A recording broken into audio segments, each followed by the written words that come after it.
You can. It's a good story. Yeah. March 12th, 2025. The time is 10:30 a.m. This proceeding is hereby called to order. This is the fourth day of the adjudicatory hearing before the Massachusetts Peace Officer Standards and Training Commission in the matter of William Castro. This is a public proceeding and proper notice has been provided. The parties are convening in person and we're broadcasting the proceedings remotely via Zoom. The hearing is being audio and video recorded. The parties are asked to please speak loudly and clearly for the record. The commission is represented by Attorney Timothy Hartnett, and the respondent is represented by Attorney Walter Jacobs. My name is Alexander Utz, and I'm a legal fellow for the Post Commission. The Honorable Kenneth J. Fishman is the hearing officer over these proceedings. The parties are reminded to be mindful of potentially sensitive information when giving statements or asking questions during testimony. The matter is now before Judge Fishman. While we're waiting for the witness, first of all, good morning. And while we're waiting for the witness to come in, do you anticipate any requests to close any portion of the hearing today? Yes. Possibly one portion, Your Honor, at the end. The end of Mr. Castro's testimony? Mr. Castro's testimony. Sure. Only a portion possibly for Mr. Castro's testimony. Right, but you don't anticipate an issue with Mayor DePina? I do not.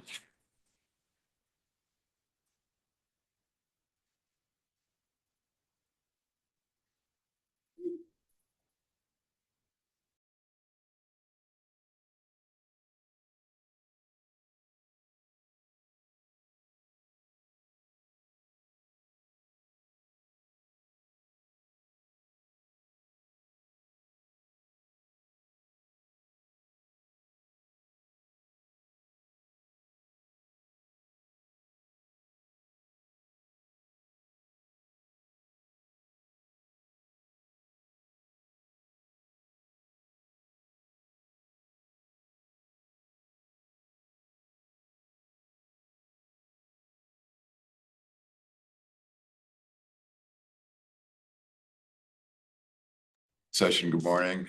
Mr. Kyler and Mayor DePina, thank you for accommodating us on the rescheduling of these. And we do have a qualified interpreter with us today. So you may call your next witness. Call Mayor DePina.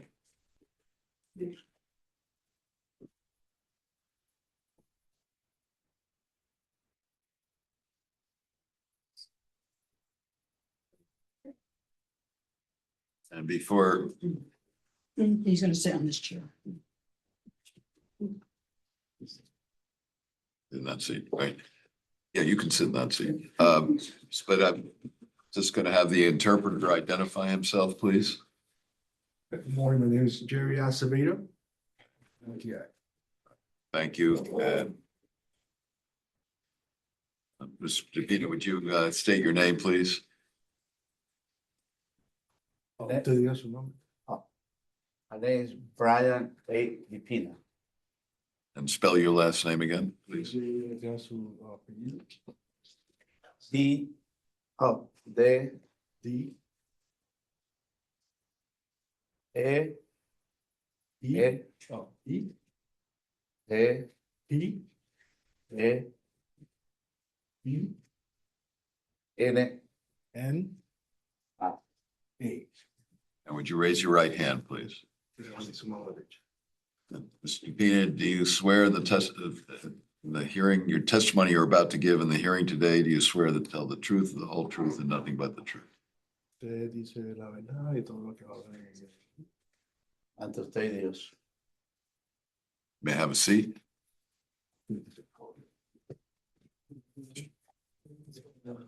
But, oh, yes, I'm sorry. And interpreter, Mr. Interpreter, I'll ask you, stand and raise your right hand.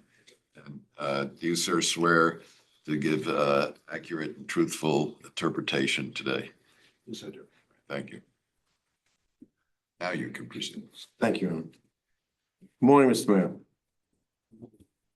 What is your position, and just as a clarification, I had asked you some questions when you were here the other day we have decided to restart your testimony.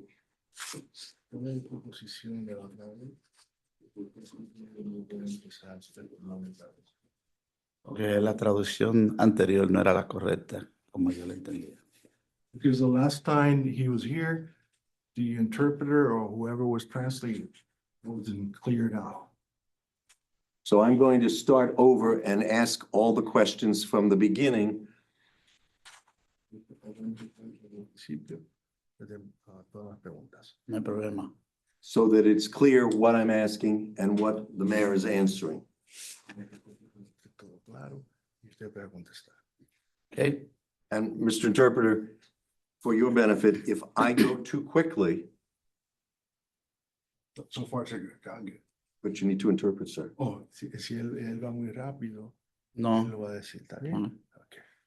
Please stop me and I will slow down. Or if you don't understand something, Voy a decirle que pare y preguntarle si no lo entiendo lo que está diciendo. Yes, I will repeat or rephrase my question. lo repetirá para que entienda. Or if the mayor tells you he does not understand the question, O si él dice no entiende la pregunta, I will rephrase the question. volverá a decir la otra forma. No hay problema. Mr. Mayor, what is your position in the city of Lawrence? Alcalde de la ciudad. He's the mayor of the city. With respect to the Lawrence Police Department, what is your role? Decía cuál es su desempeño.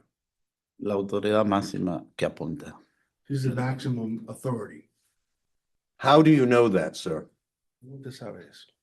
Porque la constitución de la ciudad así lo dice. Because the Constitution says so. Can we City Constitution. The city council. provide Exhibit 65 to the mayor?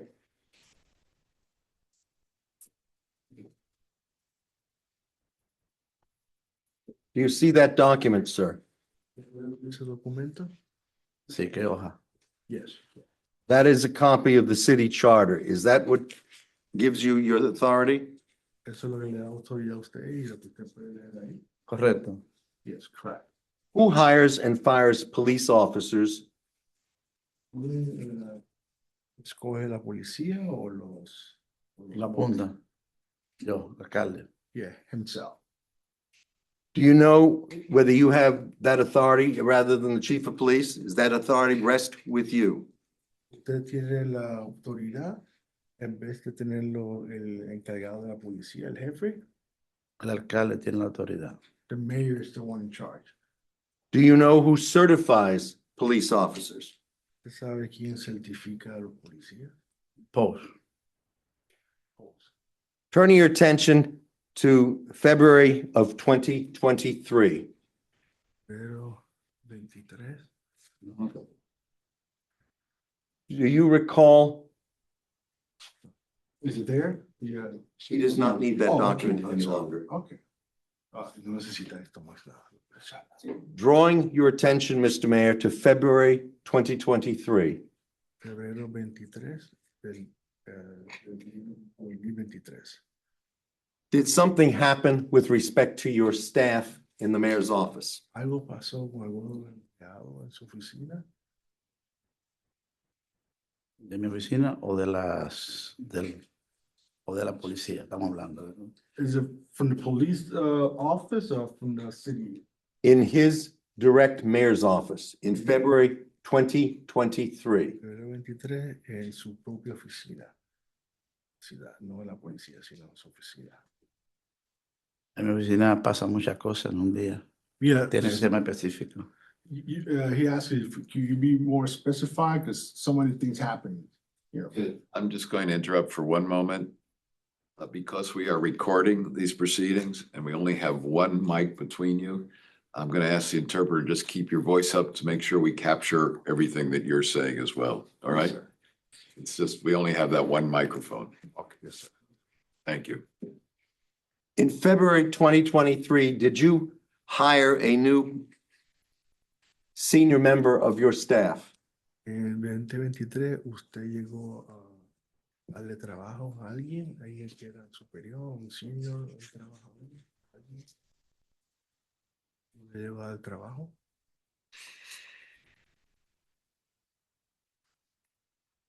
No recuerdo esa fecha, si a quién puse, si fue, qué posición, de qué posición, en qué posición.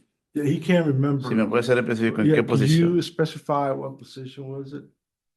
In your function as mayor, do you have a chief of staff?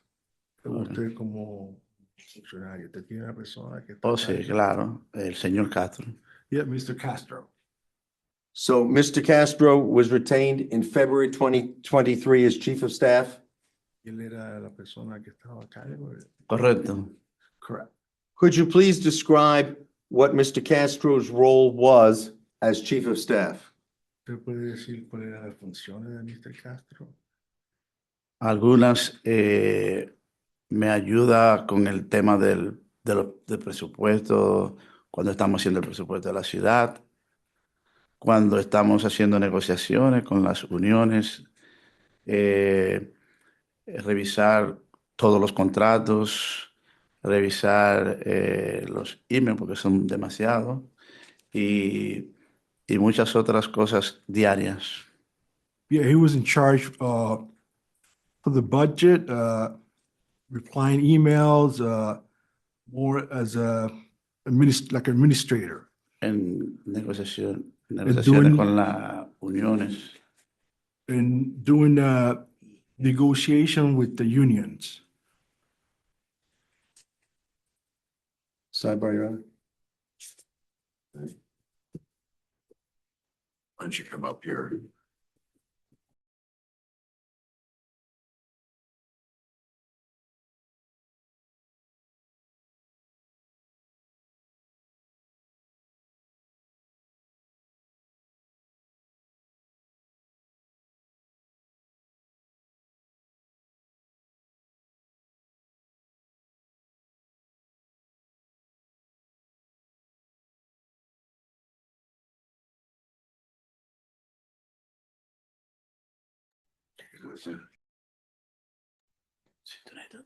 All right.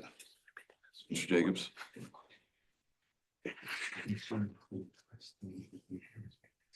Same things.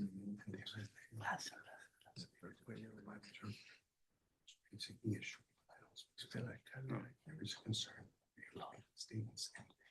Why? I was trying to solve it. There's been an issue when I was speaking. He's not directly.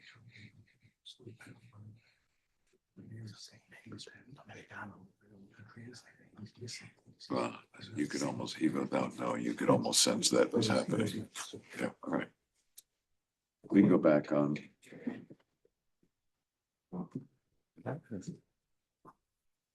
Mr. Interpreter, there's a concern that you may need to take this in parts because you may not be getting everything the mayor has said to you before you interpret. And so if he's giving a long answer, you may just have to stop him so that you can interpret in a timely manner and make sure we capture everything, all right? Yes, sir. All right, Sí, thank cuando you. vuelve a explicar, olvidas de para, entonces. Yes, sir. So I'll repeat my question. And Repetir la pregunta. Okay.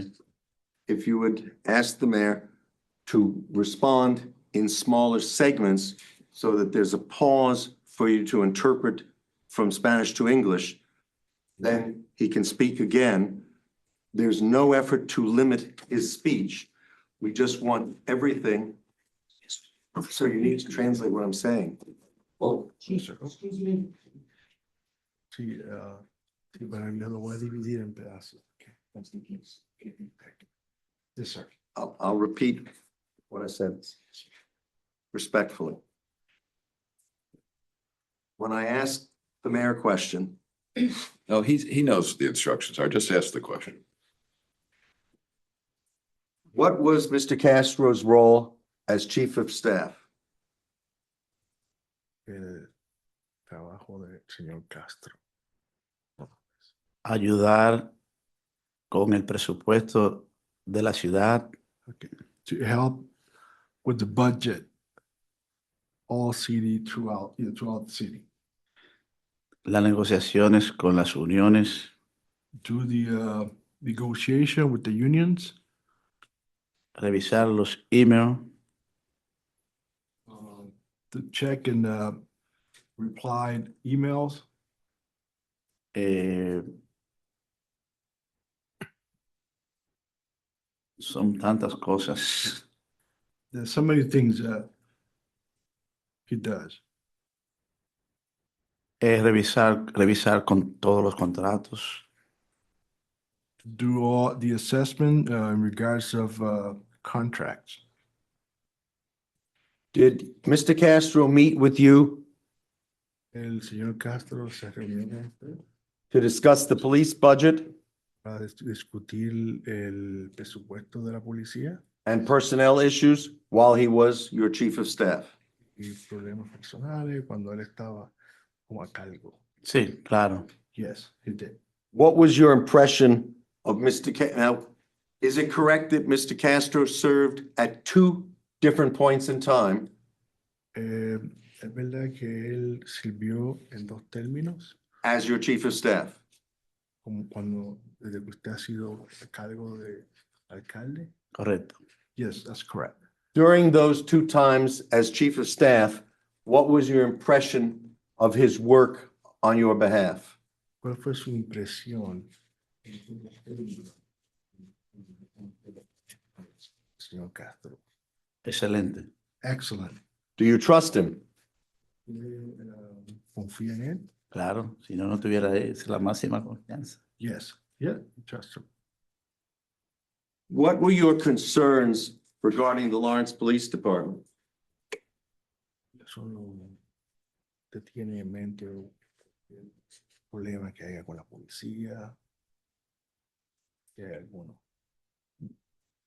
Are you talking about in February 2023? February 2020, my apologies, John. Yeah. In February 2023, what were some of your concerns regarding the Lawrence Police Department? En febrero 2023, ¿cuál era sus inquietudes con lo que tenía en cuanto a la policía?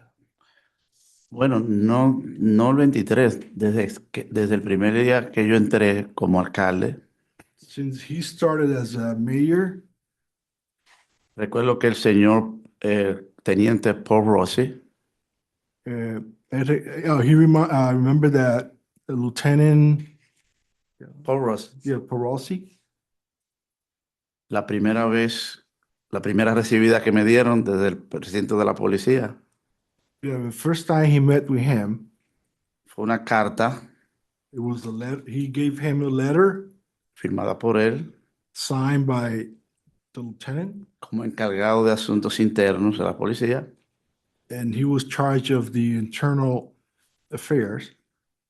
con un paquete A big package of de paperwork, documentos documents, donde él tenía preocupación de muchas cosas que estaban pasando en el departamento.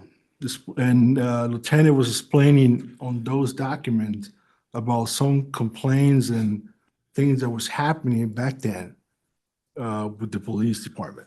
Dicha carta decía: And he made a statement. hemos traído frente a dos últimos alcaldes That he brought some concerns before two different mayors, esta misma información the same complaints, the same paperwork I'm handing you over about all the issues going on back then. y los dos anteriores alcaldes nunca recibimos respuesta de lo que se le había dado, ese paquete que se le había dado a ellos tampoco. And También. the two previous mayors, they didn't do anything about it. Y me preocupó bastante. He was worried about it. Le pasé a la señora Ruano, que era la abogada de la ciudad en ese momento, And he passed it on to Mrs. Rano, una copia de la carta que me dio el teniente Paul Rossi, a copy of the letter that Lieutenant Perosi gave to him la que manifestaba su preocupación that was stating all the the things and concerns that the lieutenant had junto con el paquete with all the packages and everything else, de las cosas que él señalaba que estaban sucediendo en el departamento por muchos años. and all the thing he was pointing out about concerns and issues that the department was having. De ahí, como consiguiente, And then from then on, yo ordené una investigación. he ordered an investigation. Los resultados están ahí. And all the results and everything should be there on the paperwork you guys have. Espero que alguna autoridad máxima And he's expecting that someone from you guys or the authorities algún día le preste atención. somehow or soon take action about those issues. Porque los resultados de esa investigación Because everything that you guys need to know, the results are there, siguen durmiendo still there and nothing happening por 3 años. for 3 years.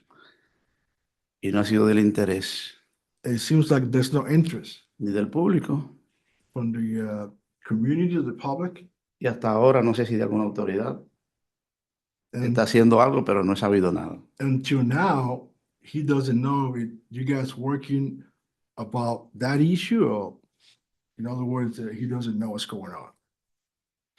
Were there, I'm going to interrupt for a minute. From now, I'd like pointed questions. I don't think it was somewhat responsive, but the specific problems weren't addressed that were asked about in your question. So let's break this down rather than having a sort of a speech about this. understood, Your Honor. Right. And actually, can you interpret that for the witness as well? Sí, que ahora él va a ir directamente al punto y en vez de ir a otros temas que él lo quiere hacer directamente. Yeah. Did you have any financial concerns with respect to the Lawrence Police Department? ¿Usted tenía algo, o algo en cuestiones de la finanza o le preocupaba algo de la policía? Sí, claro, el excesivo gasto del overtime. Yeah, he was wondering about why they're spending too much money on overtime. También sobre el uso de los vehículos del departamento tenía mucha preocupación y di instrucciones de que hubiera una mejor fiscalización en cuanto al uso de los vehículos que usan los policías. Also, he was concerned about the usage of all the police vehicles. No. Do you recall who was chief of police at the time? ¿Usted se acuerda quién era el que estaba a cargo de la policía en ese tiempo? En ese tiempo estaba a cargo, cuando hice la investigación, estaba a cargo el señor Roy Vázquez. Yeah, when he did the investigation, person in charge was Roy Vasquez. Do you recall when Mr. McCarthy was chief of police? Cuando el señor McCarthy estaba a cargo. Sí, porque yo lo nombré. Yeah, because he's the one that moved him to that position. What happened to Chief McCarthy? ¿Y qué pasó con el señor McCarthy? En una reunión con el abogado de la ciudad, They had a meeting with the city lawyer. en ese tiempo, el señor Castro era mi chief of staff todavía. Yeah, back then, Mr. Castro was still the chief of staff. Me dieron informaciones de los trabajos regulares que hacía el chief. Yeah, they provided him some information about all the work and duties from the police chief person. Me preocupó mucho que en el tiempo que él estuvo ahí había gastado mucho dinero de overtime. And his concern was that he knows that was too much. They spent too much money using overtime Para su salario based on his salary. y otras deficiencias que no estaban dando resultados, lo que yo esperaba de un jefe de policía. And other discrepancies that he wasn't expecting from someone that is in charge of the police department. lo que estaba viendo y lo que escuché cuando me dijeron de lo que estaba gastando en overtime, When he saw how much money he was spending on overtime, me hizo sentir un poco incómodo. he was feeling a little bit, there was some, he didn't feel comfortable. Inmediatamente en ese momento, Right after that, frente al abogado de la ciudad, he spoke with the lawyer from the city. le ordené de manera inmediata al señor William Castro, He told Mr. Castro, prepárese que a partir de mañana voy a reemplazar al jefe McCarthy y lo va a reemplazar. Usted va a hacer ese trabajo. that from tomorrow on, we're going to replace the chief, police chief, and you're going to be the one in charge, Mr. Castro. Mr. Castro me dijo, And Mr. Castro told him yo ni siquiera tengo uniforme de un chief. that I don't even have my a police uniform. No tengo insignia ni siquiera. Tengo ni tiempo usted me está dando para comprar insignia y me quiere que vaya mañana. I don't have anything to start tomorrow. It's too soon for me. Y yo le dije, un jefe de policía no tiene que ir con uniforme, póngase un saco si no lo tiene. And I told him, just be ready. Just show it up and you'll be fine. Pero necesito un cambio inmediato. Well, I need to do this right away. We need a change. Do you recall, Mr. Mayor? Is it correct that you removed Mr. McCarthy as chief of police? ¿Te se acuerda? Claro. Yes.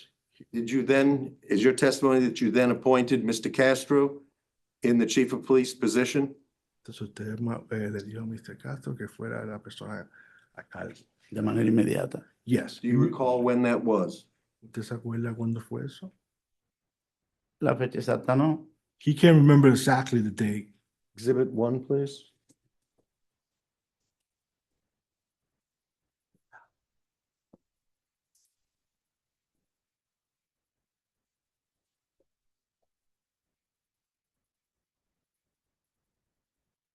An exhibit, Mr. Mayor, has been placed in front of you.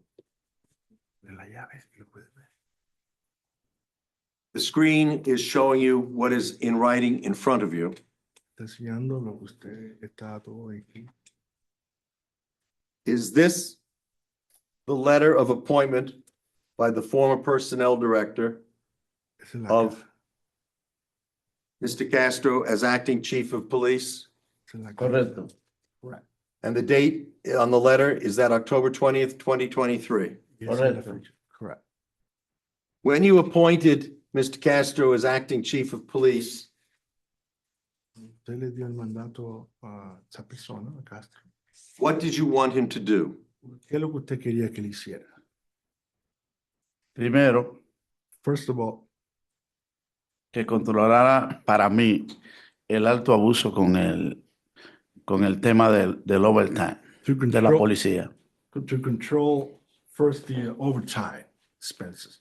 What else did you want him to do?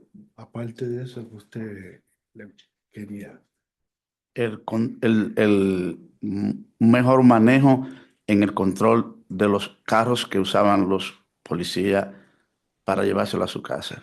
Yeah, a better management in regards of all the police vehicles. También algunos abusos que yo entendía And some other expenses that he was concerned de oficiales que en algunos casos that some officers in certain cases hacían su trabajo. that they weren't doing their job properly. Quería más fiscalización de lo que sucedía con el tema, tenía mucha preocupación con el tema del evidence room de la policía.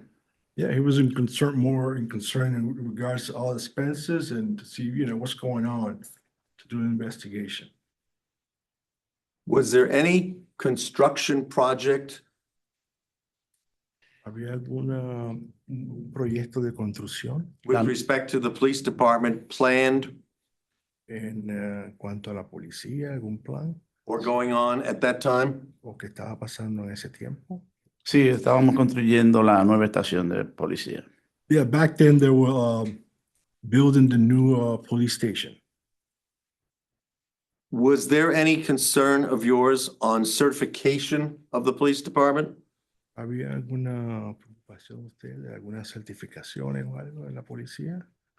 Sí, es una de las encomiendas que le di al jefe Castro sobre la certificación, porque por muchos años tenemos un departamento de policía y vamos a entrar a un nuevo edificio y yo creo que deberíamos trabajar en que el departamento fuera un departamento certificado por el Estado. Yeah, he was concerned more about getting all the proper certifications because they were going to get a new police station building and all those things. He was looking forward to get everything in order. Ya que eso va a permitir más, eh, va a permitir más a fondos Yeah, because that would del allow Estado y del gobierno federal. more funding from the state government. Es una prioridad para mí que nuestro departamento sea certificado. It's a priority for him to for the department to be certified. Did Mr. Castro work on the things that you had asked him to do as acting chief of police? ¿Usted cree que el señor Castro hizo todo lo apropiado de acuerdo a su posición como el encargado? Claro que sí. Yes. Do you recall when Mr. Castro was first introduced to the police department as acting chief of police? ¿Usted se acuerda cuando él fue presentado como el jefe de la policía? Claro, yo estuve ahí. Yes. he How was Mr. Castro received by the police officers, particularly the superior officers? ¿Cómo él fue recibido por los otros policías y las otras personas? Bueno, la información que él me dio fue que él no fue bien recibido. Based on Mr. Castro, the majority didn't like his appointment. Do you recall the day that you and Mr. Castro went to the police department to introduce him? ¿Usted se acuerda el día que usted fue a la policía con Mr. Castro y lo presentó al departamento? Claro. Yes. Do you recall what the superior officers did? ¿Usted se acuerda lo que las personas de mayor rango hicieron? No recuerdo cuándo estaban allí, pero no había muchos. Habían algunos, creo que de vacaciones, otros tenían otros permisos, pero no estaban ahí. He can't remember because there were too many, and some others they were on vacation. Now, are you aware of what the incident that occurred February 2nd, 2024? ¿Usted se acuerda de un incidente que pasó en febrero 2, 2024? Una persecución que hubo en la ciudad, sí, y es donde estaba envuelto el chip. Yeah, there was a persecution, and the chief was part of it. Do you recall Sorry, what, was the word persecution? Yeah, persecution.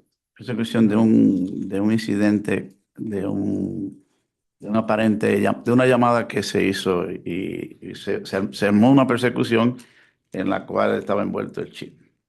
Yeah, there was a persecution that the chief was involved. do you recall what the incident was about? Incidente que pasó, ¿de qué era eso? De una llamada que hubo de un incidente con un banco. Tenía que ver con un incidente en un banco. Aparentemente era un robo. No sé después si fue un robo, pero tenía que ver con una llamada de un incidente con una persona y un banco. There was a call from the bank. Apparently it was a robbery or something that was going on back then. What did you do as mayor after this incident had occurred? ¿Qué usted hizo como el alcalde después de este incidente? Bueno, llamé al jefe en ese momento, William Castro. He called Mr. Castro Escuché su versión de lo sucedido. to listen of his incident and what happened. pero le ordené a mi senior advisor, Octavian Spanner, But he also involved the advisor. ¿Cuál es el nombre? senior advisor Octavian Spanner, Octavian, Octavio in Spanish, que se comunicara con el abogado de la ciudad y el director del departamento de personal. to communicate with the attorney from the city, attorney from the city, E hiciesen una investigación. and start an investigation. Did you discuss the incident with the city attorney? ¿Usted discutió eso con el alcalde de la ciudad? No, con el abogado, sí, Yes, he did. el alcalde soy yo. Did Mr. Spanner report back to you about what he had found? Y el abogado se comunicó con usted para decirle qué encontró. Sí, Yes. Did you reach any conclusions after you received Mr. Spanner's report? ¿Hizo alguna conclusión de acuerdo a lo que el abogado le dijo a usted? And your discussion with Mr. Castro and the city attorney, did you come to any conclusion? ¿Usted vino a alguna conclusión después de haber reunido con el abogado y con el señor Castro? ¿Qué Sí. conclusión? sí, claro que sí. Yes. he did. What decision did you make? ¿Qué decisión usted hizo? Yo le dije, bueno, llame al encargado de asuntos internos de la policía, el señor Paul Rossi, He told them to call Mr. Pelosi, the internal affairs, e indíquele que le envíe mi conclusión y el reporte de mi conclusión a Paul. and told him to bring his conclusion paperwork To Paul. to Paul's. Exhibit 25, please.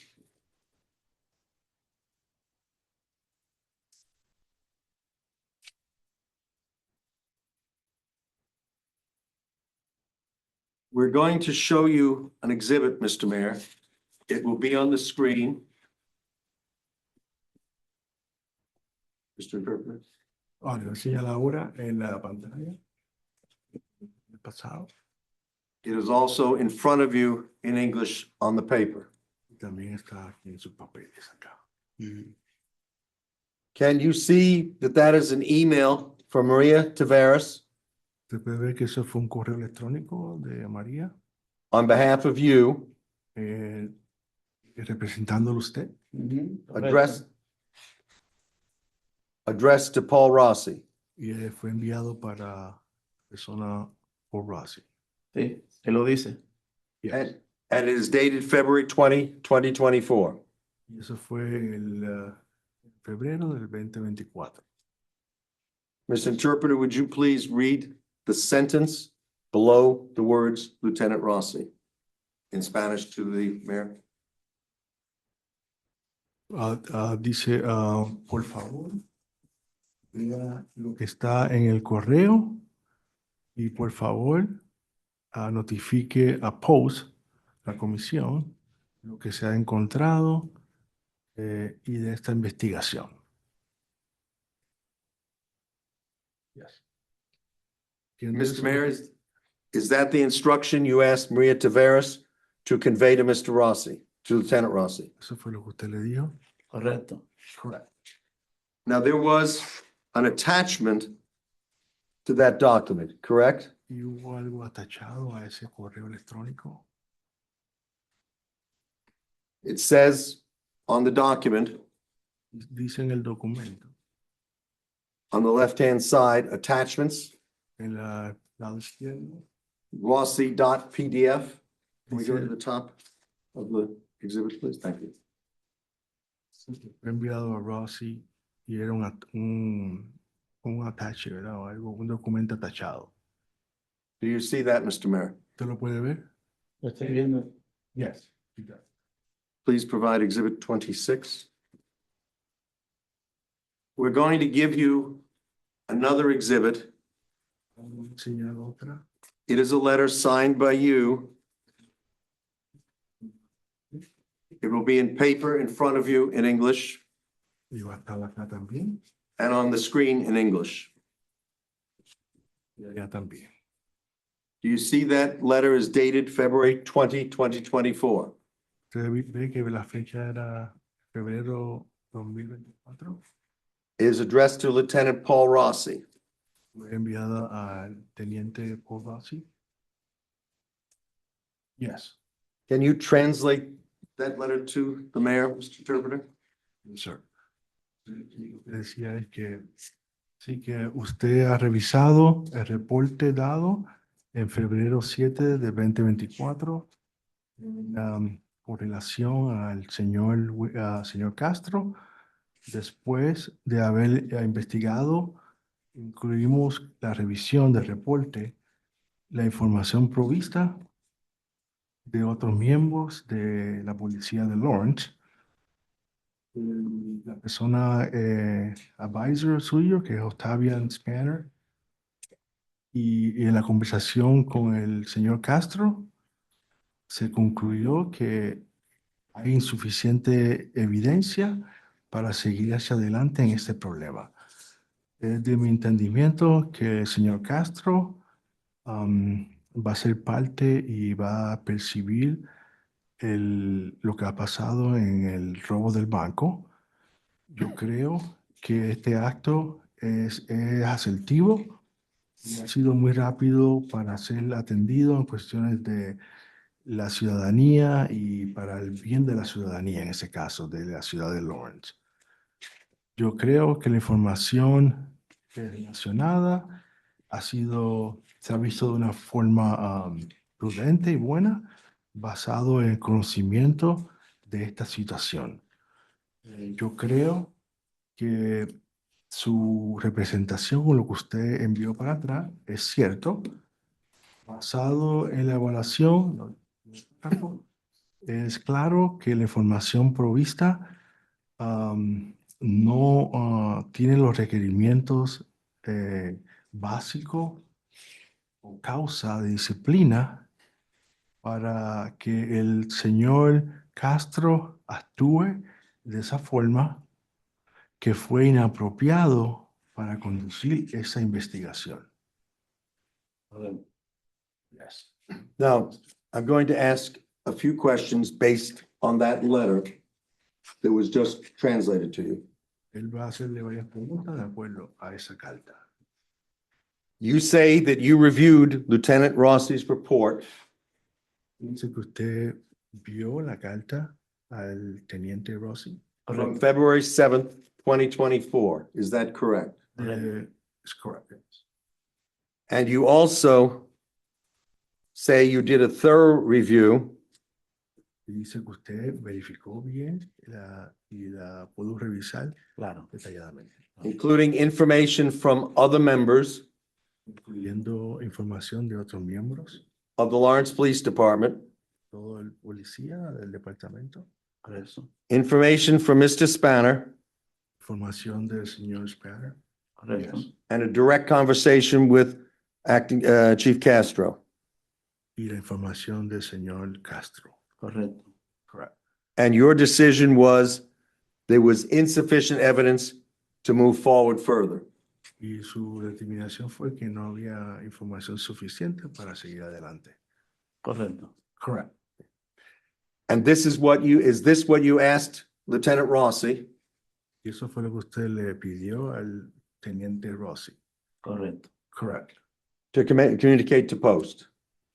Para poder comunicarse con Post. Correcto. Correct. Now, you're aware that in March, approximately March 21, 2024, this letter was February, correct? Eso fue en febrero, pero en marzo, And on or about March 21, 24, the Post Commission summarily suspended Provisional Chief Castro. y en marzo 21 ellos suspendieron al señor Castro. Correcto. Correct. At that time, when Divisional Chief Castro and you received the notice, Y a ese tiempo, cuando usted y el señor Castro recibieron la noticia, what did you do? ¿qué usted hizo? Lo puse en administración, en el pago administrativo lo puse. Suspendí. He suspended him on the administrator leave. Now, prior to that time of when you received the notice from Post, Eso que usted recibió la notificación de post. do you recall whether anyone from Post Entonces se recuerda que si nadie o alguien de post, had contacted you que usted to inquire supiera o que hiciera algo, whether you had conducted any investigation of the incident of February 2nd, 2024? usted hubiera hecho una investigación de febrero 2, 2024. No, To this day, today, as you sit here, Hasta hoy, hasta el día de hoy, has anyone from Post contacted you to inquire whether you had conducted any investigation of the February 2nd, 2024 incident? ¿alguien de aquí lo ha contactado a usted hasta el día de hoy? ¿De No. acuerdo a ese? No. no. Now, I would turn your attention to another exhibit, Exhibit 62. Es otra falta.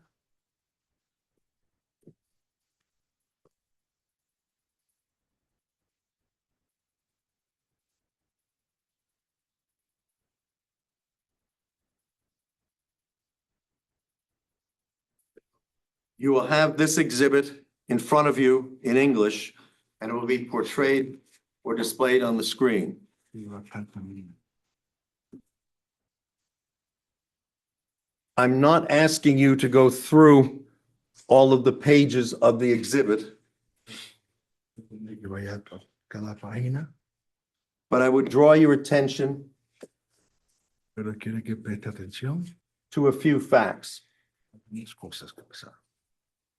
Is this correct that this is a memorandum addressed to you? Esto fue un memo que fue dirigido hacia usted.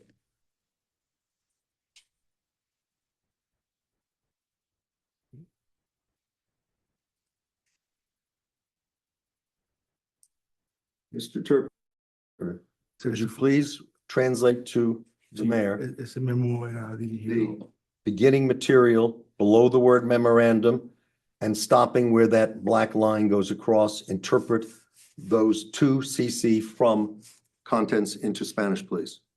Yes, sir. Estos dos aquí, los dos, ese que le había dado. Y estos dos. Dice que usted escribió buscando una atención de lo que había pasado y que requería una atención inmediata. Presentemente, el departamento de la policía está teniendo unos problemas en cuestión de los empleados, que ha sido un impacto en el presupuesto. ¿Se acuerda de eso usted? Ujú. ¿De todo? Sí. Yeah, he remembered that. So my question is, do you see that this is a memorandum addressed to you Y esto fue algo que lo hicieron para usted. Sí, correcto. Correct. and it is from William Castro, Provisional Lawrence Police Chief, Y fue que vino del señor Castro. Correcto. Correct. and it is dated February 15, 2024. Y fue en febrero 15, 2024. Correcto. Correct. Prior to the March 21st summary suspension of acting Provisional Chief Castro. Eso fue antes de la suspensión de marzo 21 de 2024. Correcto. Correct.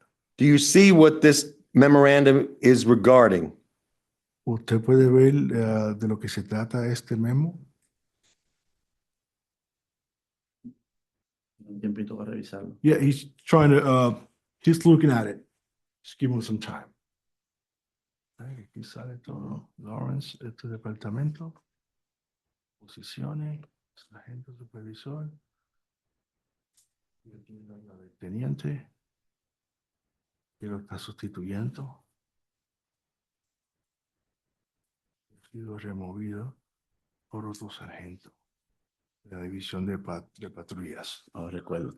Yeah, Lo yeah, recuerdo. he can remember. Do you recall that in February of 2024, En febrero del 2024, while Provisional Chief Castro was properly serving in the Chief of Police position, que usted cree que él estaba actuando apropiadamente, el señor Castro. he was communicating with you Él se estaba comunicando con usted issues to try to reduce the overtime problemas para reducir el gasto de horas extras and how personnel changes could be made y cómo pueden hacer cambios en el personal, to reduce overtime, reducir el personal, increase public safety by lessening the holdovers of police officers, para también poder alcanzar lo que estaba pasando en la comunidad con la policía, by making various promotions of patrolman to sergeant. para hacer algunas asignaciones para algunos sargentos. Do you recall that, sir? ¿Usted se acuerda de eso? Claro, Correct, perfectamente. yes. Did you have other discussions and other documents with Mr. Castro prior to his summary suspension ¿Usted tiene algunos otros documentos anterior a la suspensión del señor Castro? where you discussed with him the budget, the overtime, and personnel decisions? Que usted había discutido con él esos temas, de lo del presupuesto, problemas. Ujú. Yes. He does, yes.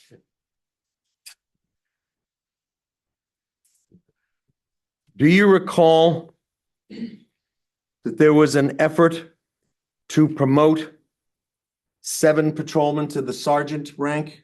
¿Usted se acuerda que habían 7 oficiales para ser promovidos como sargento? Correcto. Yes. Do you recall that some of them were permanent promotions and some were provisional? Algunos eran permanentes y otros todavía no tenían la Provisional, permanencia. sí. Provision, yes. Do you recall whether or not Francesca Montez had made an error in making them all permanent in a, ¿Usted se acuerda que la persona que hizo los papeles hizo un error y los nombró a todos permanente? and Chief Castro had to tell her that that needed to be corrected with civil service? Y el señor Castro le dijo a usted que eso tenía que ser arreglado. Correcto. Correct. Turning now to April 19th of 2024, do you recall a meeting in your office on that date? Abril 19, 2024, ¿se Sorry, the acuerda date de is. April 19, 2024. Thank you. abril 19, 2024? ¿Se acuerdan de alguna? It would have been a meeting with a variety of department heads. I believe someone appearing on Zoom. Algunos fueron a través del Zoom y fueron a la oficina suya, una reunión que hubo. And you asked Acting Chief Vanilla, because this was after the summary suspension, Y usted le preguntó a la persona encargada, Penela, que si está lo que había pasado. and you or one of your staff summoned Mr. Castro to that meeting. Y usted trajo a personas que conocían al señor Castro y él también, To discuss budget issues with respect to what he had recommended while he was serving as police chief. para discutir lo del presupuesto y todo eso. ¿Se acuerda? Esa reunión envolvía al ya jefe Bonilla. ¿A esa se refiere? Are you referring to Chief of Staff Bonilla? No, Chief of Police. Chief of Police? Do you recall summoning Acting Chief of Police Felix Padilla to your office and summoning Mr. Castro, who was on admin leave, also to your office? Ok, Ahí ahora estaban entiendo. todos, Bonilla? Perfecto, sí. Yes, that's correct. Now, was it you who summoned you or one of your staff who ordered Mr. Castro to come to the office? ¿Usted o alguien de su personal le dijeron al señor Castro que fuera ese día? Le dije a mi señor advisor, Octavio Spalne, que lo llamara. Yeah, he told the senior advisor to tell Mr. Castro to be there. Do you recall some of the other people who were present? ¿Usted se acuerda las otras personas que estaban allí presentes? Estaba el CAFO de la ciudad, ¿Cómo es ese? el CAFO de la ciudad, señor Mike Anelo, Mike Canelo was there, CAFO de la ciudad, council of the city. City CAFO. Estaba la encargada de payroll, María Ceballos. Maria Ceballos was there. Ya estaba el señor Abaixo Spanish, estaba también Rosa Chepe del Departamento de Policía, Robert, Mr. Spanier. El otro. y Rosa Chepe, And Rosa Chepper was there as well. encargada de los grounds de la ciudad. She's in charge of the ground city. Estaba el señor Meli Bonilla, que era ya el jefe interino de la policía, Mr. Bonilla was there as well. y estaba también, él llevó And he brought someone else, al capitán Captain Montaz. Montez. When you summoned Chief, Admin Leave Provisional Chief Castro to your office, what was the purpose of summoning him there? What did you want from him? Cuando usted trajo al señor Castro, ¿cuál era la idea? ¿Por qué lo quiso llevar a esa reunión? Bueno, era el tiempo del presupuesto de la ciudad. It was the time to do the budgeting. Estaba presentando el budget de la ciudad. He was presenting the budget of the city. Era el tiempo que cada departamento, cada jefe de departamento iba a presentar su budget. It was the time that every person in charge for every different department was supposed to present all the budgets, their departments. Ya todos los jefes de departamento habían concluido con finalizar su presupuesto. All the leaders or people in charge of every department, they knew about it. Ya el jefe Castro había hecho totalmente el presupuesto del departamento de policía. And Mr. Castro finished the whole budgeting in regards to the police department. En el momento que le tocaba presentar el presupuesto frente al alcalde, al CAFO de la ciudad y frente al señor Abaixo, pasó el incidente de la suspensión de Castro. In the middle of that, presenting and everything else, that's when the suspension happened. Yo llamo al señor Meli Bonilla, jefe de policía interino, He called Chief of Police Department, Mr. Bonilla, como se hace todos los años, like every year we do, para que él presente el presupuesto de la policía frente al CAFO de la ciudad y a la comisión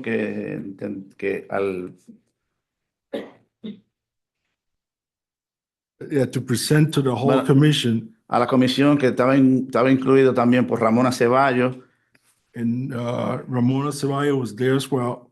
que también estaba la señora Rosa Chepe. And Rosa Chepper was there with them. Pero ¿qué sucede? What happened? El señor jefe de policía, Bonilla, Something happened with Mr. Bonilla. fue a presentar un presupuesto He was about to present his budget. budget que él no hizo. that he didn't do. Él no tenía idea de qué él tenía que presentar, que iba a hablar, porque estaba presentando un budget que hizo otra persona. He has no idea what's going on since it was created by someone else. Y ahí teníamos un problema. And there was a problem. Entonces, ahí fue donde yo le dije a Octavio Spanish, And that's when he told Octavio Spanish, bueno, hay que llamar a William Castro we have to call Mr. Castro, para que nos explique so he can explain to us y le explique al señor Melis Bonilla and also explain to Mr. Bonilla ese presupuesto the budget y nos explique a nosotros porque fue que lo hizo. and explain to us because he's the one that created it. Le dije llamé a la cocina de mi oficina, que hay una pequeña cocina, And then he called someone aside to the kitchen next to his office. esta es una reunión confidencial, This is a confidential meeting como el señor Melis Bonilla, because Mr. Bonilla ni nadie en el departamento de policía and no one else here at the police department sabe nada de presupuesto, knows about budgeting porque quien lo hizo fue William Castro. because Mr. Castro, he's the one that created it. Yo lo mandé a llamar a él I call him to come along with us para que él nos explique las cosas que puso en ese presupuesto. so he can explain everything that he wrote and all the instances in regards to the report. Y fui muy claro y muy específico. And he was very specified about it. Y le dije, And I told them, él está aquí exclusivamente para responder preguntas de ese presupuesto. and the reason he's here is just to explain about the budget he created. Y así se hizo. And that's the way we did it. Regresamos al salón donde estaban los demás. We went back to the main room Y continuamos la reunión del presupuesto. and they continued the meeting in regards to the budget. Was it clear? You testified that somewhere about March 21, 22, Usted especifica que en marzo 21 del 2022, you appointed Melix Spinella as acting chief of police for the city of Lawrence. usted When Mr. Castro was forced to step down. cuando el señor Castro usted lo tuvo que sacar del puesto. Correcto. Correct. And that was a public announcement, correct? Y eso fue un anuncio público. En mi oficina.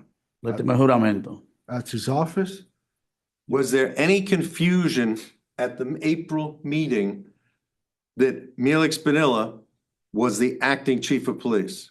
¿hubo alguna confusión en cuando usted le dio esa posición o alguien? Not at all. Prior to that meeting, prior to you directing Mr. Spanner to summon Mr. Castro, Antes de usted haber puesto al señor Spanner para que llamara al señor Castro, do you know, was Mr. Castro made aware of why you wanted to summon him to your office? ¿usted se acuerda si el señor Castro sabía para qué usted lo estaba llamando? No, yo no le dije. No, he didn't told him about what was it about. Él es un empleado de la ciudad. He's a city employee, so you just call him. Did Mr. Castro say at that meeting he was the chief of police? En ese día que se fue a su oficina, el señor Castro dijo que él era todavía el que estaba encargado de la policía. No. No. Did he have any indications of authority? A uniform, a badge, a gun? Él fue allí como alguna forma de que él todavía tenía autoridad, y fue con su pistola, algo así. Mm-mm. No. What type of clothes was he wearing? ¿Qué tipo de ropa estaba usando? Si no recuerdo mal, era como una camiseta sin cuello, negra o gris oscura. Just a regular Y jeans. shirt. Y estaba en maones No, and jeans. Did Mr. Castro arrest anyone at that meeting? ¿El señor Castro arrestó a alguien en esa reunión? no. No. No. Moving ahead to May 21. Actually, before you leave that, Oh, sure. on April 19th, 2024, did Mr. Castro have any official position on that day with the city? Todavía en abril 19, el señor Castro todavía tenía algún puesto como algún líder o algo. ¿Se acuerda? Durante la suspensión no. No, sir.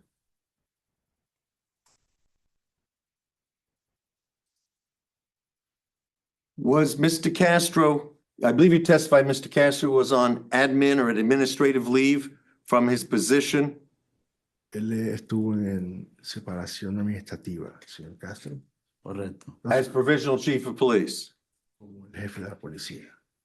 Sí. So he was still being paid, was he still being paid by the city of Lawrence? Todavía le seguía siendo pagado, todavía le pagaba a la ciudad. Correcto. Es la práctica normal en toda la ciudad. Yes, sir. Still the normal practice of any other city.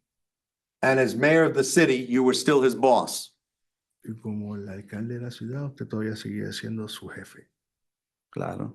Yes, sir. Do you recall that when Chief Castro in January of 2024 was appointed provisional chief of police, ¿Usted se acuerda cuando eso ocurrió, que todavía Mr. Castro era el segundo en mando de la policía? No entiendo la pregunta. Can you repeat that again, please? do you recall, I may not remember the exact words, so I'll just ask a question. Do you recall in January 2024, ¿Usted se acuerda en enero 2024? when Cuando, acting Chief Castro was appointed provisional Chief Castro, cuando a él se le asignó una asignación provisional? whether he had a contract as provisional chief of police for the city of Lawrence? Y tenía una asignación, contrato todavía como provisional. Sí. That's correct. Do you know how long that contract was for? ¿Usted se acuerda cuánto tiempo ese contrato duró? Un año. 1 year. And do you know where he was to return at the end of his contract? ¿Usted sabe dónde él tenía que regresar después de ese contrato de ese año? Sí, me asesoré con el abogado de la ciudad cuáles eran los compromisos y deberes y obligaciones que tenía la ciudad cuando el contrato se venció y actué basado en el consejo del abogado de la ciudad. He spoke with the city attorney and talked about what's going on, well, what was going to happen after that. ¿Y qué pasó? Did the contract require that he would return as chief of staff to the mayor? De acuerdo al contrato, él iba a regresar otra vez como la persona encargada de la Sí, policía. así se hizo bajo el consejo del abogado de la ciudad. Yes, under the advice of the city attorney.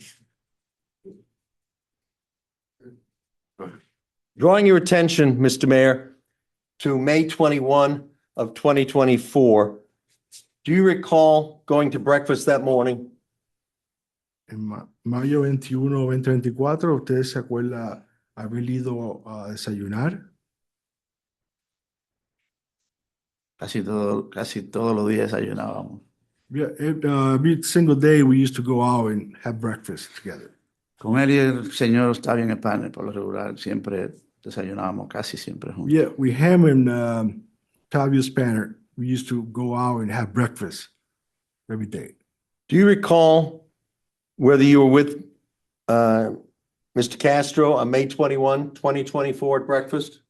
¿Usted se acuerda de haber estado con el señor Castro en ese día, mayo 21, 2024? Sí, Yes. Do you recall what was discussed at that breakfast? ¿Se acuerda que se discutió ese día en el desayuno? nosotros íbamos ahí ya por costumbre, hablábamos de todo, ni el menú pedíamos, ya no sabían lo que comíamos. Okay. Yeah, he can't remember. They just were just a regular gathering.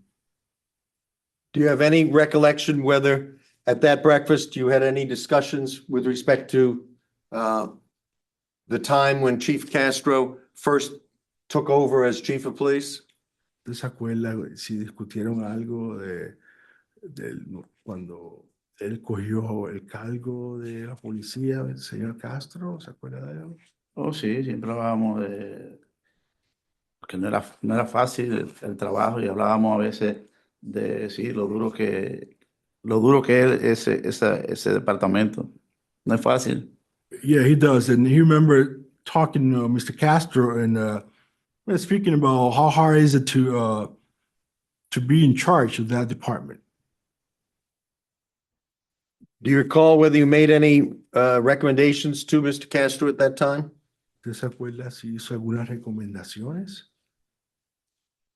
que recuerde.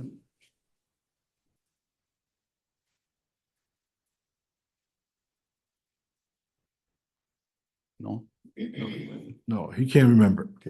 Did you order an investigation into Sergeant Samard, Captain McCarthy, and Captain Mangan? ¿Usted recuerda haberle mandado una investigación de eso?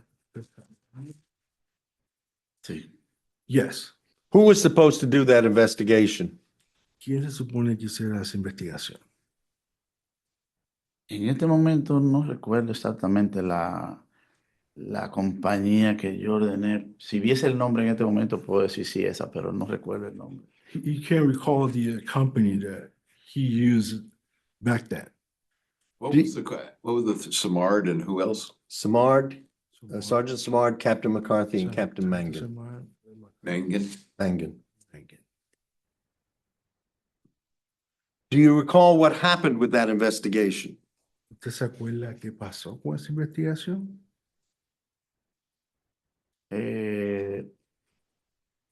Cuando mandé a hacer esa investigación, recuerdo que lo único que recuerdo de esa investigación fue que teníamos un nuevo jefe de departamento. So far, the only thing he can remember is that they had a new chief of police chief. Teníamos un nuevo jefe de personal. Oh, they had a new chief of staff. No, jefe de personal. HR. HR director. Okay. New HR director. He recalled that back then they had a HR director, a new person in charge of that. And do you recall what happened? ¿Se acuerda lo que pasó?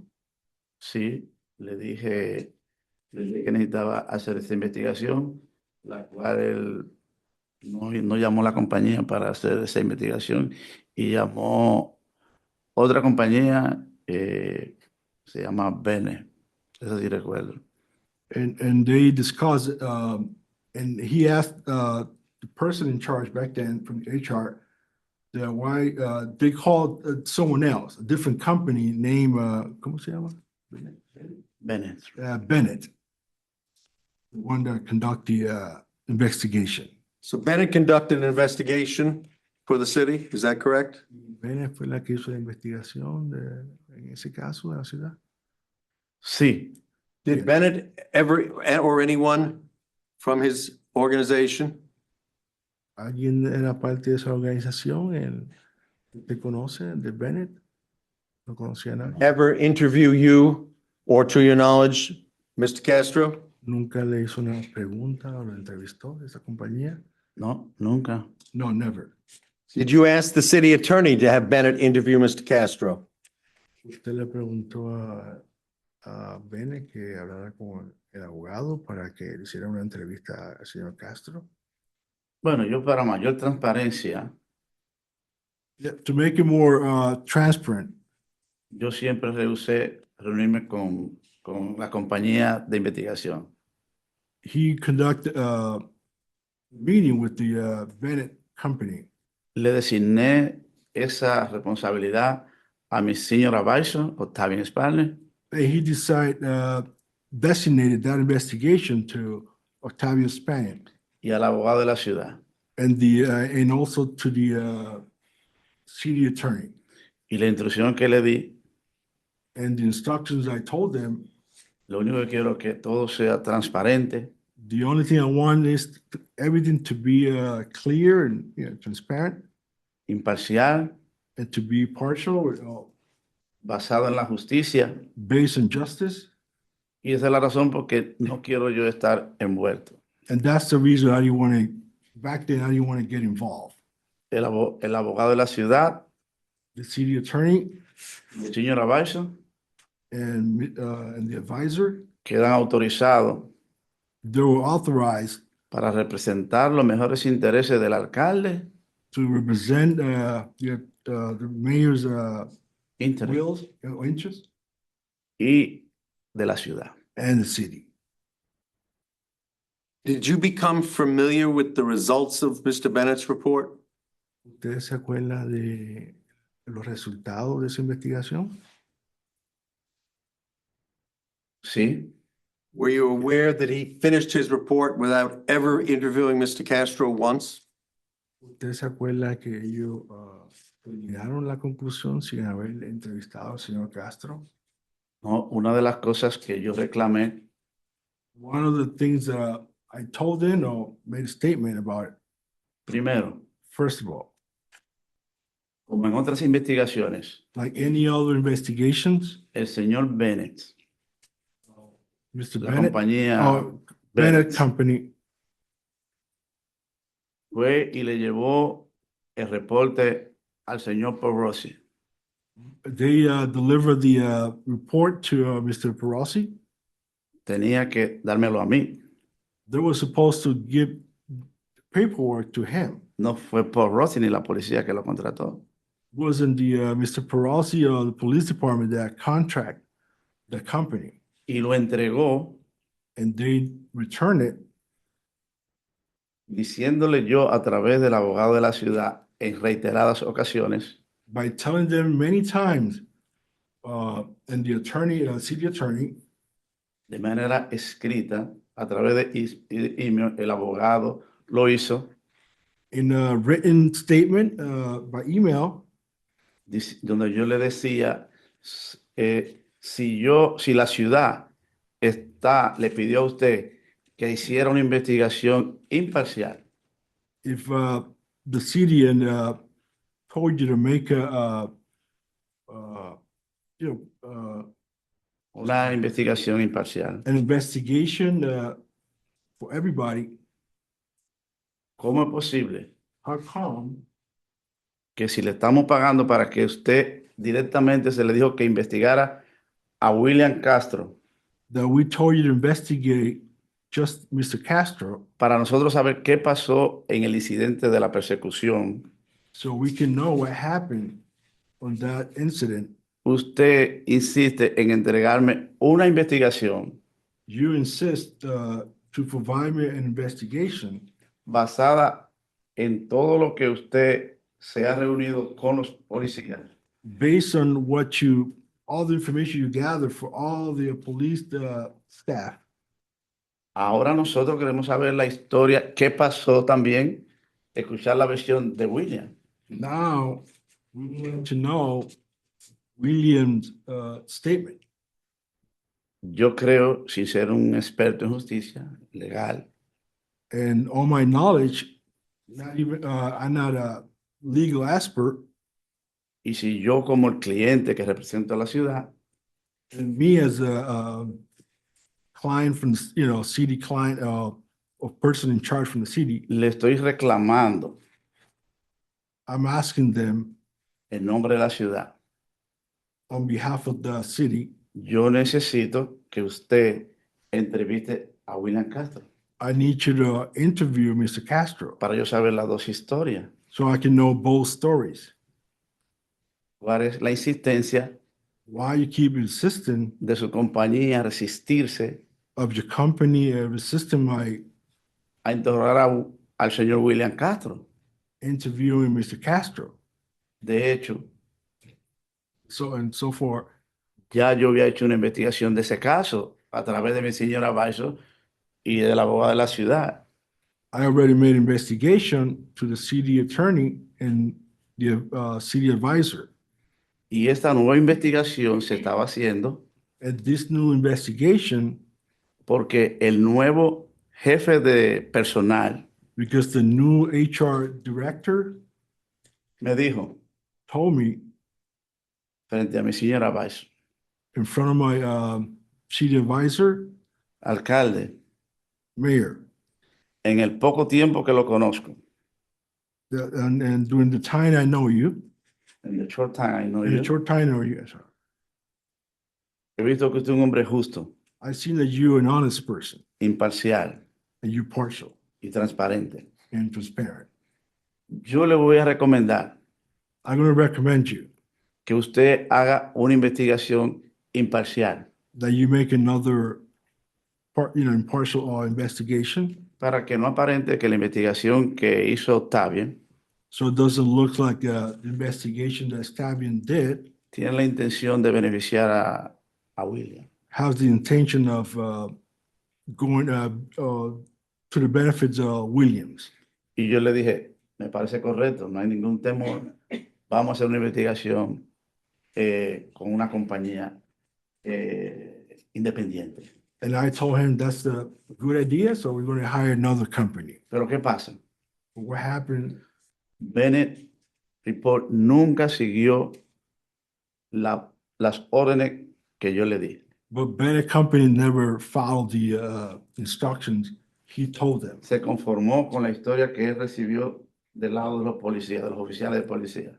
The only information they gathered was from the police staff, Al punto to the point que en su investigación that the investigation, siguió investigando otras cosas they were investigating all the things, y se olvidó del origen de la investigación, and they forgot about the main investigation. que era qué pasó en esa persecución. The main investigation was what happened that day.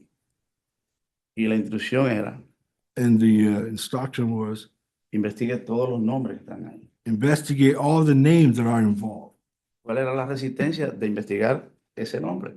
Why they keep resisting to investigate Mr. Castro? Y a través de mi abogado, And through his lawyer, le dije, yo no acepto esa investigación I do not accept that investigation porque para mí entender because for my own knowledge es una investigación inconclusa.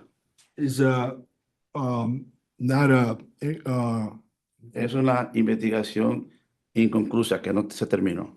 it's not a genuine investigation Porque el cliente because of the client se supone is supposed to que pida elementos ask for the right elements, y esos elementos que el cliente pide and those elements that the client is asking for, estén contemplados they have to be contemplated en una investigación in a specific investigation que usted está cerrando. that you're asking for. Por eso, de manera oficial, Because, and the reason why, a través de mi abogado, through my lawyer, en más de una ocasión, more than one occasion, le hice saber a Bennett I let the Bennett Company know que yo no aceptaba como alcalde de la ciudad que lo contratamos that as a mayor of the city, we contract them esa investigación.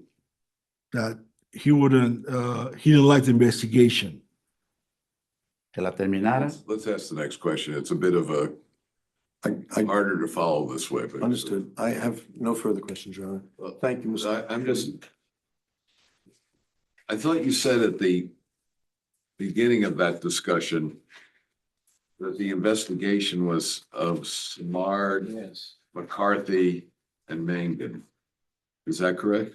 Al principio usted había dicho que la investigación era esos tres personas, McCarthy, what was it, McCarthy, McCarthy and Mangan. McCarthy, Megan. Sí, la responsabilidad era de hacer todas las investigaciones, la misma compañía. Es una práctica de que si hay muchos casos, uno contrata una compañía y parte, y es una buena pregunta, ¿por qué no se hizo esa pregunta? Break it down. I want you to get all of it. Yeah, he was trying to get the Bennett Company to do the whole investigation, including those captains as well. So it was not only about the February incident involving Mr. Castro. Solamente no era lo de Castro, sino que también lo de los otros capitanes, Megan and McCarthy. Sí, Yes, it But was. you were concerned that they didn't investigate thoroughly the incident relating to Mr. Castro by not interviewing him. Pero usted, su prioridad mayor era que el por qué no habían investigado al señor Castro. bueno, la compañía que yo le di para que contratara a los tres oficiales, Yeah, the company that he hired to investigate the other three officers, esa él nunca la llamó. That one, they never call, Mr. Castro. Eran dos compañías. There was two companies. So one is Bennett's company. Una es Bennett, One of the companies was Bennett's company. una compañía es Bennett. Sí, la compañía que se contrató era otra. El jefe de departamento nuevo, él buscó a Bennett. They hire one company, y el jefe, ¿qué dice? El jefe nuevo de personal And then- contrató a Bennett. And then the HR director contract Bennett. So was Bennett the only one to do an investigation? His company? La única compañía que estaba haciendo la investigación era Bennett. Sí, esa fue la que él buscó. Yes, that's correct. Did they conduct an investigation of these other individuals, Samard, McCarthy, and Mangan? ¿Hicieron una investigación de esos otros capitanes? No, No, they never did it.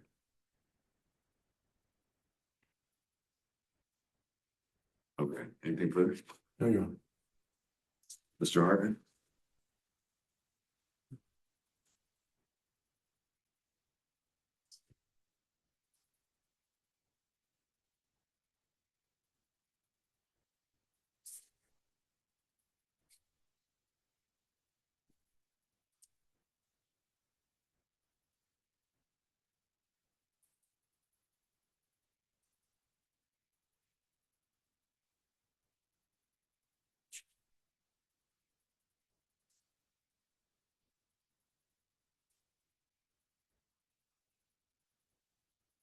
Morning.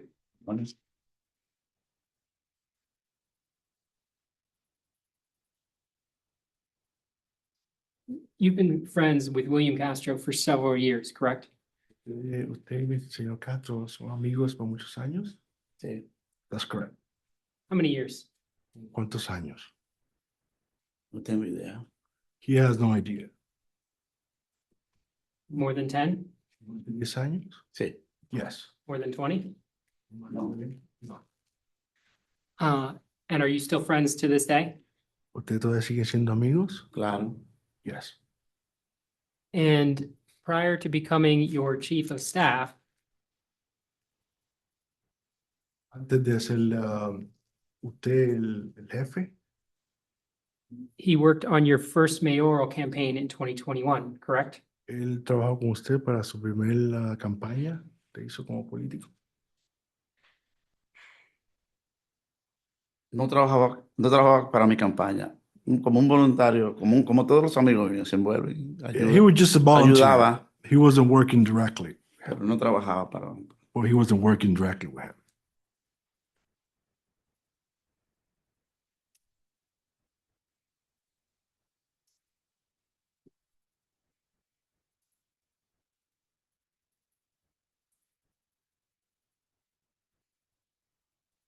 Can you show him Exhibit 1? I'm going to show you Exhibit 1. Exhibición uno.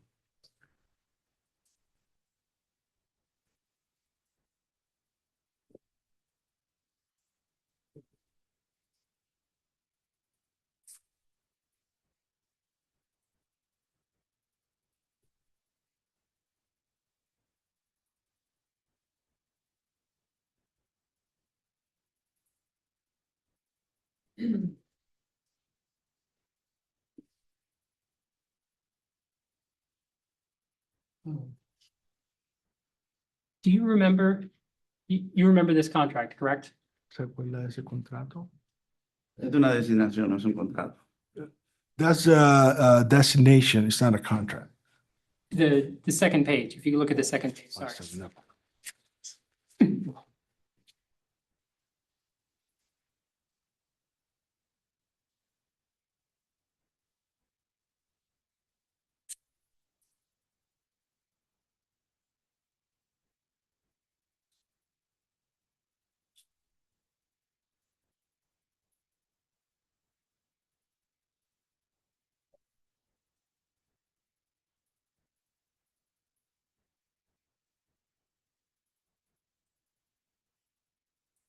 Windows?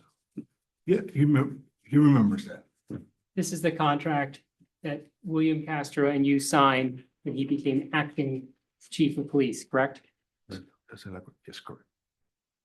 And one of the clauses in this contract Una de las cláusulas is that he would return to become chief of staff que retornaría como otra vez como la persona encargada, policía, at the end of the contract, al final del contrato, unless he became the full-time chief of police, correct? se hiciera el jefe de la policía.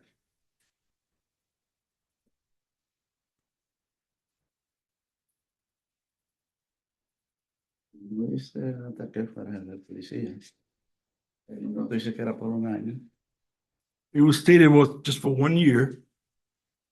Y si cualquier cosa pasaba, que no fuera a continuar su labor como jefe de policía. Unless, if something happened in between, Él regresaría a su posición de he was going to go back to as a chief staff. But one of the particular things that could happen in between O sea, que podía pasar entre medio. was that that William Castro could become the permanent chief of police, correct? Podía hacerse la persona encargada de la policía permanente. Una de las cosas que es una suposición. that was a substitute. He didn't say about specific about that. He didn't mention it. Just 1 year. Okay, I'm gonna have it take. Can you take a look at paragraph 5? Del párrafo. Sí.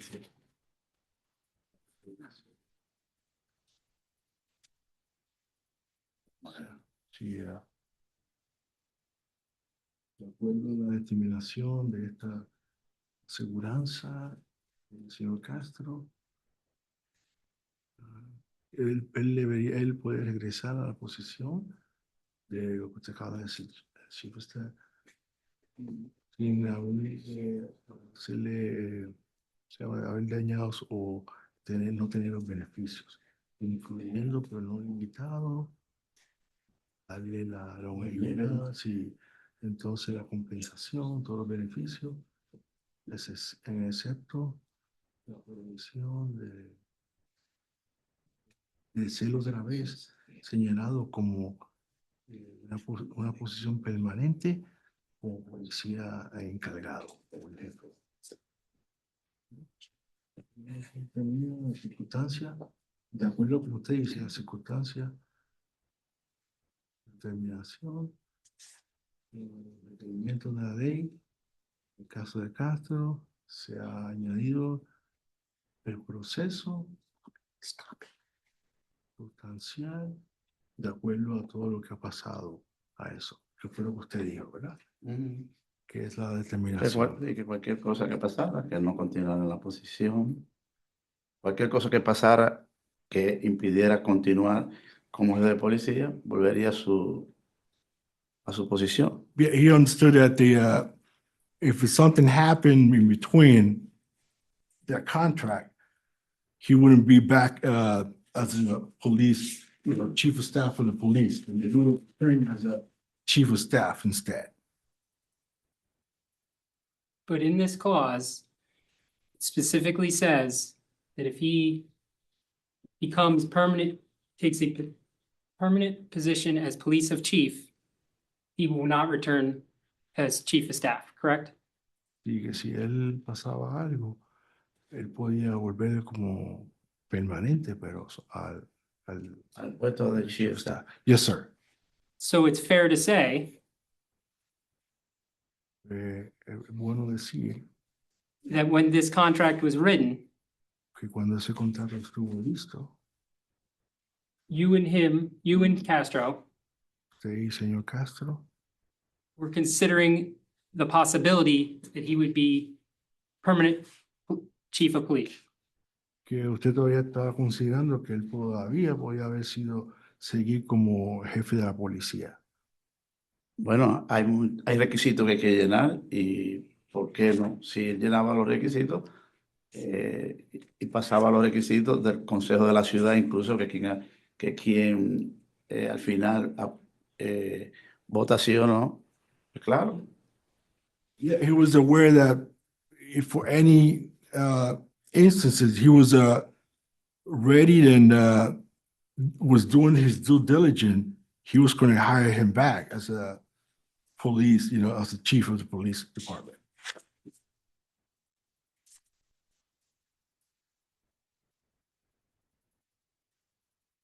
I'm gonna ask you about Octavian Spanner. Preguntarle, ¿está bien Spanish? You don't need that document anymore. No sé si By the way, for the interpreter, we can tell if things are being picked up. And if you're not speaking louder into the microphone, we're not recording you, so Okay, we I'm need to sorry. do that. So you got softer along the way. Okay, sorry about that. Do you want to repeat that? Because I kind of missed it. I think we're okay. Pardon? I haven't asked the question. I think we're okay. I just told him. Okay. we were good.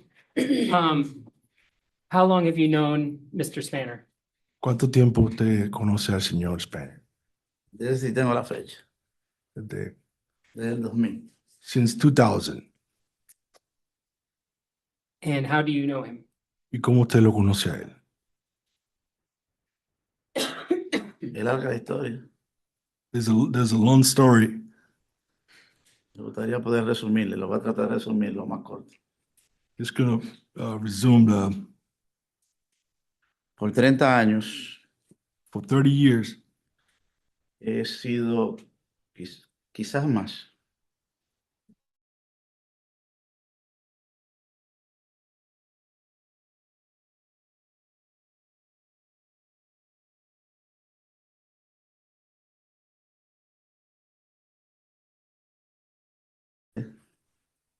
he got lucky to know him, de tener el primer negocio de ferretería latino en Lawrence. to having the privilege of having a hardware business in the city Hardware of store, hardware store. donde por ser la única ferretería, hardware store latino en la ciudad, And for being the first Latino hardware store, donde casi ya el 90% de la población es latina. where 90% of the population is Latinos. Yo traía de Nueva York una experiencia en construcción He came from New York with construction skills and knowledge. la gente iba a mi negocio porque recibía también instrucciones de cómo ellos mismos hacer las cosas. The people used to come to him because he used to help them and tell them what to do. Eso fue creando una serie de popularidad, si se podría decir. That was creating some kind of, well-known person throughout the city. Y llegó a la ciudad de Lawrence una designación del gobierno federal And to the Lawrence city, from the federal government, there was a designation. Yo estaba bien que trabajaba para el Small Business Administration, una oficina que tenía en ese tiempo el Small Business en la ciudad de Lawrence, estaba bien ahí. And Octavian used to work with the Small Business Administration. Ya me conocía como un empresario. That's how they get to know each other. Cuando llegué a esa designación del gobierno federal, When the destination came from the federal government, Octavio se acerca a mí Octavian approached him y me dice, and told him, hay una designación del gobierno federal para las comunidades en desarrollo así pobres como Lawrence. there's a destination budget from the federal government to develop, low-income vicinities and community. El problema es But the problem was que tiene que ser desarrollada y dirigida por la comunidad minoritaria. but in order to do that, it has to be accomplished or done by minorities. Y los comerciantes latinos no están organizados. All of the Latinos business owners, they're not committed into each other. Y eso se va a perder. and that money of destination is gonna be lost. Y yo le dije, me dijo, ¿tú crees que tú puedes reunir los comerciantes y organizarlos? Octavian told him, by any chance, can you gather all the business owners so we can, meet? Inmediatamente en el 2000 And after, in 2000, empecé a comunicarme con todos los comerciantes, que eran todos mis amigos.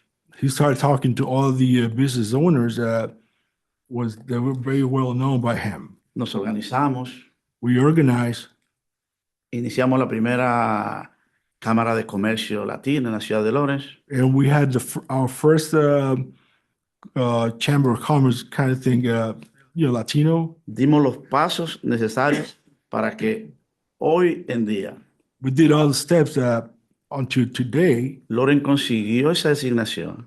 Lawrence received that designation. Conseguimos ampliarla, que el gobierno federal la ampliara más, para que tuviera más negocios. And they expanded to other businesses. Y hoy en día, And now, today, ese fue el inicio del desarrollo de la ciudad de Lawrence a través de esa designación del gobierno federal. and that was the first development that we did to that designation. Esa es la historia corta. That's the long Cómo story conocí short. a Octavio. They met each other. You're right, it's a long story.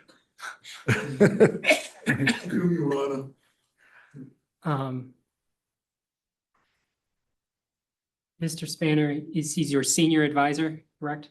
El señor Spanner es su, Correcto. yes, correct. 2-minute recess, please, Your Honor. Pardon? 2-minute recess. Indeed. Okay. We're gonna take a 5-minute recess. How about that? Receso, sí.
We're back in session. You may continue.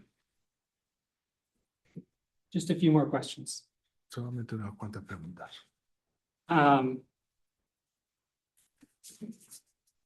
Octavian Spanner, are you familiar with Octavian Spanner's work background? ¿Se acuerda del pasado de trabajo de Spanner o de antes?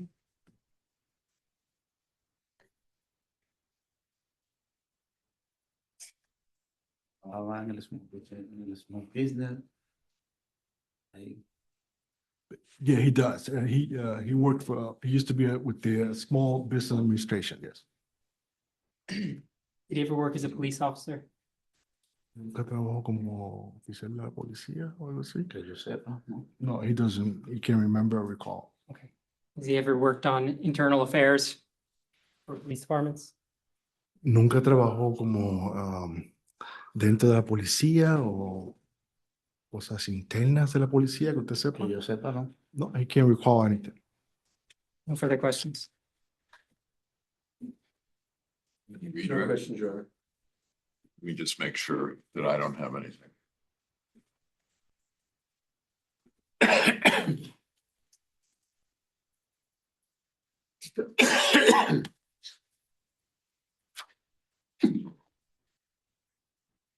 Mayor, you testified that majority of the, I think this majority of superior officers didn't like the appointment of Mr. Castro. How did you know that? Usted había dicho que muchos de los oficiales de alto rango no estaban de acuerdo con la designación que usted le dio al señor Castro. Sí. Yes, sir.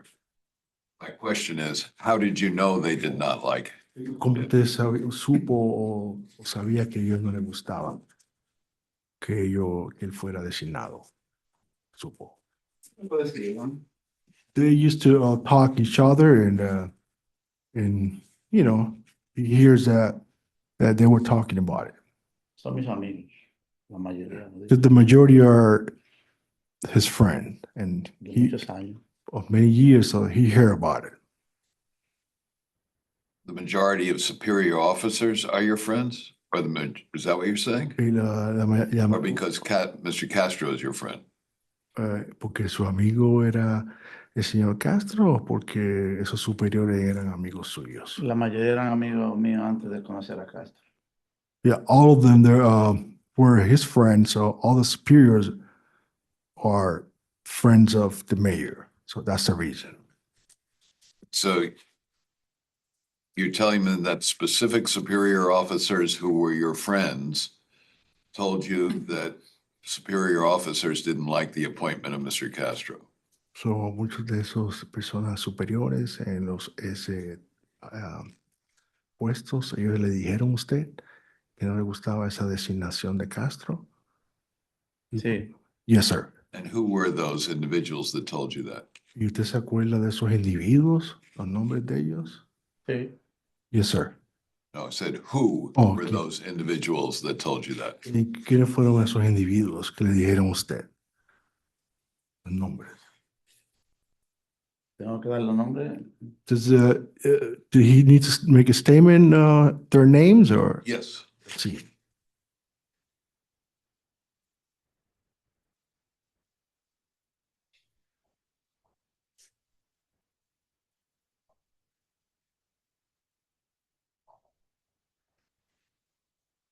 ¿Es obligatorio dar los nombres? Is it mandatory to tell you all the names or?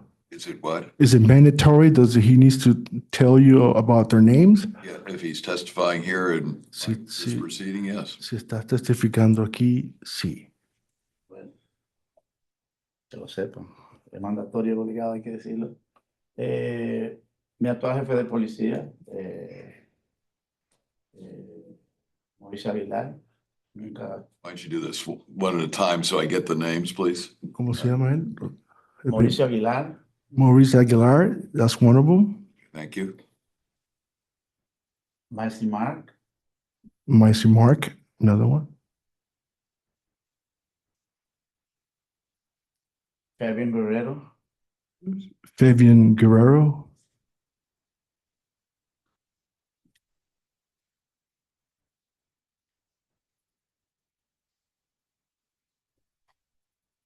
y otros han hecho comentarios, pero no han dicho directamente. And some others, he can remember the others. And did they tell you why the superior officers didn't like Mr. Castro? Ellos le dijeron la razón de por qué. El oficial Montas también. Oh, another one, Officer Capitán Montas. Captain Montage. Yeah. Captain Montez, okay. And my question is, did any of those individuals or others whose names you don't remember tell you why the superior officers didn't like Mr. Castro? ¿Y no le dijeron la razón de por qué no le gustaba el señor Castro o la designación de él? No, they never told him. You didn't think it was important to know that why the officers didn't like the person you were appointing chief of police? No, usted no tuvo importancia de por qué ellos no le gustaba a él o no prestó atención.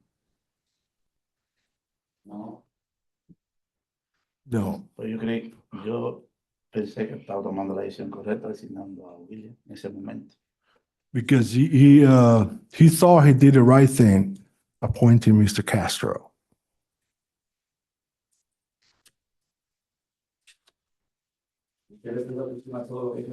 Como alcalde, no sé su trabajo. If you pay attention for all the comments and things going on, you can't be a mayor. All right, that's all I have. Anything further from council? No, Your Honor. All right.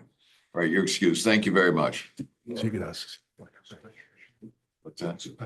Oh, yes. Sorry, just a reminder that all the witnesses who are testifying in this matter are subject to a sequestration order. Sí, hay todos los testigos que están en esto. Sin nada de este caso. Which means that you can't discuss your testimony with anyone other than your attorney while these proceedings are going on. Y nada de esto, solamente con su abogado. You understand? Your Honor, Thank you. Yes. we include the city solicitor, the city's counsel as well. Mr. Hooden, Yes. why does he need to talk to Mr. Hooden about his testimony? Well, if he's not allowed to, I don't want him going. No, I just wondered if I should be just finding a reason to. No, Okay, yeah, that includes the city attorney as well. También usted puede incluyendo el abogado de la ciudad. No problema. He can talk to city. No, you can talk to Mr. Kiley, his lawyer, but not to the city attorney about your testimony. Solamente con él, pero la ciudad no puede. Okay. All right. You understand? Thank you. Una pregunta.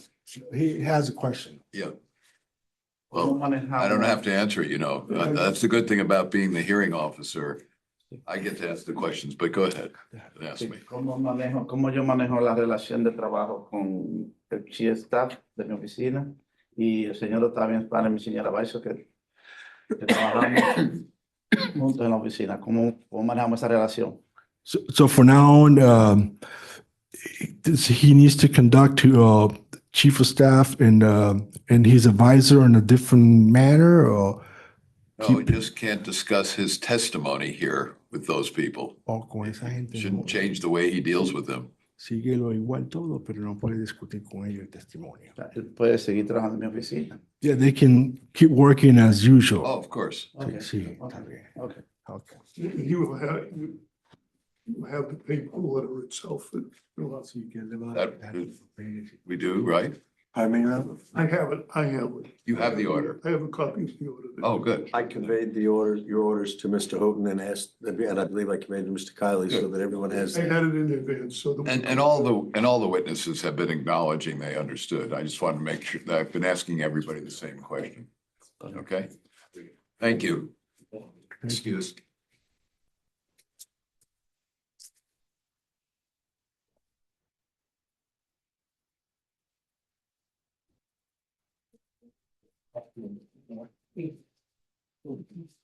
Not going to necessarily put this up to a vote, but do you think it would be most fruitful if we took our lunch break now and then resumed and continued? Do you have a rough idea about how much your continued examination of Mr. Castro would be?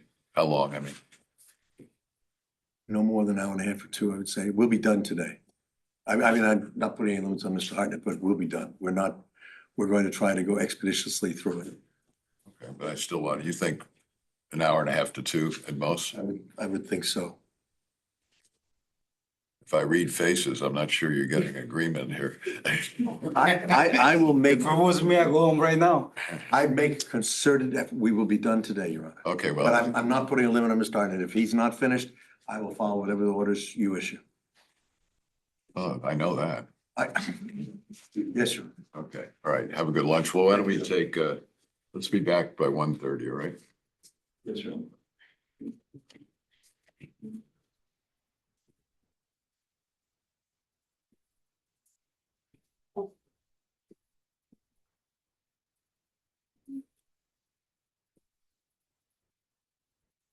Computer? Yep.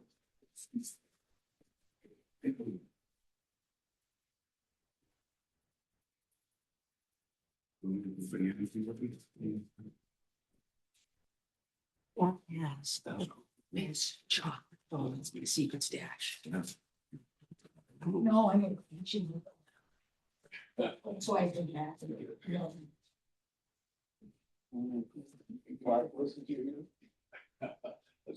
You seem to remind people that they have to listen to.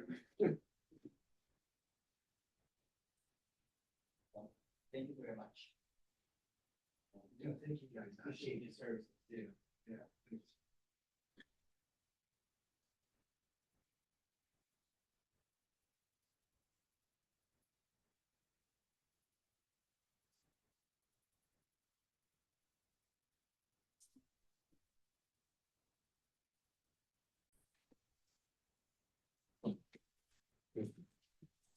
All right. Mr. Jacobs, you can proceed. Call, Mr. Castro to stand up. Victoria D. Still around, right? Yes.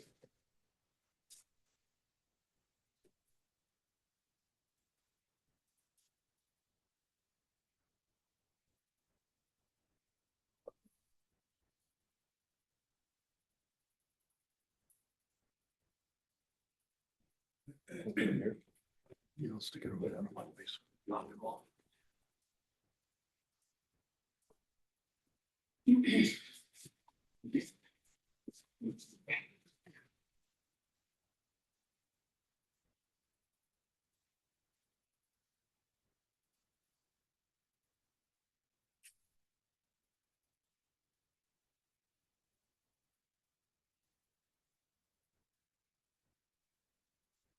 Mr. Castro, I'll remind you that you're still under oath.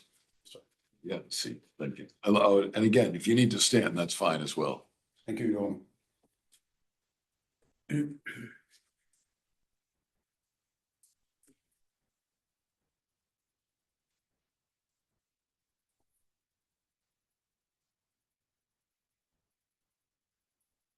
Commissioner procedural. Yes, please. Mr. Castro, I would ask you to refer to Exhibit 13.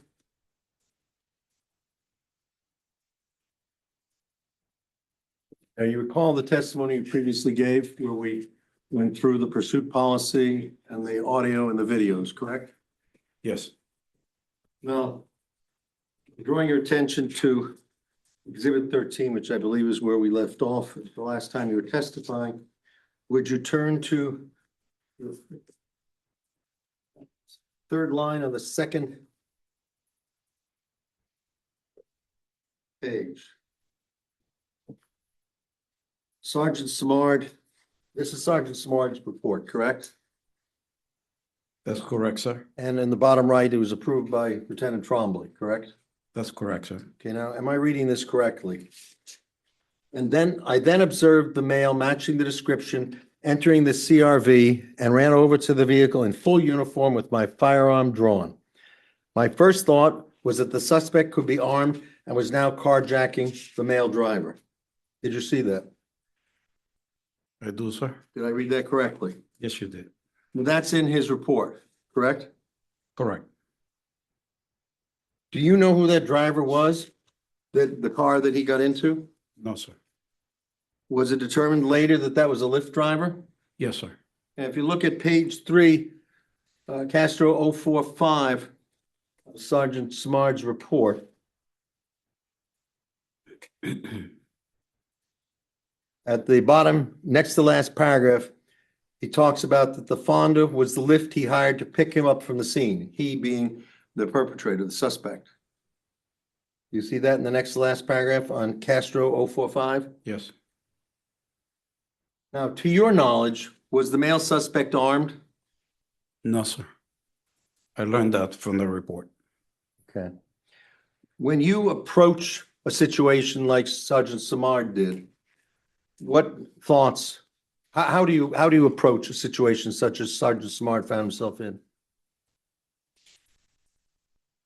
I approach the situation with an open mind, and it all depends on the circumstances there of what I'm seeing. my thoughts, my perception, what I believe is happening based on what's going on around me at the time of my actions. Now, there's an accusation that you were not truthful in your report when you made a comment about you perceived it was a bank robbery. You remember that? Yes, sir. Do you believe Sergeant Samard was lying in his report when he said, "My first thought was that the suspect could be armed and was carjacking the male driver"? We know now that it was a Lyft driver. It was a driver that the suspects, one or the other of the suspects, had retained to pick them up, and we now know they weren't armed. My question to you is, was Sergeant Smart lying twice in his report when he said that my first thought was the suspect could be armed and was carjacking? That's a question I cannot attest to because I don't know his train of mind at the moment.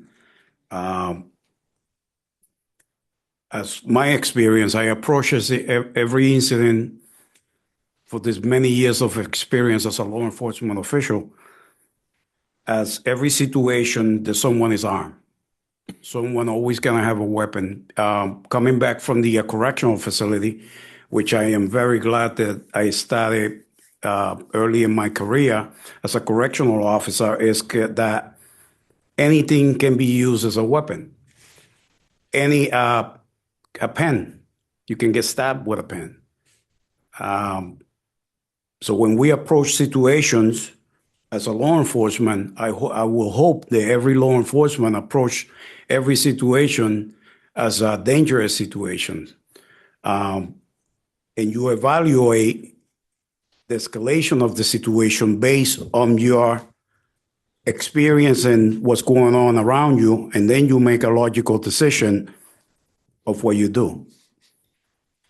Do you attach? So to answer the question, was he lying? No, I can't say that he was lying because I don't know what his train of thought at the moment based on his training and experience was. I wasn't there to see what he was seeing. Now, police officers write incident reports to recount and document what took place in an incident, correct? That's correct, sir. Are those incident reports going to be used within the next day? Or is there any time consideration for when that report may need to be looked at by that officer again? It might be looked at in the court. And would that necessarily might be right after the event? It might be looked up after the event for different subjects. The report to analyze, make sure that everyone's report into the event, they're there. Number two, that the actions of everybody was accounted for. Number three, the use of force. When you submit the use of force report, those are get looked at.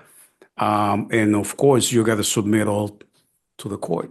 Have you had experience where you have in your career written reports and not gone to court on that case for years?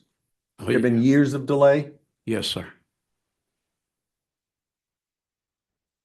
How do you know what took place then years later when this is long outside your direct memory? How do you know what was happening or what you were thinking when you're called to the stand years later?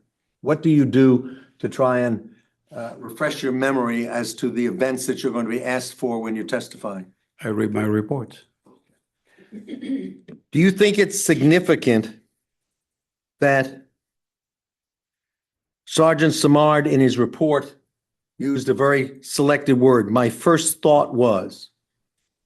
He's recording for the future what he was thinking. So if he has to refer back to this report, he can truthfully testify what he was thinking at the time because that will refresh his memory. Absolutely. But he didn't say in his report, the suspect was armed. The suspect was carjacking. That would have been a factual statement, correct? That can change. His choice was my first thought on page Castro 044. Yes, sir. What made you think it was a bank robbery? We talking about my incident. Yes, if you're referring to your report, which is Exhibit 14, We can provide that to the witness, please. Now, on Castro 047,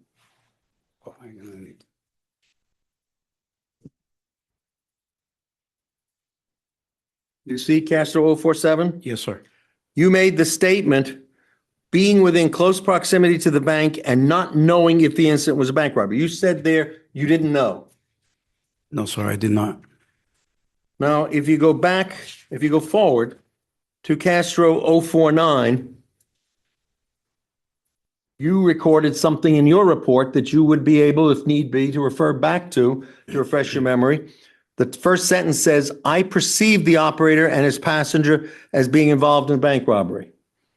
That's correct, sir. Yeah. You didn't say he was involved in a bank robbery, did you?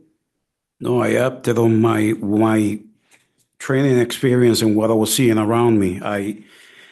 I separated the event. You separate the event by the actions that go on around you. Number one, taking the train into Methuen Street.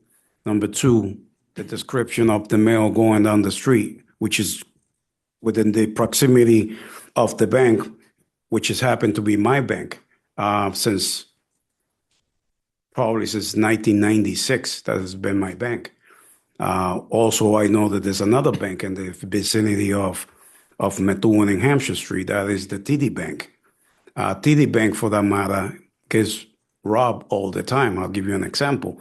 When we had the funeral of one of our fallen sergeants, God bless his soul, we always have a detail on that TD Bank. And that happened to be that day. They knew that all police officers were going to be in the funeral, and they went and they robbed the bank. So going back again to Methuen Street, when I continued down Methuen Street, as I'm traveling down Methuen Street towards Canal Street, I overheard the officer going off at the credit union. Now I have a confirmation that something's going on at the credit union.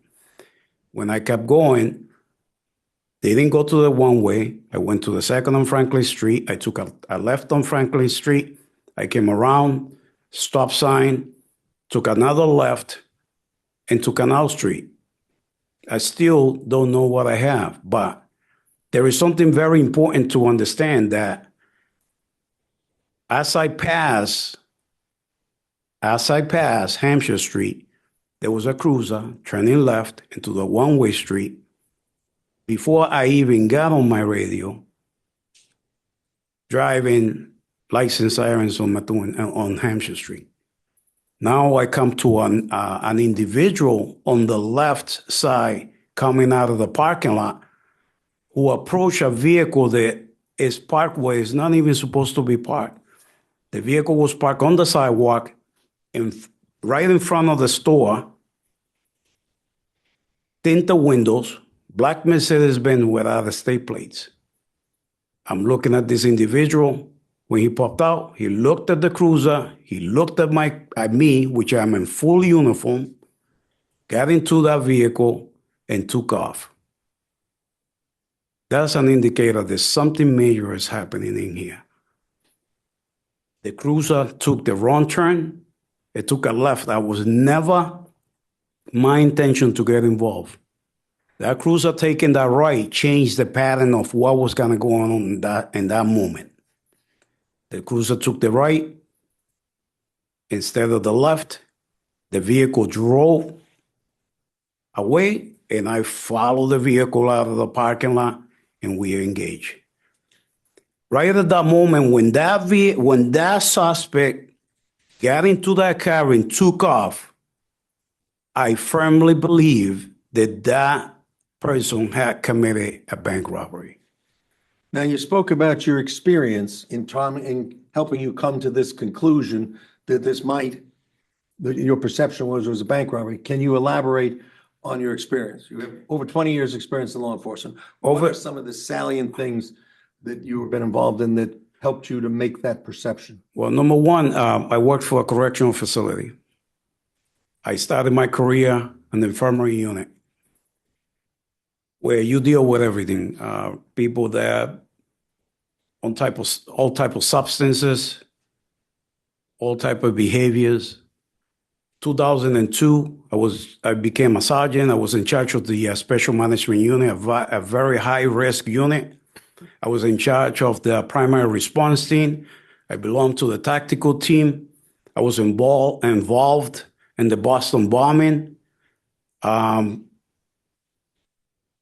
worked for the DEA for 18 years, 11 years as an undercover. In that DEA unit, 3 tactical units.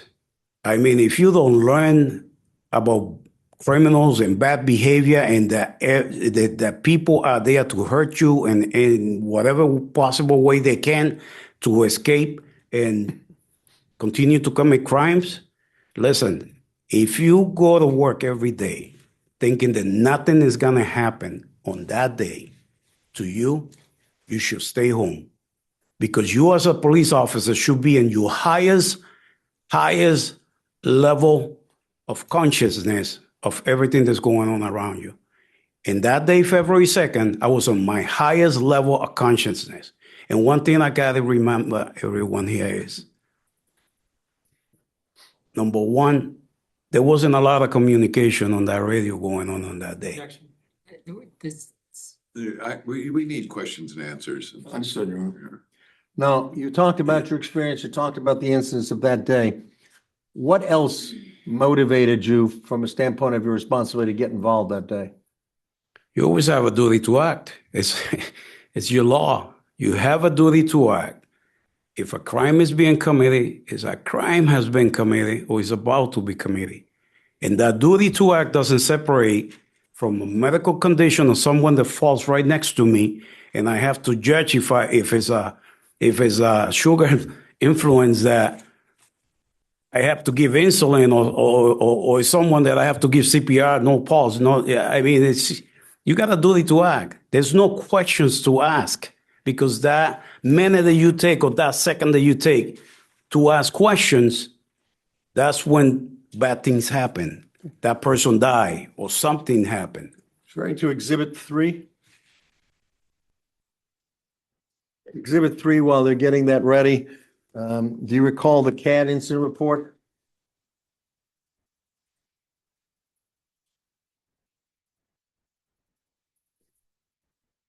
Exhibit 3, Exhibit 3, this says at the CAD top. incident report number 24005129. Correct. Now, this is the CAD incident report of that incident at the 14 Amesbury Street on February 2nd, 2024, correct? According to the document, yes, sir. Now, turning to the next page, Castro 015. See that? I do, sir. Who are the officers responding in this incident? Bottom line, officers, Officers and units, just the officers. 411 William Castro, 421 D Smart, which is Daniel Smart, 429 Rodriguez, 430 M Simard, which is Michael Simard, 479 M Sandoval. Now, turning to Exhibit 4.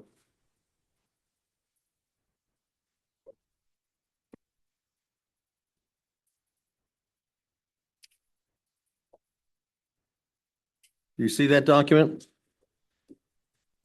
Castro 018. A little blurry, but I can. Is that the platoon roster? Yes. And who is listed as OIC on the left, but the bottom half? Lieutenant Trombley. And the dispatcher? Just a little bit below, a couple lines below that? Jancy. Okay.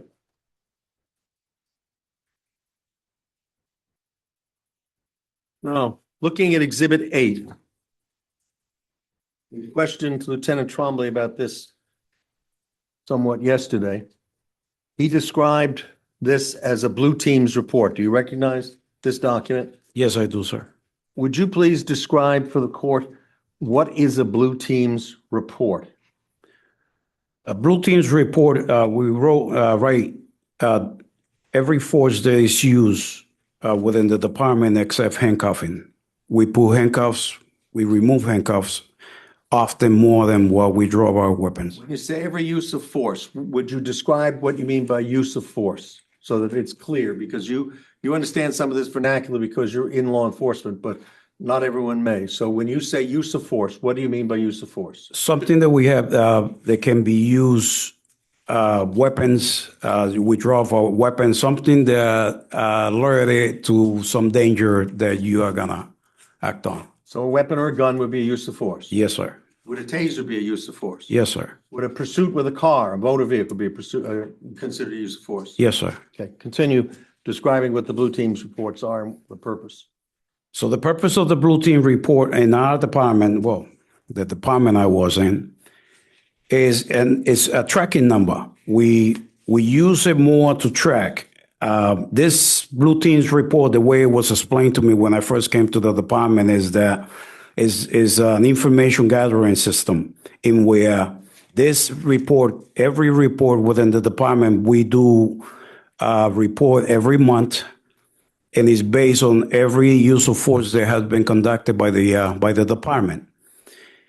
That report, with all the use of force that have been conducted, goes into the FBI. So that's the way to keep track of giving you an alert. Hey, listen, you have, like say in February, you had 20 use of force, and you only had 10. So you gotta have to do an analysis and see what is it triggering this use of force. How often does this report get sent to the FBI? Every month supposed to be sent, according to the information that I got from Lieutenant Paul Rossi. This gets IAA investigator. This gets submitted every month. So is there an oversight by the FBI of uses of force within different local police departments? Yes, sir. No.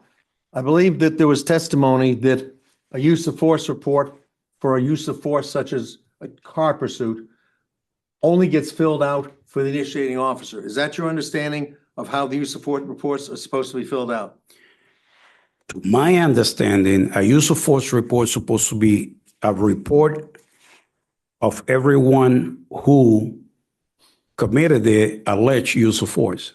So in this particular instance, February 2nd of 24, should there have been just one use of force report or not? No, it's supposed to be, to my knowledge, it's supposed to be one for each individual who committed the use of force. When you came into the Lawrence Police Department as acting chief of police and then converted to provisional chief of police, did you have an issue with the use of force reports? Well, there was a particular issue that we had the use of force. Yes or no? Yes. Okay. Would you describe the difficulty you had with the use of force reports as they were being completed, or as you were overseeing completion within the Lawrence Police Department while you were in the chief of police position, acting or provisional? Well, I learned about the use of force report when I was the chief of staff at the mayor's office. The mayor was asking, the complaints will come in through the email, the police department so-and-so did X, Y, and Z. Then the mayor will ask a question to whoever on the police department, and do you conduct an investigation? Oh, yeah, we conducted an investigation. And then the mayor will go on and ask, okay, so what was the investigation? And no one will be able to give you what was the investigation. Then the next step was, so are we doing an investigation? And then the answer will be, we already did an investigation.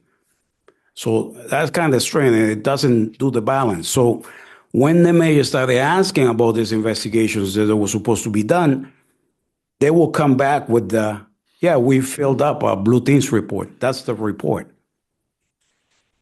Does filling out only one blue team's report rather than 4 or 5 for each officer involved alter the data that the FBI collects on how much use of force is being employed in a given municipality? Of course. What consequence does that have? It's not accurate data. If you have 5 officers withdraw a weapon and they, you're only reporting one use of force, because remember the content. For someone to look at the use of force report, if it's an outside agency, it would be looking at a number. It's not sitting in there and looking at every single report to make sure that they're all different. It's just looking at data, the number. Now, if I give you 20 use of force report instead of giving you 10 when I give you last month, which spikes the difference, and then you go in and you start looking at the content of what's going on, that's a whole different set of data.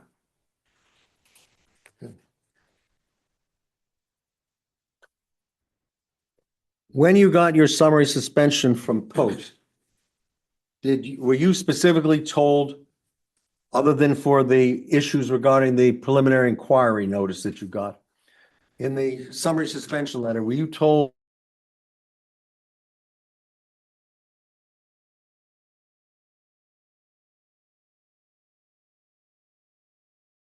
not speak to, not talking about the preliminary inquiry, but about the suspension? No.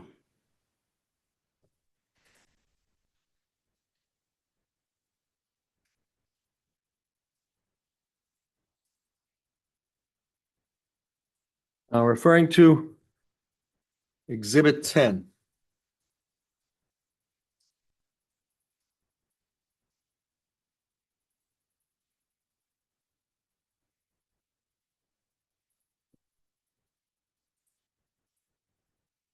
Going to Castro 031.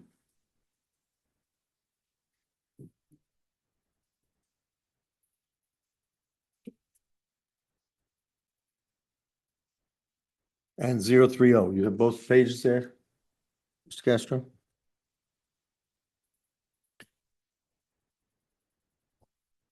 Exhibit 10, page 0 030 and 031. is described as Sergeant Michael Simard's. Correct. You have those pages? Yes, I do, sir. Okay, now, looking at page Castro 030, in the middle of the page, that is listed as an email from Michael Simard to Paul Rossi, correct?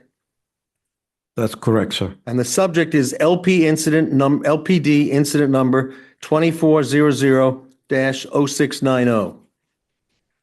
That's correct, sir. Now, referring back to the use of force report, that's the same number, correct?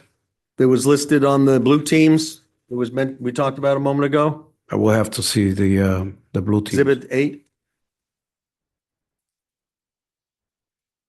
That lists a report number, 2400-0690. That's correct, sir. Now, this is an email from Michael Simard to Paul Rossi about that incident. Yes, sir. Now, in the bottom last paragraph of this memo, this is an email from Sergeant Simard, who was street patrol supervisor, to Lieutenant Rossi, who is head of IA. Correct? Correct, sir. And this is about the incident that occurred on February 2nd. Sergeant Simard says in the bottom paragraph, and tell me if I'm reading this correctly, what's important to note, Lieutenant Rossi, is that I feel that I have been unfairly targeted by Chief Castro for conducting union-protected activities within the department. I have filed a prohibited practice retaliation charge with DLR, as well as a grievance with Chief Castro as the union president on behalf of myself and Captain Aguilar. I've also filed a hostile work environment claim with HR. Do those things have anything to do with the incident of February 2nd, 2024? No, sir. Now, going further down on page Castro 031, he says, what's also important to note is that yesterday at 16:13, which would be about 4:13, correct? Yes, sir. Chief Castro emailed me the response to the LPSOA grievance 2401-2402 concerning Captain Aguilar and myself, ruling in his favor and against us. This email was sent a short time after Chief Castro left the scene of the crash, knowing I was conducting the investigation, which makes me feel he's trying to intimidate me and influence the outcome of my investigation. Respectfully, Michael Simard. Did I read that correctly? Yes, sir. Now, we looked the other day at the grievances. Can we give Chief Castro, or Mr. Castro, exhibits 66 and 67, please? Now, while they're preparing those, Exhibit 66 is the Sergeant Samar grievance. Exhibit 67 is the Captain Morris Aguilar grievance.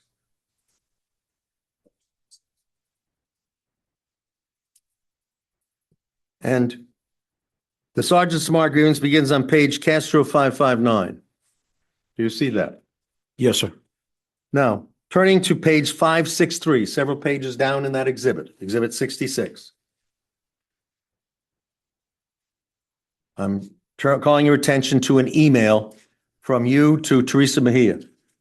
Teresa Mejia was your private secretary when you were acting in provisional chief of police, correct? Confidential secretary. Confidential Yes, sir. secretary.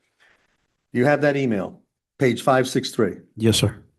Now, that is an email that's listed here is from William Castro to Teresa Mejia, February 2nd, 2024 at 11:51 a.m., correct? That's correct, sir.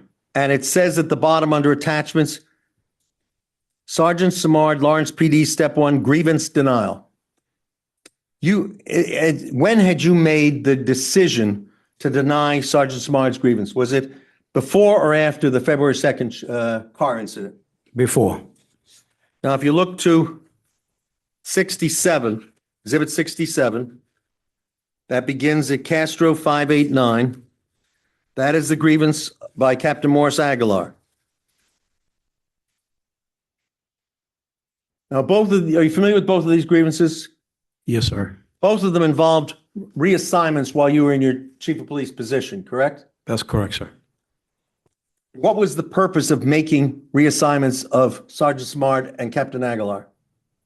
We just had union agreements, and we needed to move personnel based on evaluation that we conducted at the police department because officials superiors were being held over. That's And that define what you mean by holdover, please. holdovers. They will be in sort of trying to force to work after their assigned shift. So you work your 8 hours. It's like an overtime you don't want. You get forced to work an extra shift. Is that a public safety issue potentially? Yes, it is. Why? Especially if you're on the overnight shift. You worked overnight, you got no sleep, and you get forced to work on another shift. You're tired. You might have had no sleep on the day before, so it becomes problematic, especially if you're getting held over more than once per shift. And when you're held over, you're still carrying your service revolver. Yes, sir. And you're still going to have incidents on that next shift that you have to serve when you're potentially tired and make split-second decisions on how to respond to a circumstance. Yes, sir. Now, looking at page Castro 593, that is another email. Do you see that? It's Exhibit 67. Yes, sir. That's another email from you, William Castro, to Teresa Mejia, your confidential secretary, February 2nd, 2024 at 11:51 a.m. Have I read that correctly? Yes, sir. Now, at the attachment, it says, Morris, Lawrence PD, step 1, grievance denial.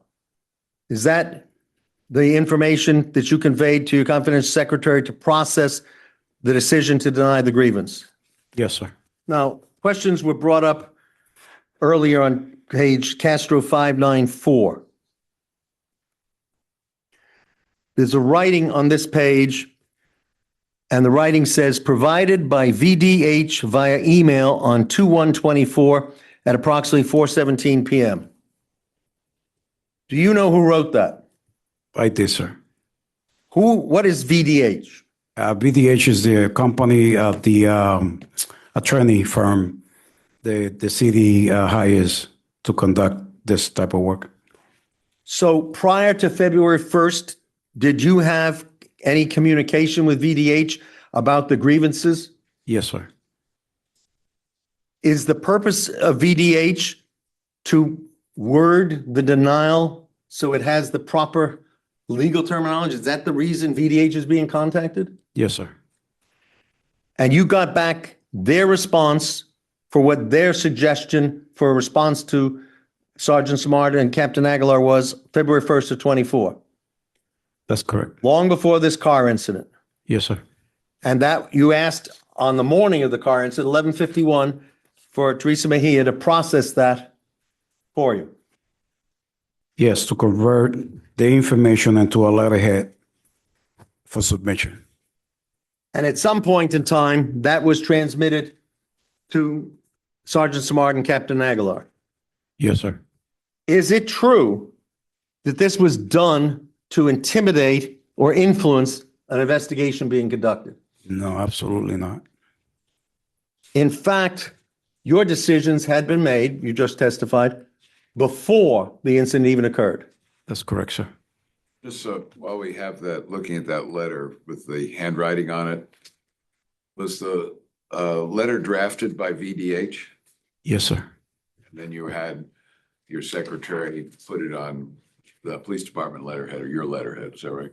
Yes, we spoke on the phone. I remember this. Just, that's all. Yes. Okay.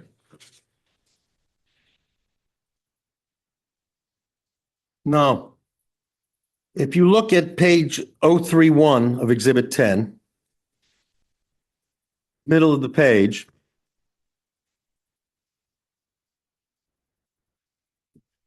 this is all part of Sergeant Samard's email to Lieutenant Rossi, supposedly referencing the incident 2400-0690, correct? Objection. This- He's adding language, he's characterizing evidence. I'll in ways- rephrase. He's adding his opinion on it. I'll Why rephrase. don't you do that? Good. This document, Exhibit 10, is an email from Michael Samard to Paul Rossi, Lieutenant of IA. Is that correct? Yes, sir. And it's dated February 3rd, 2024 at 4:05:48 PM. Correct, sir. And the subject line says LPD incident 2400-0690. Correct, sir. So it is an email from Samard to Rossi, and it says expressly it's regarding the LPD incident that we just went over. The incident of the car that we just discussed was involved in the Blue Team's report from Lieutenant Trombley. Yes, sir. Now, in this email that is supposedly about the car incident, this is part of the email, the second page, Castro 031. In the middle of the page, tell me if I'm reading this correctly. Last Monday, I addressed a few concerns with Chief Castro, Sergeant Bernard present, concerning our union, and he felt the need to bring up the chief's search in Methuen 30 months ago and implied that I was unethical for doing my job as a Methuen City Councilor. Then it goes on to the part we read earlier. What is this issue that he's bringing up in this email about a car incident from February 2nd? What is this going back 30 months ago that he's bringing to Lieutenant Rossi's attention?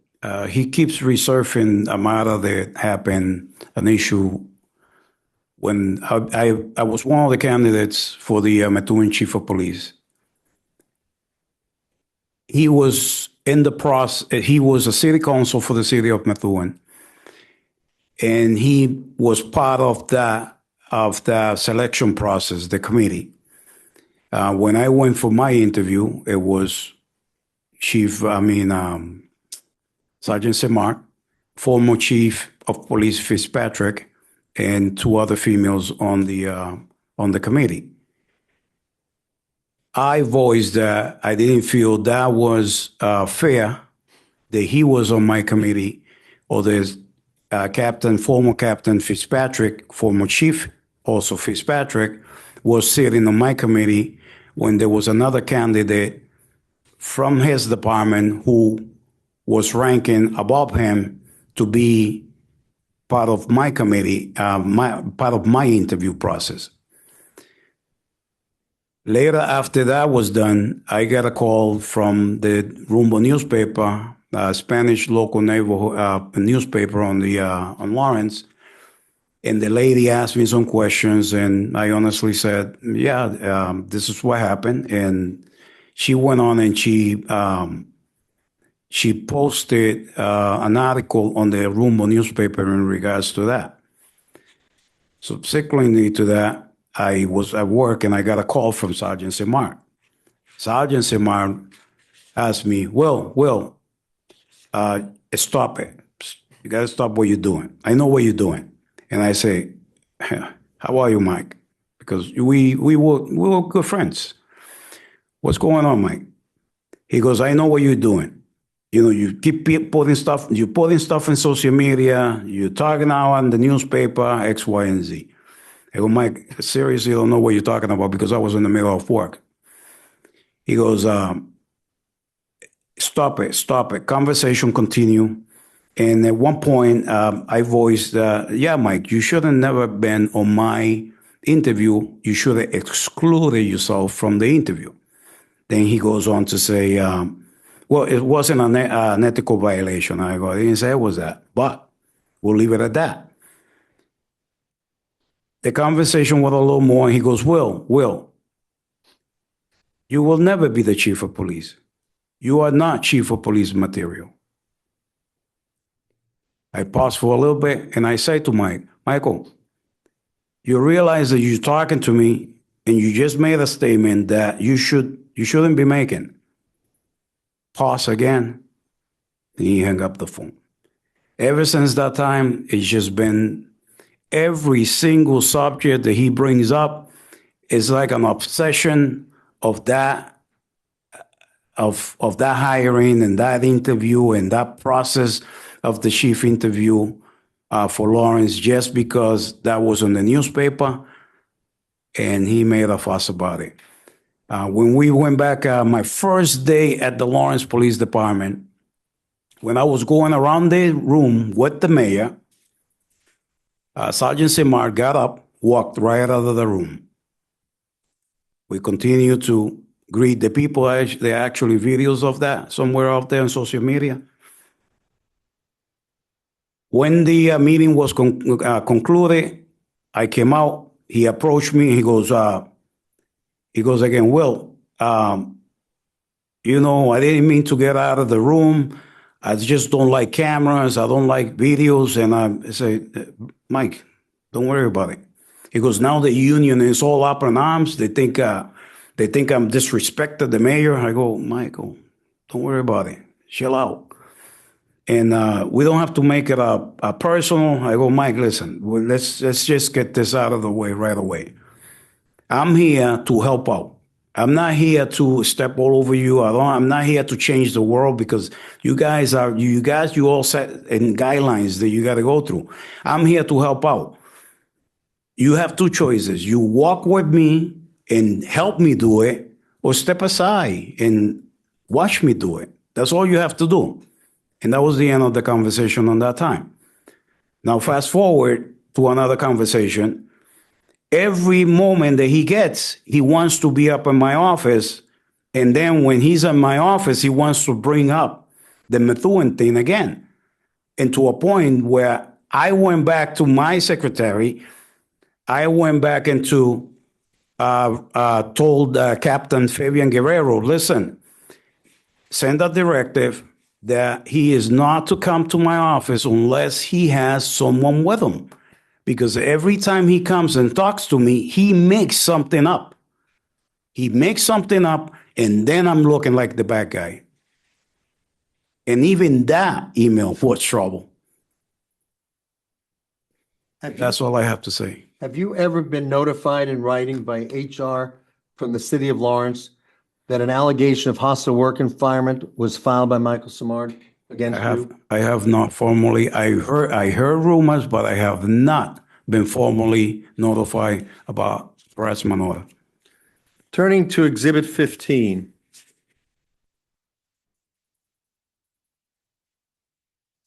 You see that? No. Like you did. And at 16 too, please.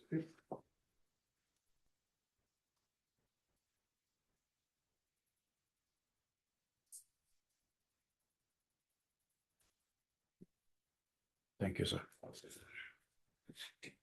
Do you have 15, Mr. Castro? Yes, sir.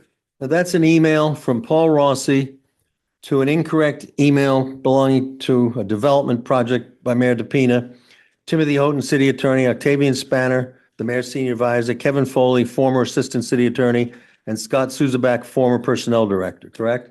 That's correct, sir. And this is about the incident allegations against you, and it's dated February 7, 2024, and it has a variety of attachments. a summary, and apparently 4 Lawrence Police Department reports that are attached to this. Do you see that? Yes, sir. Now, this was sent to the mayor along with a variety of other people. Yes, sir. Now,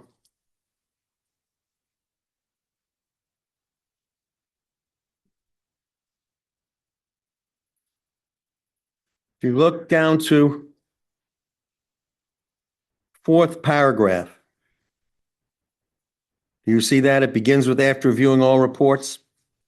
Yes, sir. And I'm going to read that, and this is from Rossi. Furthermore, I believe the above evidence supports an investigation into the pursuit and the truthfulness of Acting Chief Castro's statement in his report that he perceived the operator and his passenger as being involved in a bank robbery. And then he goes on to talk about what the dispatcher clearly and calmly states. And you've already testified about what you heard and didn't hear, correct? That's correct, sir. He calls into question your comment about what you perceived. Yes, sir. Can you explain how it's possible for someone to know what someone else is perceiving or thinking or believing? It's impossible, sir. So Object. I'm going to sustain the objection. No.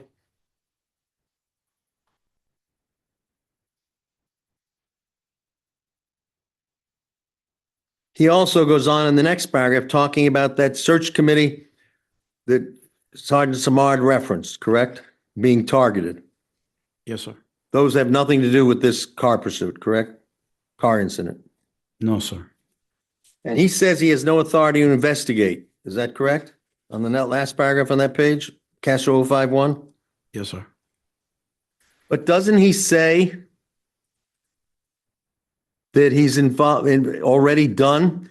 In the 3rd paragraph, he's downloaded city camera videos, private business videos, listening to 911 calls. Isn't in actuality his own statement that he has done an investigation? Based on the evidence that's been gathered, yes. Now, looking at 16.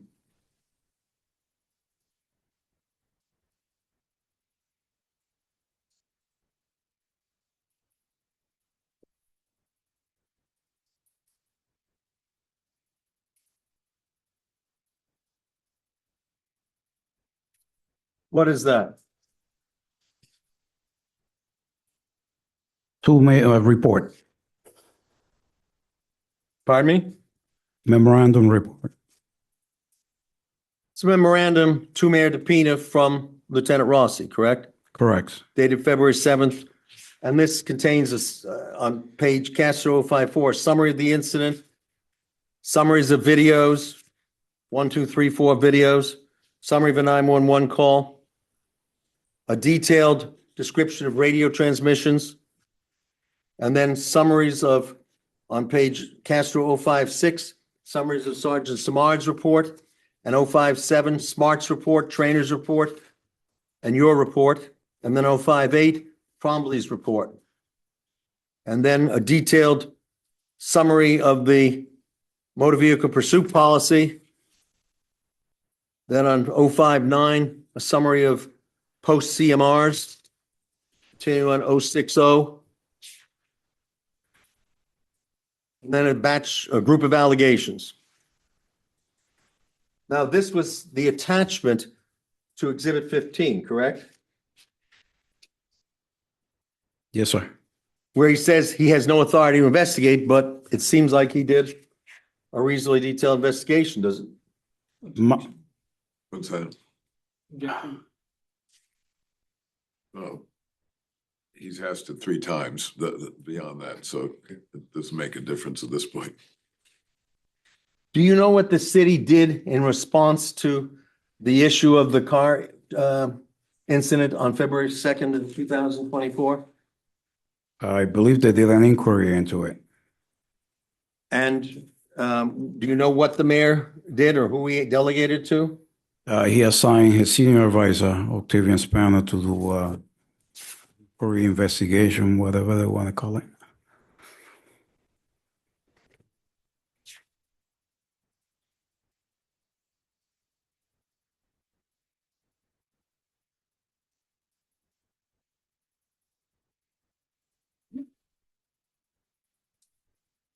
Did the city come to any conclusion of now, let me ask you, were you interviewed by anyone in the city as part of this evaluation of the February 2nd incident?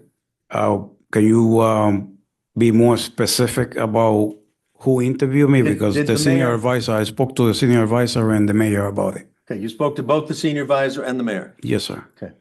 And did you explain everything that took place and answer all their questions? Yes, sir, I did.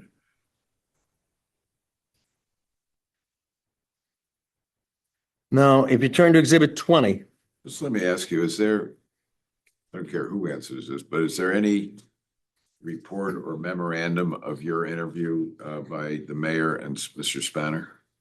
I believe he was taking notes of the, In the evidence here, is there any, There- is there any record of that interview in terms of its content? we did not find any documented written material. We have not, there is none in the evidence. We have not, I have not seen, I don't believe, I just want to make sure I'm not missing something. no, Your Honor. Okay. No, Your Honor. I would bring that to the attention, but no.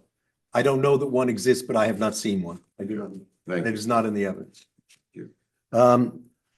Exhibit 20, do you recognize that? yes, sir. Now, that is an email from James Razzo. Was it Lieutenant Razzo or Captain Razzo? Lieutenant Russell, sir. Razzo to Octavian Spanner with a variety of attachments. Correct? Can I get a minute? Yes, No.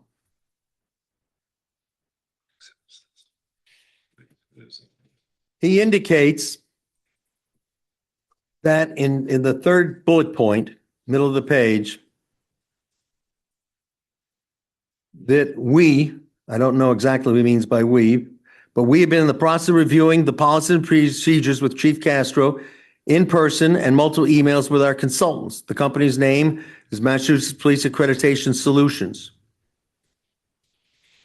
And he submits a copy of the motor vehicle pursuit policy dated February 7, 2022.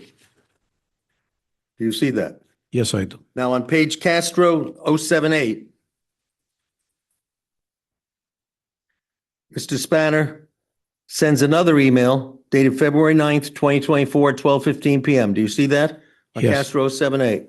Yes, And this is to James Razzo, Lieutenant Razzo.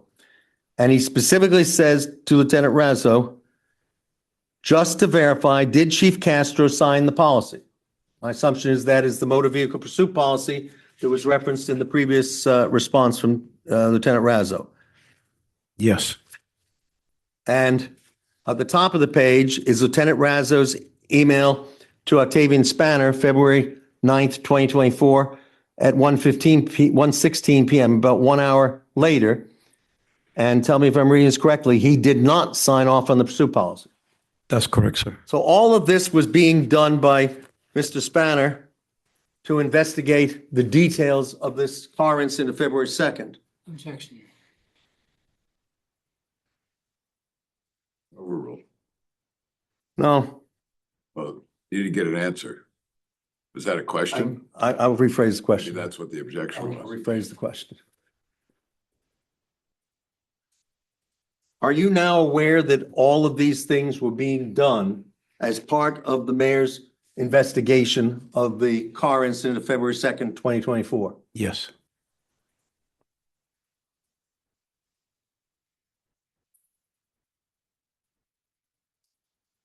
Now, looking at Exhibit 21 and 22.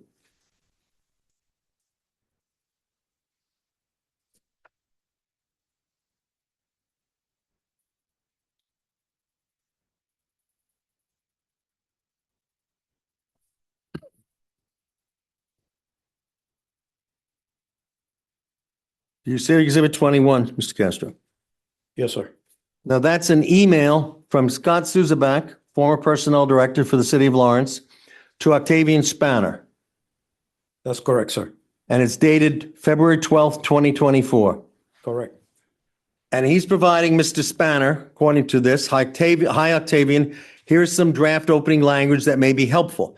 So he's giving Mr. Spanner, as personnel director, he's giving Mr. Spanner some suggested language that Mr. Spanner could use to draft some document. That's correct, sir. Now going to Exhibit 22. Do you see that, sir? Yes, sir. That is an email or a memorandum. It may not be an email. It's a memorandum on City Hall letterhead, Brian A. DePena, Mayor of Lawrence. And it's addressed to Brian DePena with a copy to you from Octavian Spanner dated February 13th. And it outlines, it says on February 8th, you assigned me to review Paul Rossi's report alleging violation of department policy. Do you see that in the first paragraph? Yes, sir. Now, I don't want to belabor the point, but if we went through that entire report, have you seen this report before? Yes, I have. What would you characterize this memorandum as? Letting the mayor know Letting him know what? that he had done an inquiry investigation on it. And then on page 8 through 087, Castro 087.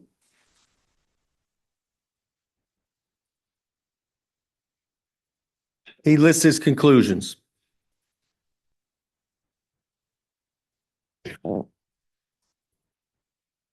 Yes, sir. Now, going to Exhibit 24.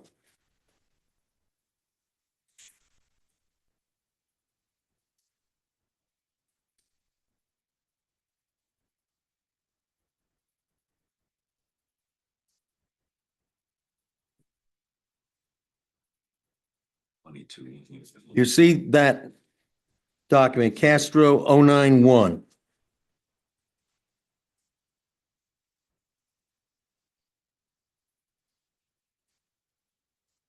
You see that? Yes, sir.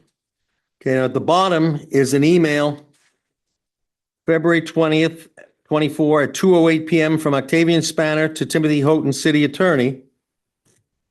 Correct? Correct, sir. And he's providing him some information. And then there's an email from Mr. Houghton, City Attorney, to Mr. Spanner recommending that the mayor draft a letter to Lieutenant Rossi with a copy to you. And then it says what he recommends saying.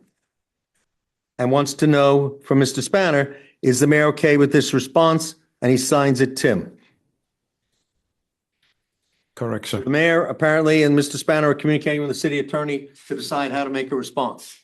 Correct, sir. Then if you go to Exhibit 25,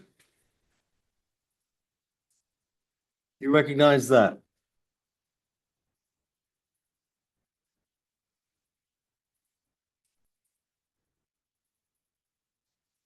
Yes, sir.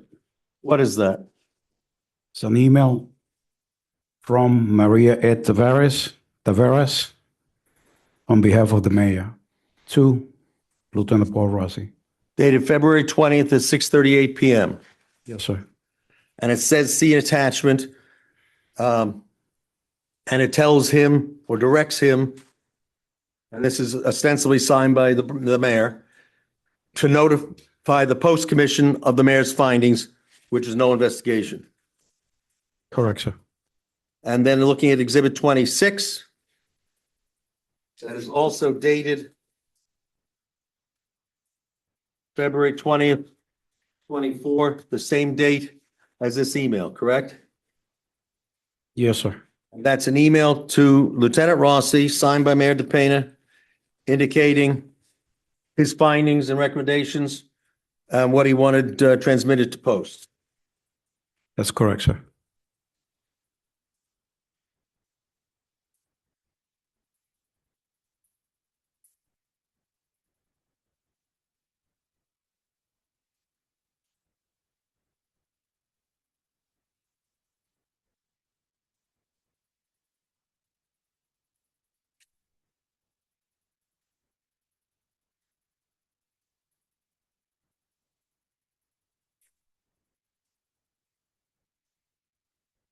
Now, going to Exhibit 28.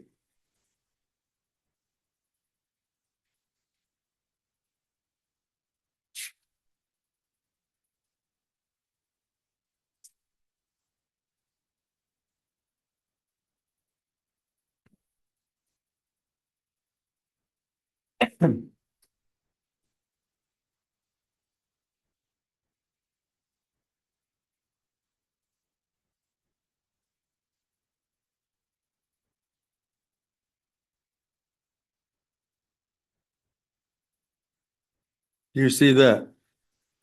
Yes, sir. What is that? It's an email, Paul Rossi, to post. CC Gina Joyce, subject Lawrence Police Acting Chief, AI 2024-001. Okay, now, the first paragraph, tell me if I'm reading this correctly. I have been told, that presumptively this is in response to Mr. Vara's email and the letter from the mayor, to submit this one-page letter, because it references under attachment Mayor's Letter 2/20/24, correct? Correct, sir.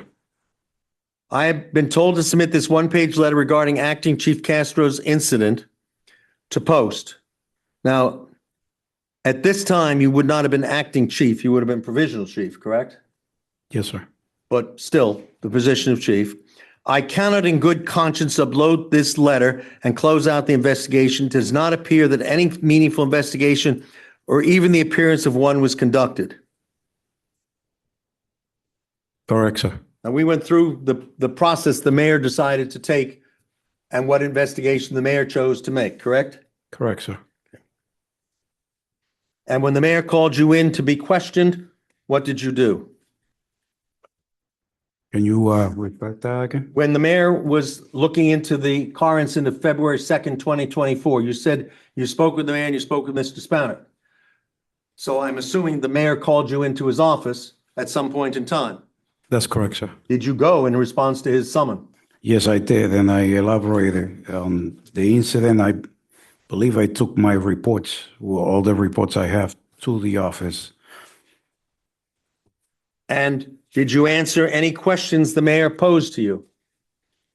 Yes, You also spoke with Mr. Spanner at some point, correct? yes, Did you answer all the questions Mr. Spanner posed to you? yes, sir. Are there any questions that you asked you did not answer from either Mayor DePina or Mr. Spanner? Did you answer all their questions truthfully? Yes, sir. Now, I refer you to Exhibit 30. This letter is a labeled confidential report.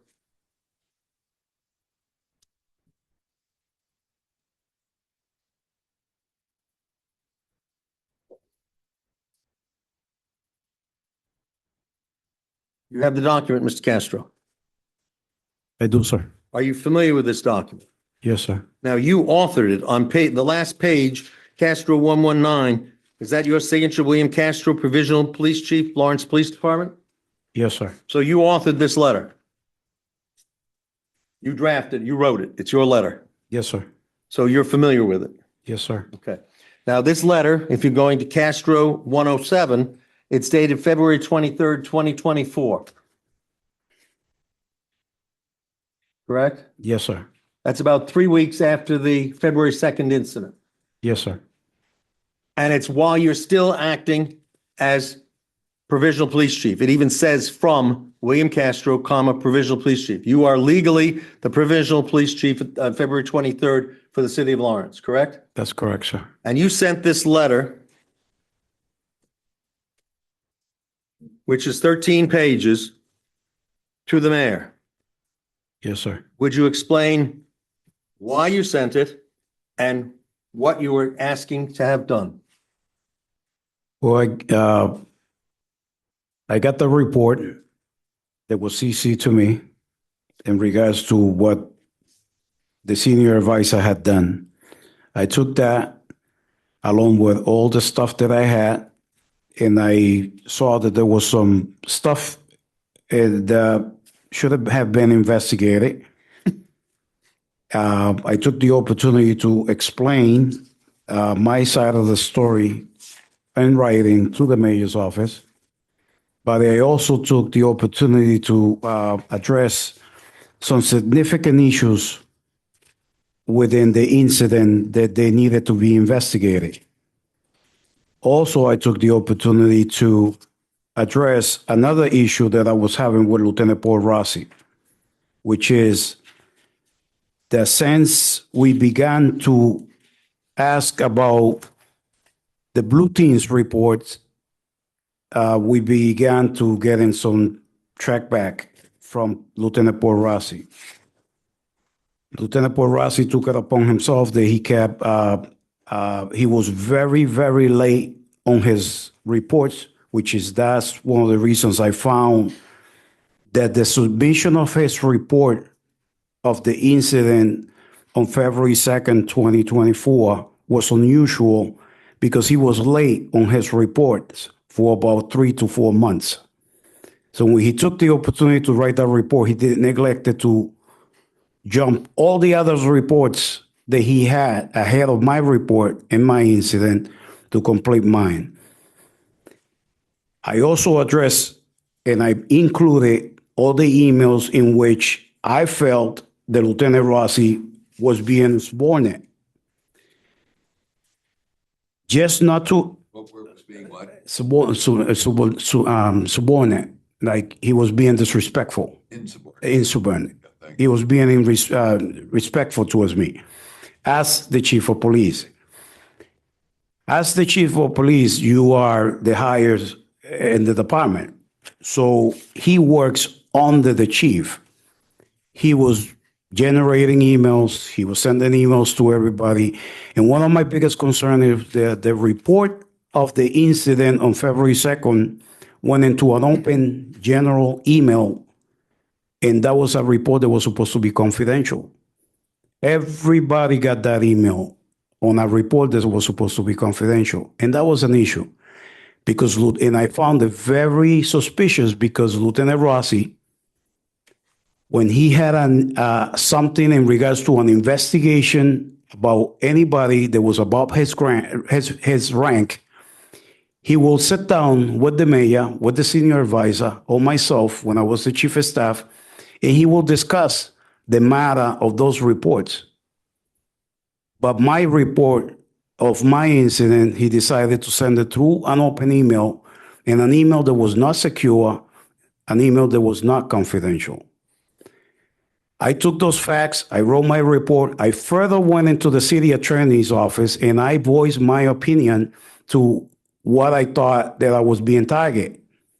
As a result of that, when I showed up to the attorney's office, I took 2 draft emails that I was gonna generate to Lieutenant Rossi, but I was being very cautious of Lieutenant Rossi because he was generating emails as I was harassing him when what I was asking of him was things that was needed to be supplied to me within his duties.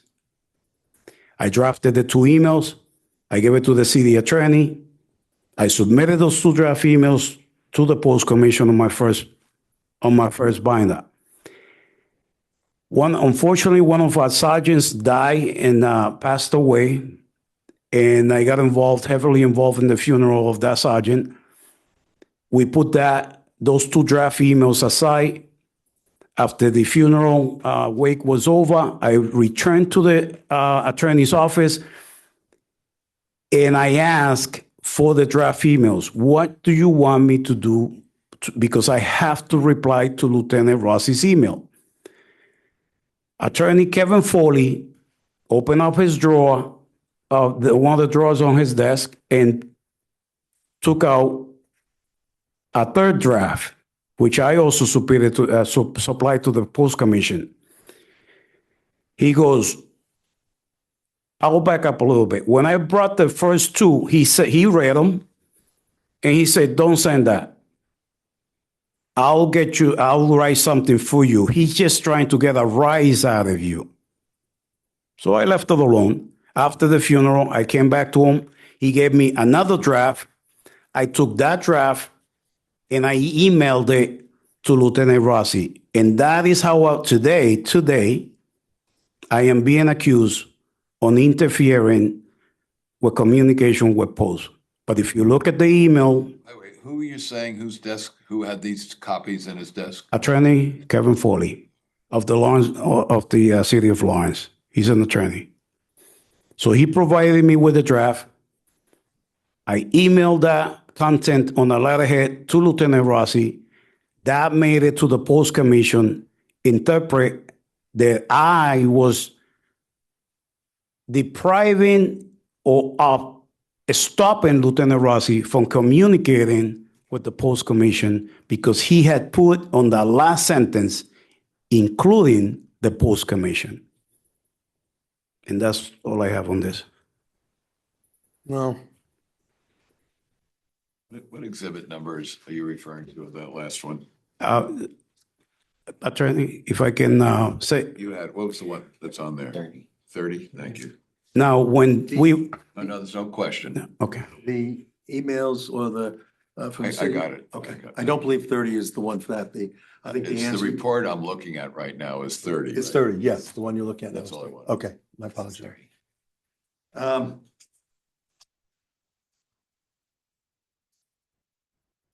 Turning to Exhibit 40. You recognize that, Mr. Castro? I don't have it yet, sir. I'm waiting. I'm just asking the question. I'll wait.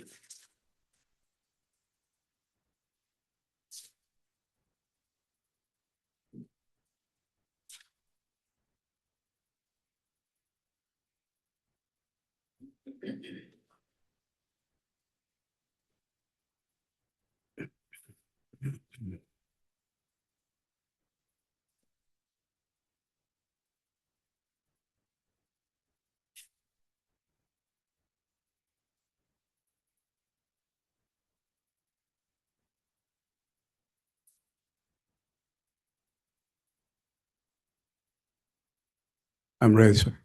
Okay, do you recognize what Exhibit 40 is? It's an email from Paul Rossi to individuals at Post, or to an individual Post with copies to other individuals at Post. Yes, sir. And it's dated April 22nd. Are you familiar with this email? Yes, sir. And what is Lieutenant Rossi communicating here? He's communicating an incident, not an incident, a visit to the, Is he raising a variety of different issues? yes, sir. Now, these are not necessarily a specific incident. One involves a meeting at City Hall on April 19th with the mayor, Yes, sir. and that was a meeting that you attended. Yes, sir. Get into that in a moment. Then he's talking about a FOIA request that your attorney made to the city, Yes, sir. and then whether you could get access to any city videos, some of which are in evidence here. Yes, sir. Right, and then there are several attachments, correct? That's correct, sir. Okay, now turning to page Castro 176. That is a letter addressed to Chief Melix Benilla. He's acting Chief Benilla, correct? Yes, sir. From Captain Ariel Montez dated April 20th. Urgent, and the reference is urgent reporting of violation of post. That's correct, sir. And this is in reference to a meeting at the mayor's office, April 19, 2024. Do you recall April 19th, 2024? Yes, I do, sir. Could you relate briefly, without going into too much here, just briefly, what occurred that day? What happened? How did you get where you got? I was at home. I got a call from the mayor's office. Senior advisor Octavian Spanner asked me to come to the mayor's office. I went to the mayor's office, and when I got there, there was a meeting, and happened to be, it was a budget meeting. Now, this was April 20th of 24, or April 19th that you got the call, April 19th. 19. Pardon me? 19. April 19th, correct. Now, at this time, you are no longer serving as provisional chief of police for the city of Lawrence, correct? That's correct, sir. You are on admin leave as provisional police chief for the city of Lawrence since the March 21st summary suspension by post. That's correct, sir. But you still you're on admin leave with pay. That's correct, sir. So your boss was still the chief executive of the city, the mayor of Lawrence. Yes, sir. And the mayor summoned you to his office without any explanation, you were just told, be in the mayor's office. Yes, sir. Okay, and you went? Yes, I went. No. When you went there, did you in any way indicate that you were in any capacity serving in law enforcement? No, sir. While you're wearing a uniform of any kind? No, sir. Do you have any other indica of authority or of being a police officer? No, sir. No. Do you recall what the subject of the meeting was after you got there, what the mayor wanted to know about, or what the other people assembled in the mayor's office wanted to know about? When I got there, it was the city council, When you Ramon. say CAFO, could you explain what? It's the financials of the city, the one that handles all the finances of the city. There was also Ramona Ceballos. She was over Zoom. Was the mayor and the senior advisor Octavian Spana. They were in the office. They asked me about. They were going to talk to me about submissions. I submitted some documents. Let me ask you one preparatory question, then Yeah. I didn't mean to interrupt you, but I probably should ask this. You served as acting or provisional chief of police from October 20th, I believe, of 23 until March 21 of 24. Yes, sir. Okay. So that would be November, December, January, February, and a little into March. Yes, sir. During that time, were you involved in budget and personnel issues for the department? Prior of being a chief March and 21. yes, And were documents being transferred back and forth between the police department, between your office as chief, acting or provisional, and the mayor's office as the mayor? yes. Okay. Now, please go forward. I didn't mean to interrupt. What was taking place? What were you being asked about at this meeting? Prior to my suspension by post, I had submitted documents regarding to the budget of the Lawrence Police Department. Those documents include ammunition for training for the officers, numerous items. And I submitted that before my suspension, including on those documents what the documents of the assessment that I have done for the hiring for the Mayor De Peña's promotion of 7 sergeants, 3 which were supposed to be provisional sergeants. I submitted that. Those letters were included with those documents. And to cut it short, it was just the ask in regards to what was needed in the police department prior to my suspension. Were they asking you to do anything, to make any decisions with regard to the police department going forward? No, sir. Were they asking you what you had recommended, what you had done? Please explain the things you had submitted regarding budget and different police assignments previously, that you had submitted previously, previous to March 21st, when you were lawfully serving in a chief of police capacity? Not assignments. The letter that I had submitted on a proposal for the sergeants and what was proposed for the training, which I believe I explained when I testified the other day in regards to the sergeants, the assessment that I conducted for the mayor to alleviate the overtime that was going on the department. To your understanding, was there any confusion that Felix Spinella, who was there with Captain Montez, was the de facto lawful acting chief of police at that time in April of 24? He had a uniform, he had a gun, he had a badge, he had the stars on the column. He was the chief. No. Going to May 21st of 2024. Do you recall that day? The documents. All right. That's fine. No. Do you have any recollection of what you did at breakfast time hour on May 21, 2024? Oh, now I can remember. Yes, sir. Would you describe what transpired in the morning of that day? I went to breakfast with the mayor like we usually do. Mr. Spanner and I, we meet for breakfast, discuss a few issues out of the office. during breakfast. Octavian Spanner was not on that meeting, by the way. Throughout my presence at the police department, when I got there, we have 5 captains. When I got there, we have 1 captain which was an admin leave, Captain Mangan. When I got there, all the other captains took vacation, a 1-month vacation right away. So Captain Guerrero was the only one that was there helping me out with everything that was going on. I mean, we had issues everywhere.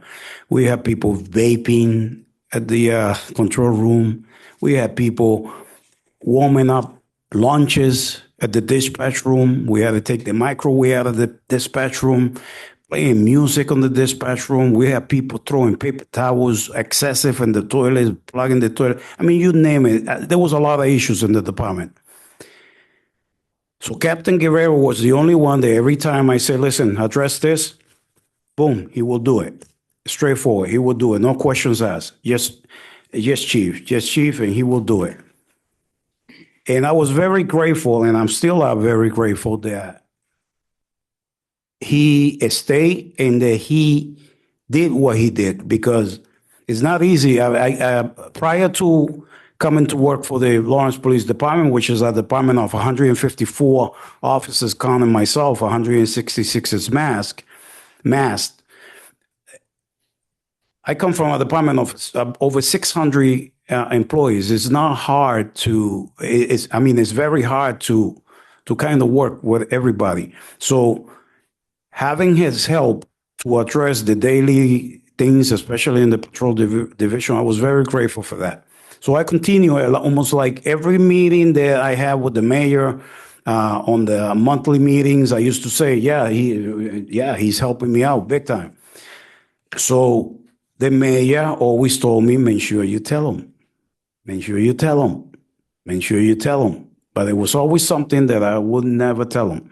So that morning, he said, make sure that you tell Guerrero. He didn't even call him captain. Make sure you tell Guerrero. And he actually said, call him and thank him. But I remember that same day, as I drove by that area, I remember what he had told me, and I called Captain Guerrero, and I wanted to thank him. I wanted to thank him in person. I asked, hey, you got a minute? He said, yeah. I didn't know his address. I went to his address. He was outside waiting for me. No, Chief, Yes, I want to ask some questions, but I want to ask them very carefully. Okay. So please be very careful in your response in this session. Okay. And if there's need be, we can have another type of session later. So don't enter anything for that. You said you went to his house, Yes, sir. and when you went there, what did he do? Are we done with the breakfast? We're done with the breakfast, yes. Yes. The breakfast was early the same day. I know. I'm just wondering if you plan to go back to asking more questions about the breakfast. No, sir. I thought the meal was irrelevant to the, I'm not talking about what they ate. Go ahead. okay. So you got to his house, Yes, sir. and what happened? He was Not out. what you observed, but just what happened? What did he do? He was outside waiting for me. What did he do then? He got into my vehicle. And did you drive somewhere? Yes. Did you speak? Yes, we spoke. Okay.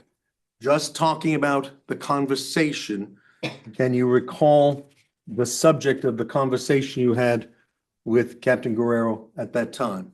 Just the subject matter. The subject matter we talked about, he immediately, I asked him how he was doing. He said he was doing fine. And in the same conversation that he was going to take a trip, he was going to go out on vacation. He was on a trip to the Dominican Republic. He was going to take his family. During that time, I don't know if you want to go into close. I just want to know what the subjects of discussion were right now. It was regular conversation about his trip and about his family. I believe I told him, I'll take care of your family. Were there any other subjects discussed? No. And did you, how far, how long did you drive? Not any explanations, but just distance did you drive? Can you characterize how you drove? I wouldn't say we drove around the block because And then what did you do? brought him back to his house. No.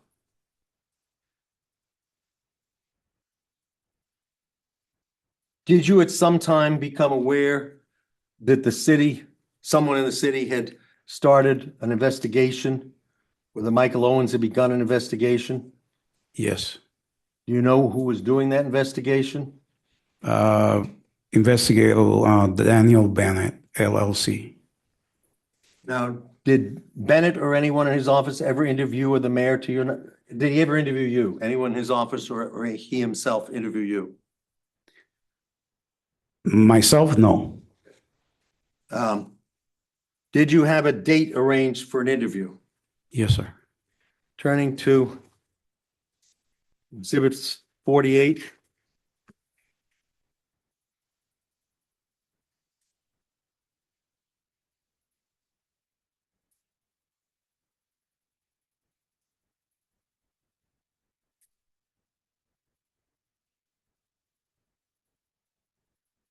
When you knew that you were going to be interviewed by Daniel Bennett, did you seek counsel? Yes, sir. And do you know whether an effort was being made to coordinate an interview date? Yes, sir. What were some, are you aware of what were some of the difficulties in scheduling an interview date for you? Yes. What were those? My attorney had some court dates that he couldn't get away from. Turning in this exhibit, I realize there are a lot of pages here, so if you would turn to Castro 317.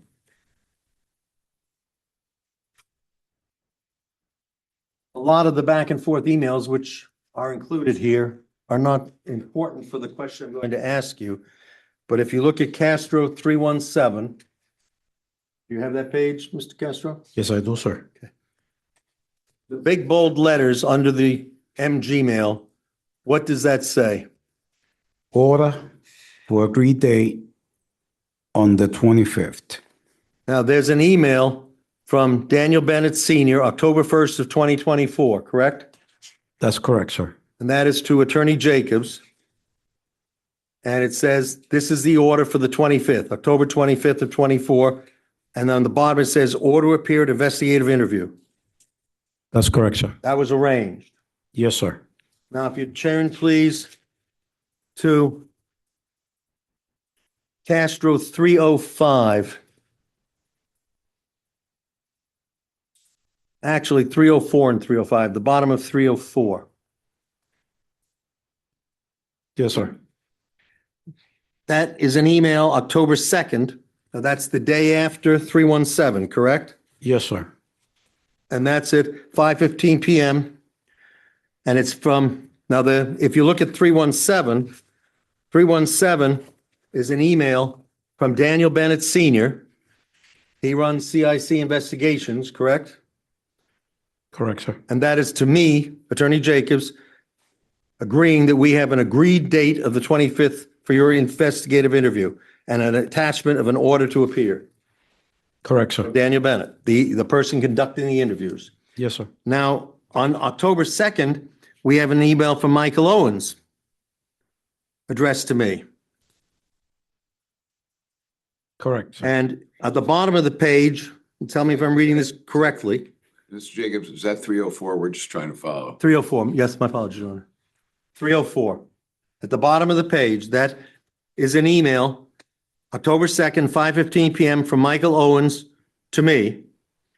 And I'm going to, it says, please see attached order appear, and I'm going to read the email body at the very bottom of the page. You follow along, please. I have made aware that you are requesting through Attorney Bennett that Mr. Castro's interview be conducted on October 25th. As Mr. Castro is our employee and a law enforcement officer of the city, he is under a duty to cooperate with an ongoing investigation. This duty complying with an order to appear for an interview and making himself available for the interview. This duty includes, to be clear, failure to cooperate with an ongoing investigation, such as failure to comply with an order to appear for an interview, can result in disciplinary action up to and including termination of employment. We are happy to be reasonable on scheduling, but October 25th is not reasonable.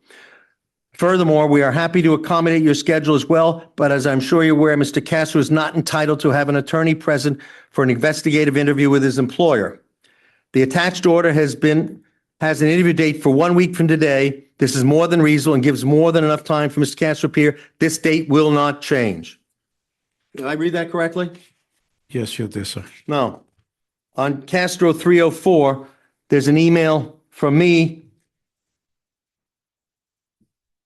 to Mr. Owens regarding the order to appear.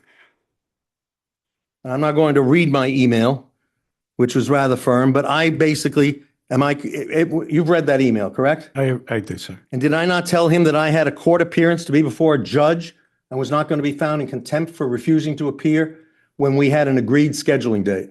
Yes, sir. So is it correct that you had an agreed date with your counsel to be present for your interview? Yes, sir. And your interview was never conducted by Daniel Bennett or anyone in his organization, CIC Investigations? No, sir. Are you aware that Mr. Bennett concluded his investigation without ever interviewing you? Yes, sir.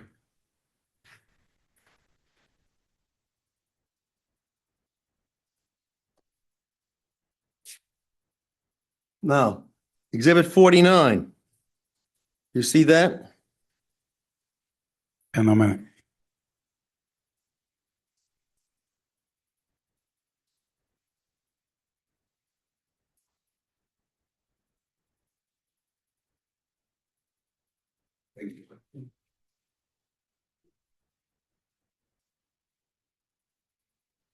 Yes, sir.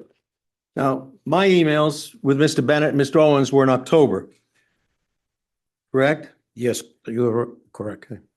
Now, October 1st, October 2nd, correct? That's correct, sir. Now we have emails between the city attorney and Mr. Bennett, October 10th, October 11th. Without going into each email, can you characterize what was happening here? It's requesting interview with Mr. Bennett. And asking him to arrange a meeting at City Hall with the city attorney and with Mr. Spanner. That's correct, sir. And they asked him to halt his investigation because he was not getting you interviewed for his investigation. And they didn't want to, is it true that they wanted that interview to be scheduled? Yes, sir. And then if you look at Exhibit 50, that's an email from Daniel Bennett sent to the city attorney, Timothy Houghton, Paul Rossi, Brian DePena, final Lawrence report on acting Chief Castro, and it's dated October 13th. And I'm going to read that. Attached is the final report regarding acting Chief Castro. This is an independent investigation, and the report has been produced consistent with its independence. Attachments include transcripts of 18 witness interviews are being sent in a separate email to the sides of the documents. Had you ever been interviewed by Mr. Bennett? No, sir, I have not. To this day, have you been interviewed by Mr. Bennett? No, sir, I have not. Now, turning to Exhibit 51. That is a letter sent by email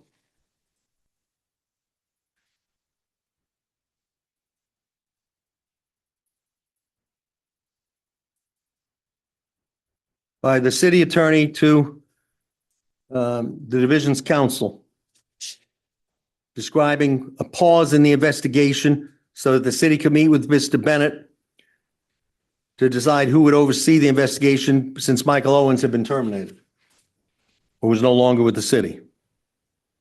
Correct, sir. And that's in reference to an email. That is October 22nd. That's in reference to an email by Octavian Spanner, the next page, Castro 330, on October 10th. It's to Mr. Bennett to notify him that Mayor DePina has instructed me to halt any investigations currently underway by your investigative firm, and you will receive a formal invitation to attend a meeting with the city attorney. Correct, sir. No.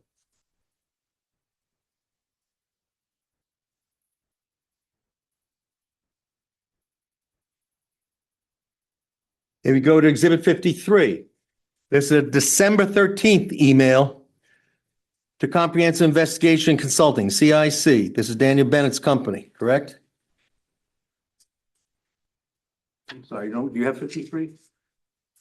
Yes, sir. I have 53. 53? Mr. Castro? Yes, sir, I have. December 13th, 2024. Yes, I do, sir. And it's addressed to Comprehensive Investigations and Consulting regarding Castro report.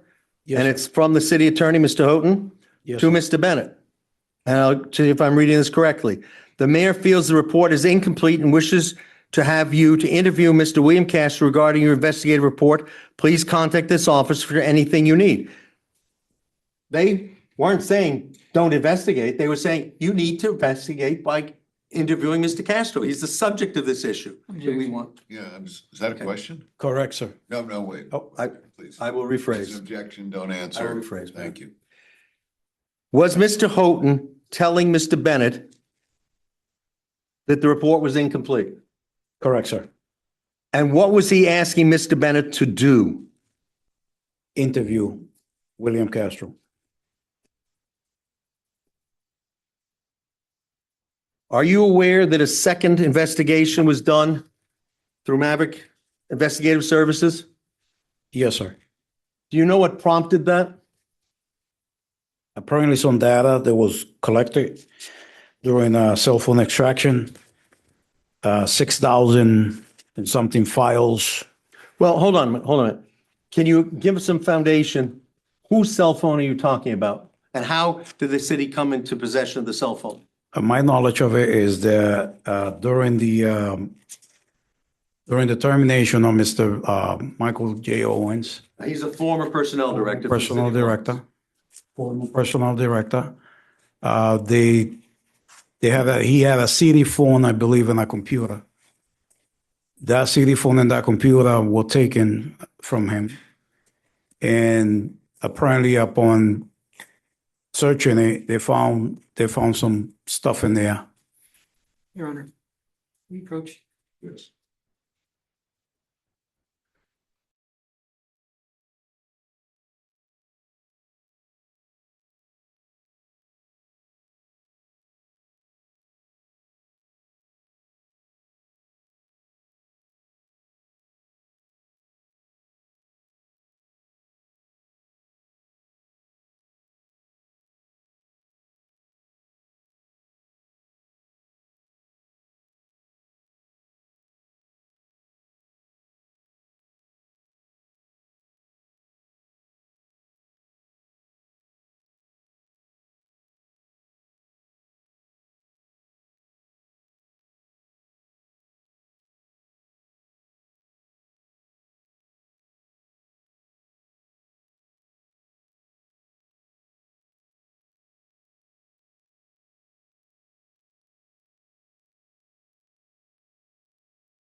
All right, back in action.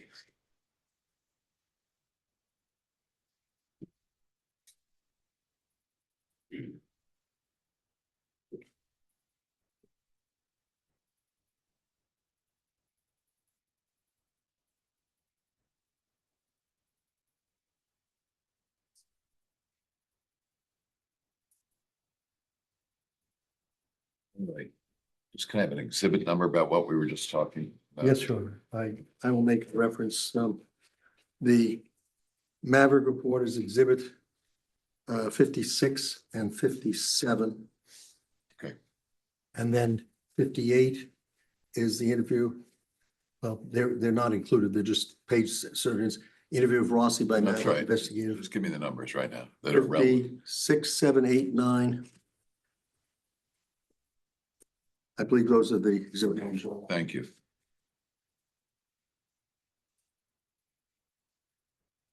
And I'm sorry, 55. Okay.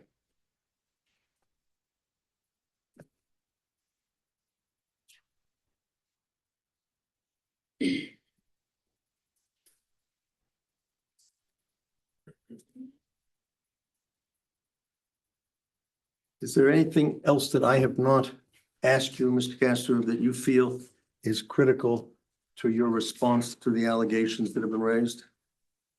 That's kind of a broad question, isn't it? I'm just concerned. I mean, if I were in Mr. Castro's position, I might want to make my final argument based on that. So I just, Any facts, not argument, but facts that you think need to be brought to the attention that have not been brought out?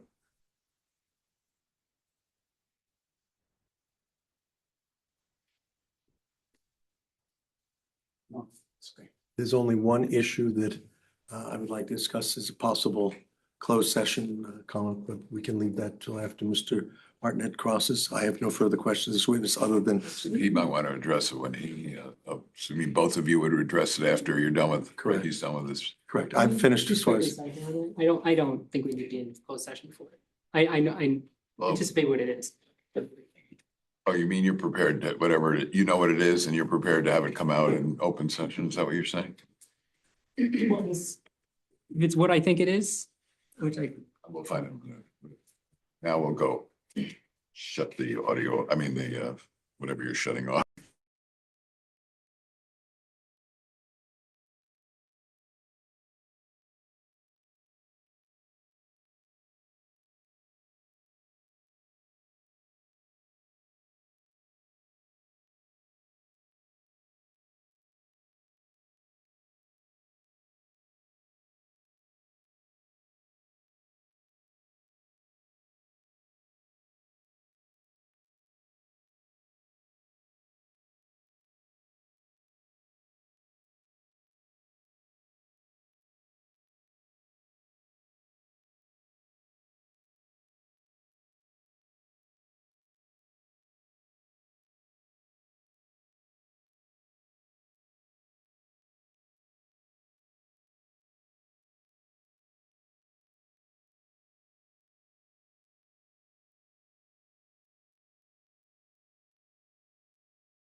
All right, we are going to go into a closed session for a very brief period of time.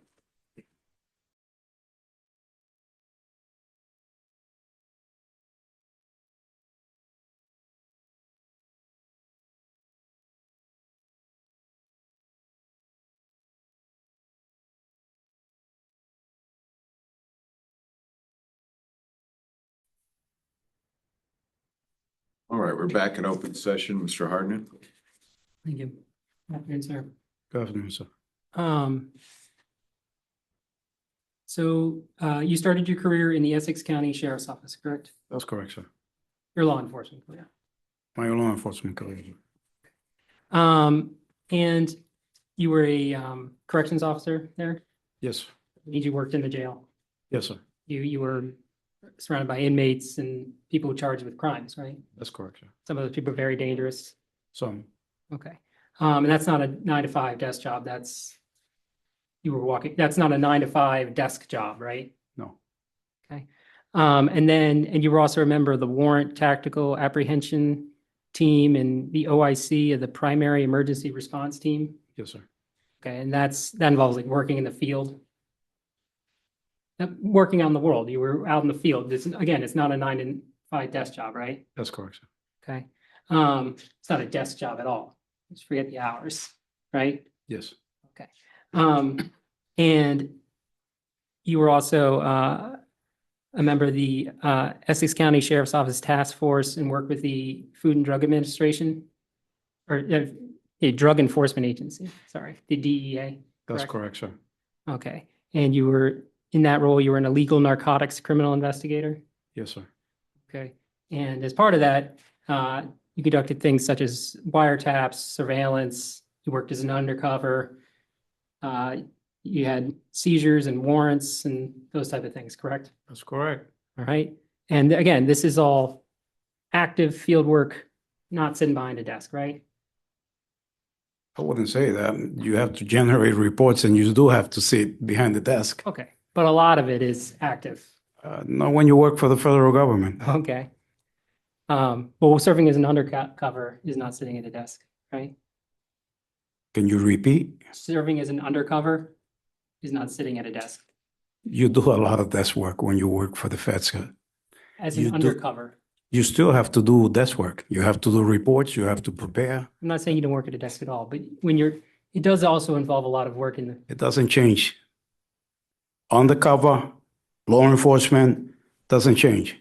this was a desk job, isn't that, is that what you're saying? It's not a desk job, but it includes desk job, desk work.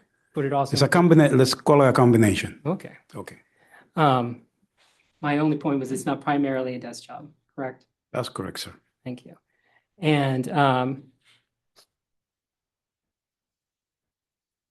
And this was the type of work you did for about 20 years, right? Yes, Okay.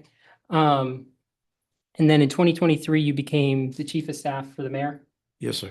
That's the mayor of Lawrence, correct? Mayor Brian A. DePena, sir. Okay. And he was your friend before you became Yes, chief of staff, and he's still your friend to this day. still friend. And you'd agree with me that being chief of staff for the city is quite different than your 20 years of service as a DEA task force, right? Depends. Depends on what. It's all about accountability.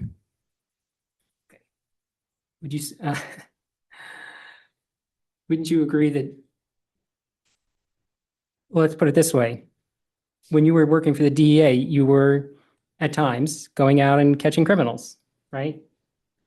You were making arrests. I think I can answer yes or no, or I can kind of get you where you need to be. I'd like you to Because, answer my question. can you repeat the question? Sure. When you work with the DA, a lot of your work, a fair amount of your work, was arresting individuals or attempting to find criminals and that type of stuff. Is Investigation, sir. that a yes or a no, sir? That's not a yes or no question because it's a combination of a lot of things. If I answer yes, I'm answering inaccurate. If I answer no, I'm going to answer you inaccurate because it's a combination. It's not we can't say that just because I'm an undercover, I don't generate reports, I don't sit on a desk, I don't listen to conversation on a T3 investigation. I mean, working for the feds is not a walk around the park. Working in corrections officer and working for the feds, you have a lot of involvement, not exclusively, but you had days or hours, significant time where you were out trying to catch criminals, make arrests, those type of things, correct? Correct. Thank you. And you don't do that as chief of staff? No, sir. Thank you. And then, and when you became chief of police, you didn't want to just sit behind the desk, correct? No, I'm very proactive. That's right. You believed you wanted to be a different type of chief. You wanted to be a proactive chief, and went out to the street, essentially. Community engagement is number one priority. You have to be out there. Not just in community engagement, but making arrests and those type of things. You're supposed to supervise your department. How are you not going to supervise your department if you're not out in the streets monitoring what they're doing? Okay, but you're suggesting that you want to be more proactive than what you believe are other chiefs. Proactive on all levels. You wanted to be more proactive than the average chief in Massachusetts. Let's put it that way. I just want to be proactive, sir.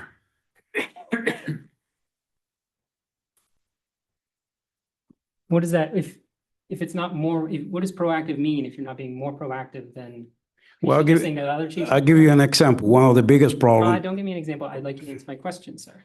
What was the question? What do you mean by proactive?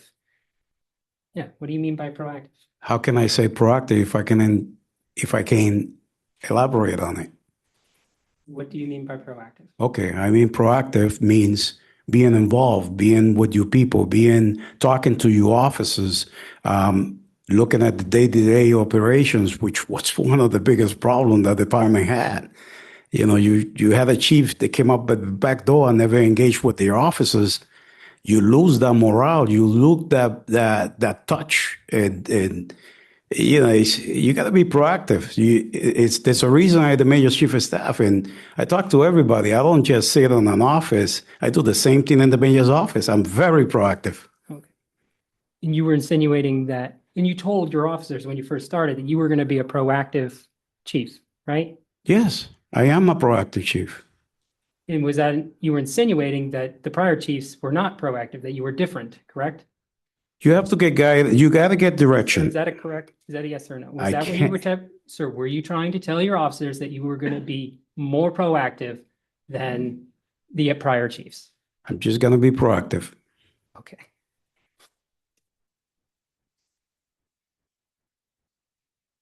Why did you think it was necessary for them to, if you were being the same level of proactive as every other chief, why do you think that was important to note to them? Unless you were suggesting that you were being more proactive. I am proactive. Okay. What's the difference? Prior to becoming chief of police, you never worked police patrol, correct? Yes, I did, sir. You worked for Methuen Yes, sir. and that was but not as a full-time officer, correct? As a part-time officer, sir. Okay. And how regularly did you work on patrols? Whenever they called me. How often was that? It all depends. I've been there since 2005. I wouldn't even be able to give you a number. You had another full-time job, correct? What was that? At What the was time that? you were Methuen, you were not Methuen Auxiliary, right? I was an auxiliary. You're talking two different things here. Auxiliary in 95, probably 96. Then 2005, I became a reserve intermittent with the city of Methuen. Now you do overtime, you do patrols. I mean, you name it.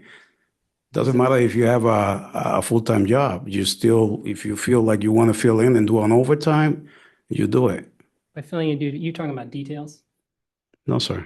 Patrols. Okay. And Well, I didn't get an answer to that question.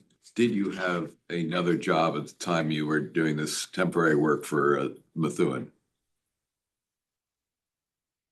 Did you have another job in 2005? Yes, sir. Okay, what was that? Just so I know what we're talking. The Essex County Sheriff Department. You were still with Essex? at the- Yes, sir. I was an employee of the Essex County Sheriff Department since 1999. No, I don't need the whole history. I'm just asking a Yeah. question. Go Yeah. ahead. So just to clarify, you were never a full-time patrolman for the Methuen Police Department, correct? No, sir. You were a part-time auxiliary police officer, and then I forgot what the second title was. What was it? Reserve intermittent Okay. for the city of Methuen, sir, 2005. Okay.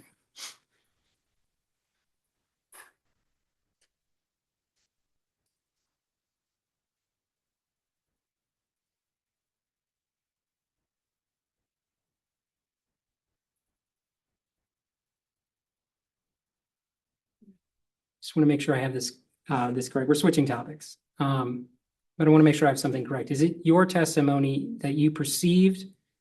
Sorry, I'm going to ask you some questions about the incident on February 2nd, 2024. Okay? Yes, sir. Okay. And it is your position, it is your position, or is your testimony, that you perceived that the incident that was described on the dispatch, you perceived it as a bank robbery based on the fact that you heard that there was a dark-skinned male in all green, and that there was 14 Amesbury.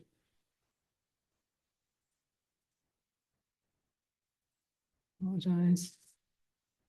And that there had been robberies in the area, and it was at the proximity of the bank. No, sir. That's not your testimony. It is my testimony, but there's more to it.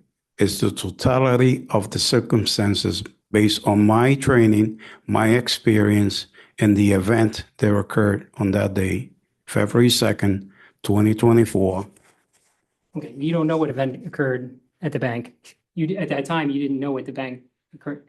No, Okay, I did not. what you knew was that there had been, you heard a radio dispatch that said that you knew there was something at the credit union, or you knew actually, you didn't even know there was something at the credit union. You knew an officer was going to the credit union, correct?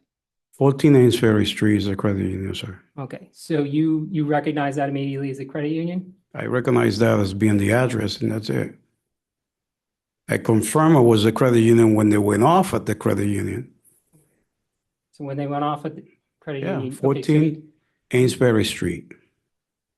And so you knew that there had been something at 14 Amesbury Street, the credit union. You knew that you'd received a description of a dark-skinned male wearing green. All right, Yes. okay, and you knew that this was, well, you knew that location, that there were other banks in the area, correct? Yeah, if you want to play Now, don't- to refresh my, Please, if you need to refresh your memory, Yeah. just ask him. If you want it. I'm actually referring to his own testimony before. Okay. I think you testified earlier that you thought it was a bank robbery because there was a description of the mail, the proximity to the bank. You knew the banks you said the TD had been robbed all the time. And given, I think and then you heard credit union.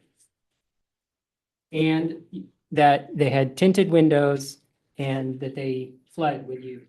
yeah, and that was all from memory, and that was all elaborating based on the question that was asked at the moment. I did not have my report in front of me. I didn't have the audio in front of me. And I said the totality of the circumstances around me. What other information are you alleging you had? I'm just asking, is that the information you had when you decided that, when you perceived that it was a bank robbery? All of it, yes. Okay. And you didn't have any information about a gun, correct? That's correct, sir. You didn't have any information about a weapon, No, sir. correct?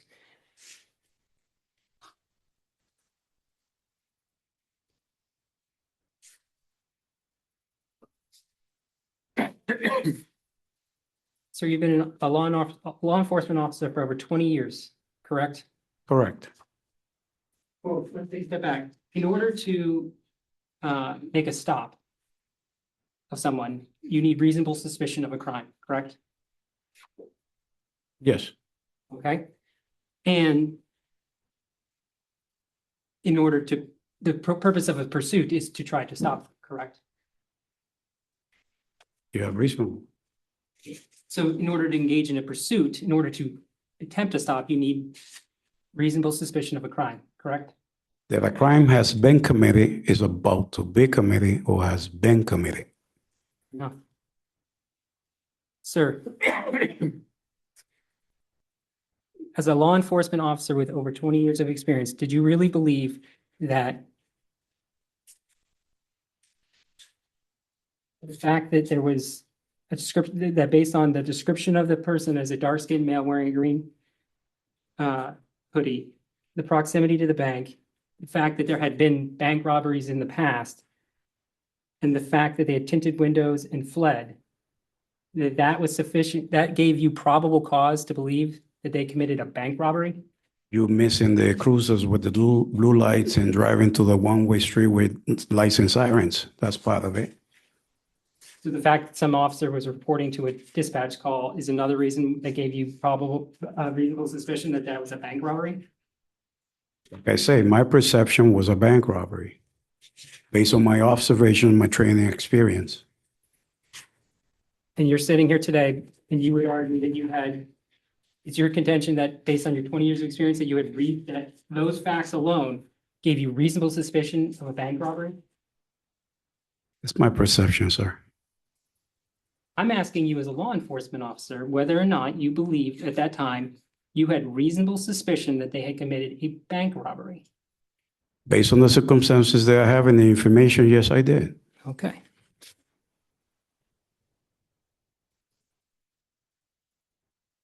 But you didn't actually have any evidence that there had been a bank robbery, sir, right? There was no weapon, correct? There's no bag from the bank robbery either. There's no what? I didn't hear A you. bag with money from the bank either. So you could.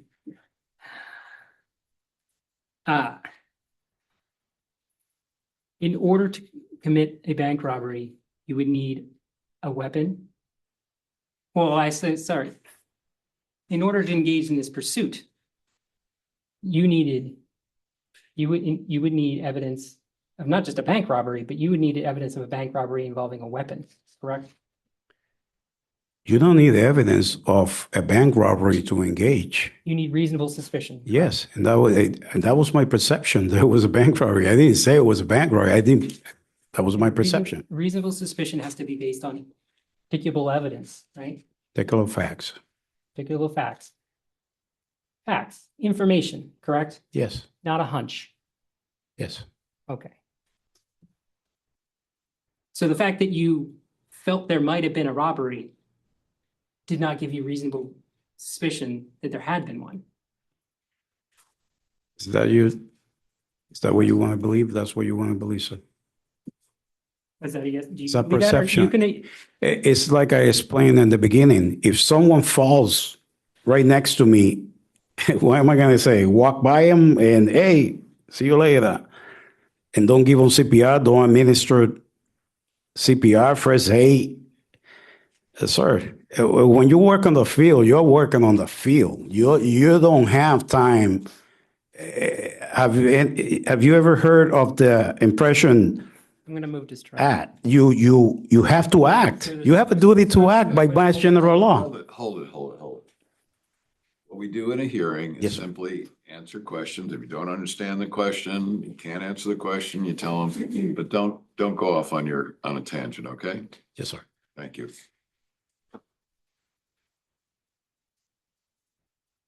Your claim that you heard 14 Amesbury Street and did not hear the word passing a bad check immediately after 14 Amesbury Street, correct? That's my truth, sir. And it's your claim, your testimony, that you did not hear the words, fake check that happened almost a few seconds after that, correct? That's correct, sir. But you did hear the words that immediately followed fake check, which were green hoodie, dark-skinned male with a green hoodie. That's not correct, sir. You did hear those words, or you did That's not? not correct, sir. Those words are not immediately after? No, sir. What's in between? I will have to listen to the radio call, but that's not it. It was a big pause in between, There's a big pause? a Okay, huge pause. okay. But the next words were dark-skinned male, correct? What I heard, yes, sir. Okay, thank you. But your contention is that you didn't hear those particular words. And those after. And those words told you what the crime was, weren't they? I didn't hear that, sir. But those words would have told you what the crime was, right? Yes, sir. So your contention is that you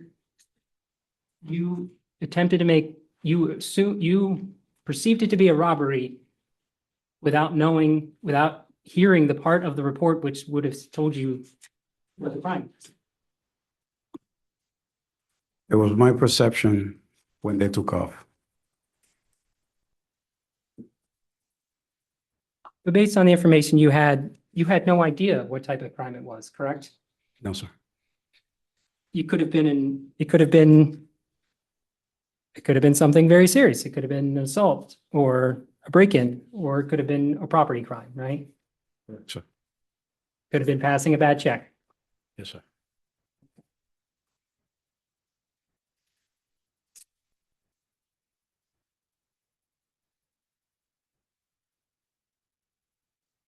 When you started as police chief, I think you testified earlier that one of the first things you did was you started reviewing the policies. Sir. Didn't you indicate that you started reviewing the policies of the department for purposes of possibly changing them or We something? hire a company to review the policy. That company was reviewing the policy and it was in the process to review the policies. I know I got assigned to me the TASER policy. I signed off on it. And also, the only policy I was actually acting on was the motor vehicle take home policy. Okay, so you, in those three, let's see, how long were you chief before February 22nd? It was Yeah. October to the day I was appointed, March. When did you start as acting chief? It was October. what? 6 months. October. So October, Acting chief, October. I think he asked until February 2nd. Is that Yeah. what you're asking? yes. So October, November, December, January, say 4 months. Yes. So in those 4 months, you reviewed the TASER policy, correct? Yes, sir. But you didn't carry a TASER. No. Okay. But you never read the pursuit policy, correct? No, sir. Even though you had a cruiser, Yes, correct? sir. And even though you were out on the street potentially engaging in pursuits. Yes, sir. Okay.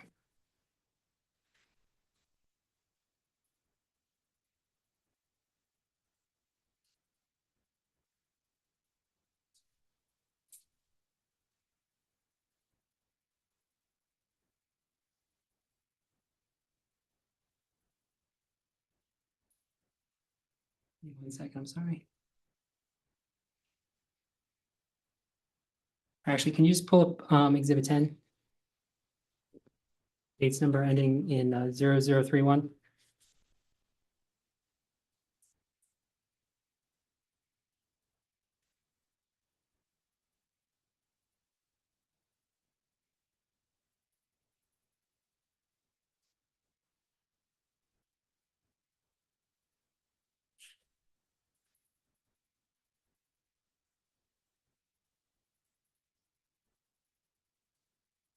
Thank you. You see that paragraph, sir? Which one, sir? The one that's in front of you, there's only one. Yes. Okay. And this is the email from Marco Samar to Paul Rossi. This is the last paragraph of that email, correct? Yes, sir. Okay. And The first. Hmm? The first paragraph of that email, sir. is it one long paragraph? Apologize, I'm gonna pull up on my computer. I was trying to avoid that. Can you just go up to the next page?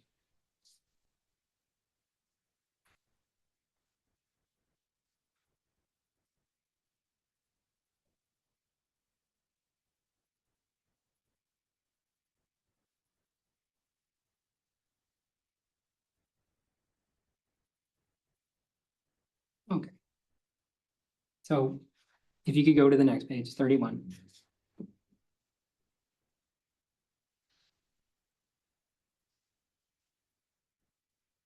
Okay, and do you see where it says, what's also important to note is that yesterday at 16:13, that's 4:13 PM, correct? Yes, sir. Chief Castro emailed me the response to LPSOA grievance 2401 and 2402 concerning Captain Aguilar and myself. Did I read That's that correct. correctly? That's correct, sir. Okay, so he received it at 4:13 PM. He received your response at 4:13 PM, correct? That's what it says here, sir. And you don't dispute that? No. Okay.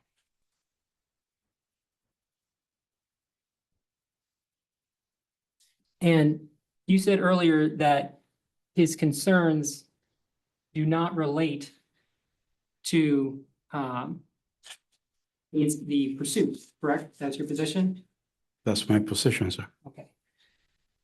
But it was his belief that, and he says it in this email, that you were sending those in response to the incident, correct?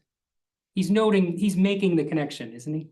That says belief, sir. Okay, but that makes them related, right? No, it doesn't, sir. You don't think they're related, but he thought they were related, right? Isn't that the point? It says belief, sir. Okay, the point is, never mind, I move on. He's putting them in this email because he believes they're related, right?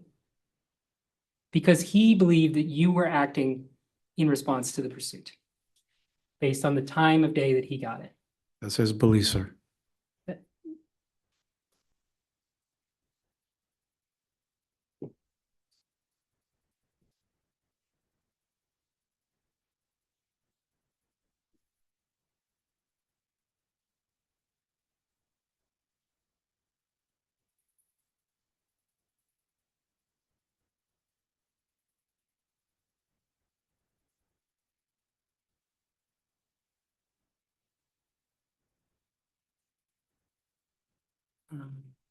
I'm gonna ask you a more general question. In your role, both as chief of staff and as chief of staff, provisional, and acting chief of police, you became familiar with the LPD's general process for dealing with complaints against police officers, correct? Yes. You understood how IA works. Yes. Okay. And you were also,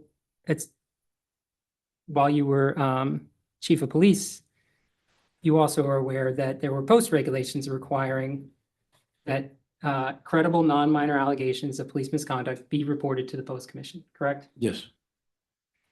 And you understood that those had to be reported within 2 days? Yes. Okay. And you understood that in practice, in Lawrence, that had been Lieutenant Paul Rossi who had handled all of those complaints up to that point, or someone in his internal affairs department. Correct? Don't understand the question, sir. Sure. You understood that in practice, at least, if not written down as an official rule, that the person responsible or the group of people responsible for reporting these complaints to post was Paul Rossi and the Internal Affairs Department, right? Yeah, he was delegated by the prior chief. Okay. And when you became chief, you did not take away that delegation, correct? What was that? You didn't take away that delegation, correct? Okay.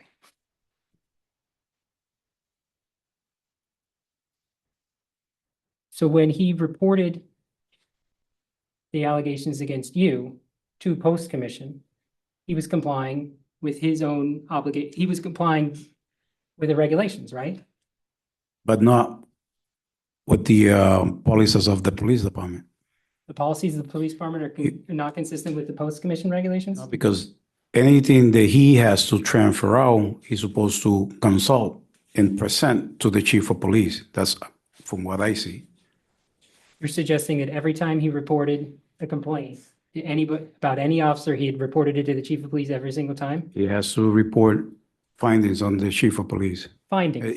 He's supposed to report. If he has to start an investigation, he reports to the chief of police. He reports to the chief of police. That's a different question, sir. Were you notified of every single time that Paul Rossi sent a complaint, notified post that there had been a complaint? He notifies me when he was doing things. Yes, sir.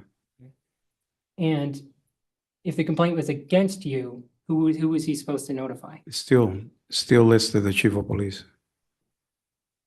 He's not going to notify the mayor or the city council? He's still the chief of Sorry, city police.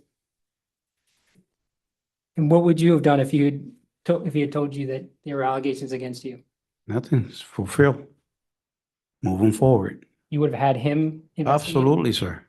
You don't believe that puts him in an uncomfortable position to investigate his own boss? He's doing his job, sir.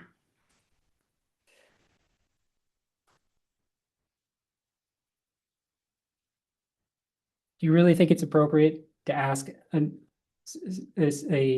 somebody underneath you to investigate you? Is that really your position? Is that your assignment? Yes. If that's your assignment, you have to do your assignment, sir. You don't understand that would put that person in a tough position where they'd have to deal with the fact that they're investigating their own boss, and therefore it may create a conflict of interest? He has to do what he has to do. He reports it, he sends it out. If he needs to deal, number one, facts, we have the whistleblower law for a reason, and we have FBI, we have federal government. I mean, but one of those, I'm just replying to your question. I understand that you may not have had a problem with it, but don't you understand that creates a conflict of interest for the individuals doing it? I can tell you for my beliefs. If I tell you William Castro doesn't have a problem, William Castro doesn't have a problem. You didn't think that as chief, that would be your responsibility to make sure there's no conflict of interest, or that the investigator would feel comfortable to actually investigate you? I think I don't know if I'm misinterpreting your question, or if I have a different response to the question. We can move on. It's okay. I'll ask a different question.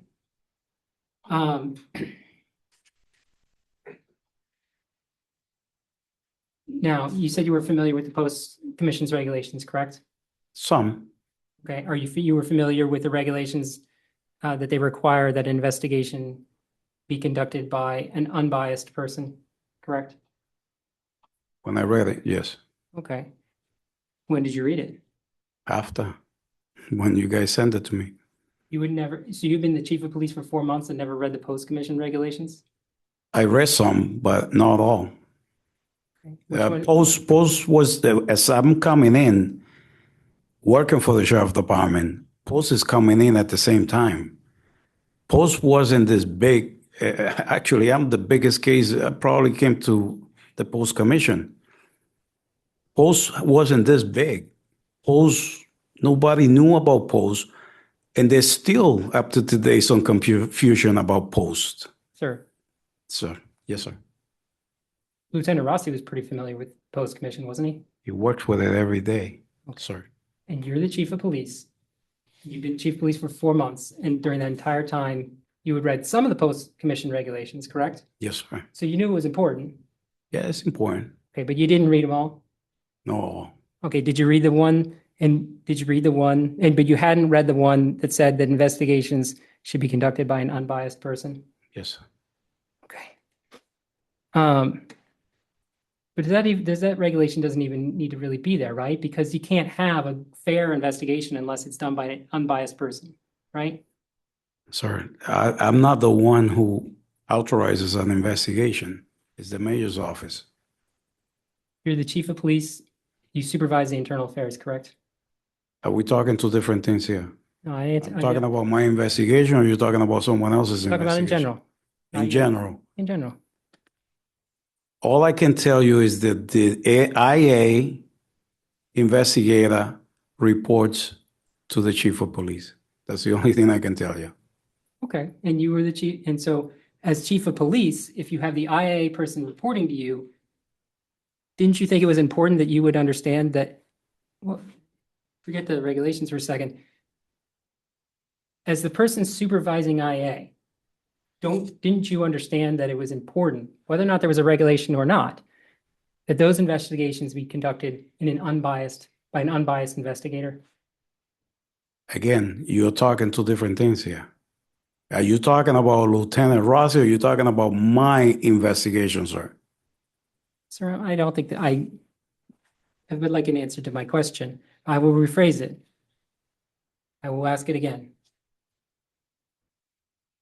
Let's start this way. Chief of Police, you supervise IA, correct? Yes, sir. Okay, so you have some responsibility to make sure the IA department is doing its job correctly, right? Yes, sir. Okay, and as part of that, you would expect that the IA would not allow someone with a conflict of interest or someone who's biased to be the investigator of whoever the subject is, correct? Whether or not it's you or anybody else. That's correct, sir. Okay.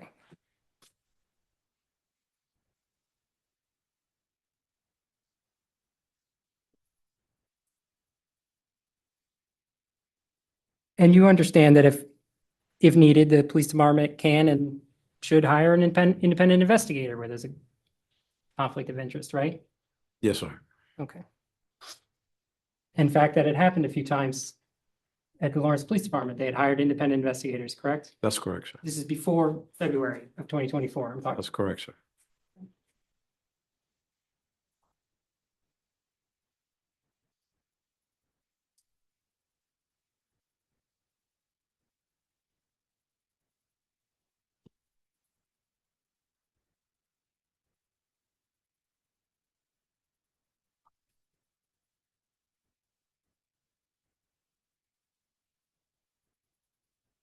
And then, so one of your duties as chief of police was to make sure that IA complaints were properly investigated and to then review the IA's findings, correct?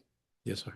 Okay, and then depending on those AI findings, and by IA, sorry, not, by IA, I mean internal affairs beyond, you understand that, right?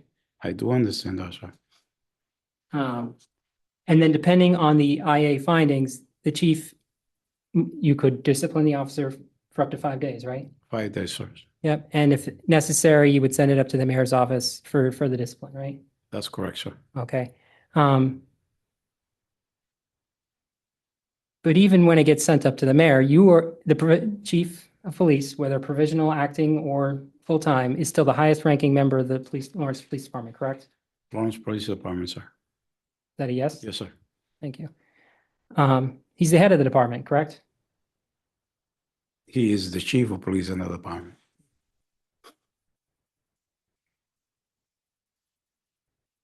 And as the chief of police, it's also your responsibility as to make sure that the Lawrence Police Department was complying with post regulations, right?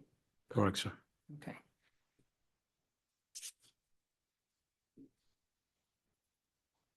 So going back to February 2024, at some point after the February 2nd, 2024 motor vehicle pursuit, you became aware there were allegations made that your pursuit violated the LPD's pursuit policy, correct? Pursuit policy, yes. Okay. And you became aware that there was also an allegation that you had been untruthful in your report related to that pursuit, correct? Correct, sir. Okay.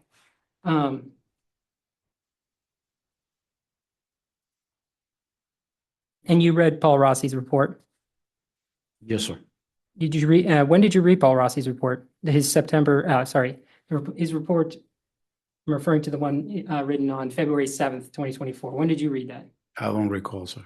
Okay, was it shortly after February 7th? I have no idea, sir.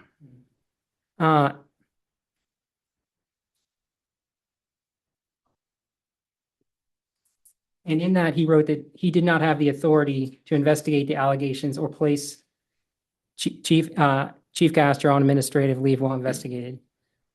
correct? He wrote that. You remember that? I don't have my document in front of me, so I, Okay, we'll put it in front of you. Can you show him Exhibit 16?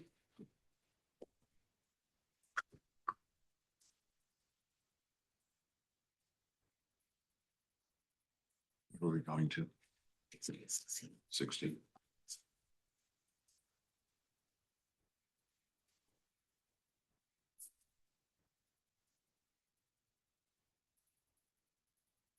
thank you.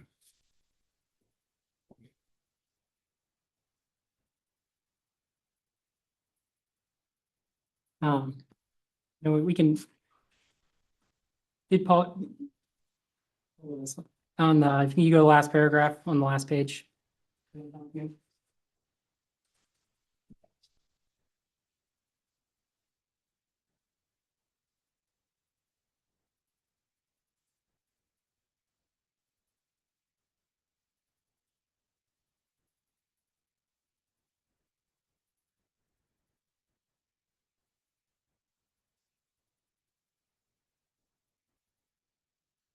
In that last paragraph, he wrote, I did not have authority to investigate these allegations or place Chief Castro on administrative leave while it's investigated. You see that? You saying he wrote or I wrote? He did. You can look on the screen. It's actually Okay. might be easier. He wrote. He wrote, I did not have the authority to investigate these allegations or place Chief Castro on administrative leave while it's investigated. Correct? Yes, sir. And he was correct when he said that, right? No. You believe he had the authority to investigate? No, he didn't have the authority to put Chief Castro investigate. He was correct to say he did not have he was correct. We'll take it in parts here. He said, I did not have the authority to investigate the allegations. He was Correct. correct when he said that, right? Yes, sir. And he was also correct that he couldn't put you on administrative leave. That's correct, sir. And he also notes right below that, the post regulations required him to send the allegations to post. You see that? Yes, sir. Okay. And he was correct about that, right? Yes, sir. Okay.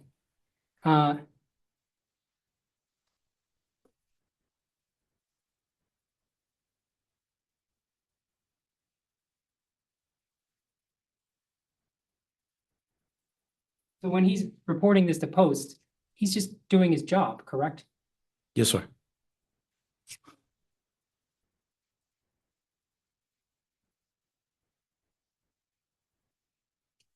And when you learned that these allegations were made against you, you didn't do anything to make sure it was conducted by an independent investigator, correct? It's not up to me, sir. I'm asking whether or not you took any steps. Well, let me ask it again. When you learn about the allegations, you didn't do anything to make sure that it was investigated by an independent investigator, did you? No, sir. Even though you were the chief of police at the time? Yes, sir. Okay. And you were the one responsible for making sure the department was complying with the post commission's regulations? Yes, sir. Okay. Regulations that include making sure that investigations are investigated by an unbiased party, an unbiased investigator, correct? Yes, sir. Okay.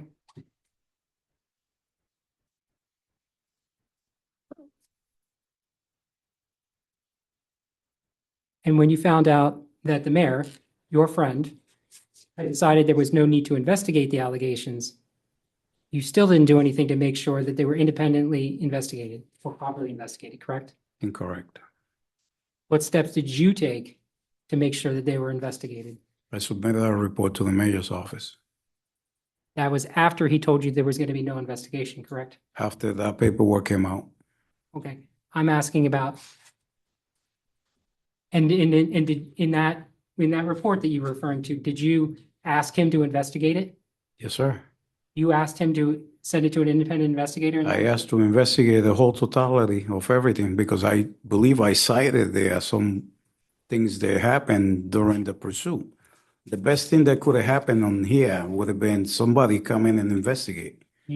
Sir, you did not ask him to investigate you, did he? Did you? I asked in that report to investigate, sir, Investigate others, correct? in the totality of this report.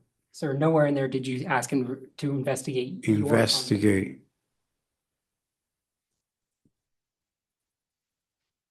Can I get my report?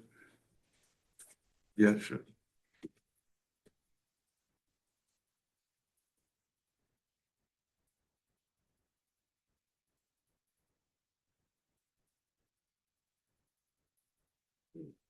Fourteen, is it?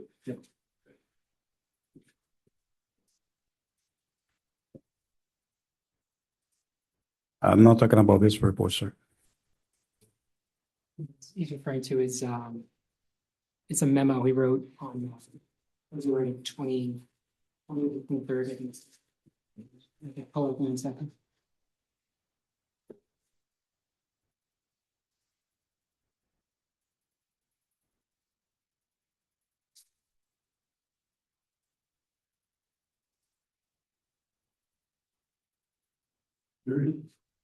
Thirty.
Ready? Yes, sir. I forget what the question was, so maybe you could. Nope. In this document, you don't ask him to investigate you, correct? I asked to investigate what's going on of the totality. I believe I address You what address- was wrong during the incident, and I also address what I believe other issues that came along with other stuff. Sir, you defend yourself in this, and you explain why you believe you didn't do anything wrong. That's the way you start this, correct? I'm not saying I didn't do anything wrong. I'm saying that I submitted a report outlining what I believe granted an investigation. The beginning of this letter is, the purpose of that is to defend yourself against the allegations, correct? I wouldn't say that. You're not defending yourself against allegations when you're pointing to why they're incorrect? No, sir. And then you proceeded to describe what you believe was other misconduct by other people, correct? Correct, sir. Okay, and at the end, you even go as far as to, if you go to the second to last paragraph.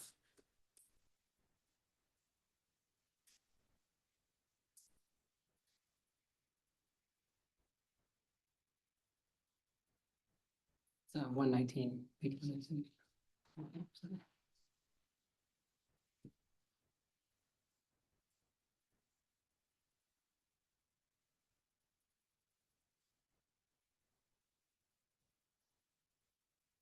And then at the end, you go as far as to write, I firmly believe that Lieutenant Rossi has been compromised and unable to perform his duties impartially and objectively as an IA investigator. Did I read that correctly? That's correct, sir. Okay. So now you've explained your position on what you did. You've accused others of misconduct, and you've accused the head of IA, the person who reported your misconduct, of being compromised and unable to perform his duties impartially and objectively. There's a lot more to this that you are seeing. Did you do those three There's a things? lot of more going in the back door of this, including information that a person just got indicted based on that information. Sir, if you could answer my question. I gave you three things. Those three things are in your report. That's what you did. That's correct, sir. Thank you.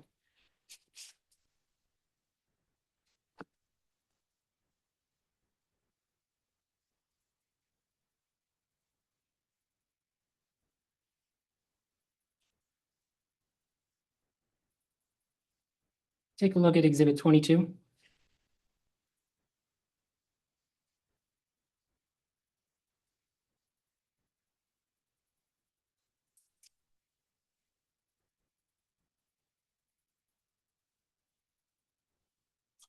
Actually, we don't even have to look at the modules. Okay.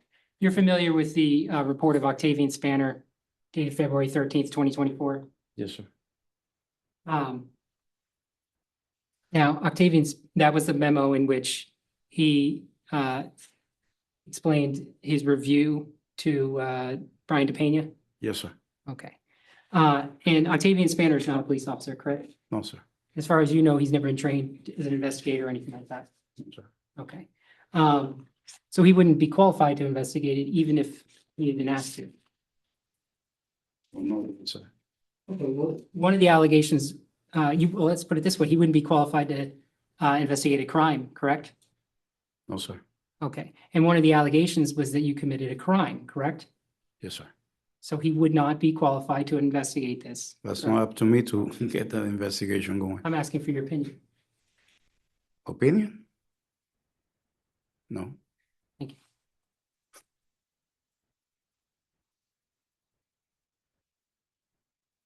And he was not only not qualified, but he was certainly not an unbiased, even if he was asked to investigate it, he wouldn't have been the unbiased investigator, correct?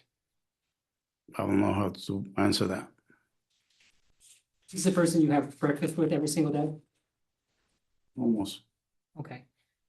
And you don't see a conflict of interest with that person being the investigator of your misconduct? I can investigate anybody with no problem. Do you understand the concept of a conflict of interest, sir? Yes, sir. Conflict of interest is that if you have a family or friendly connect, financial too, but also if you have a familial a personal connection to someone, that may make you make you biased and unable to investigate somebody, right? Correct. And at a minimum, it creates a strong appearance of one, right? Yes, sir. And even if your best intentions are that you would never let that do that, you can't do that because that's a conflict of interest, right? Yes, sir. Okay.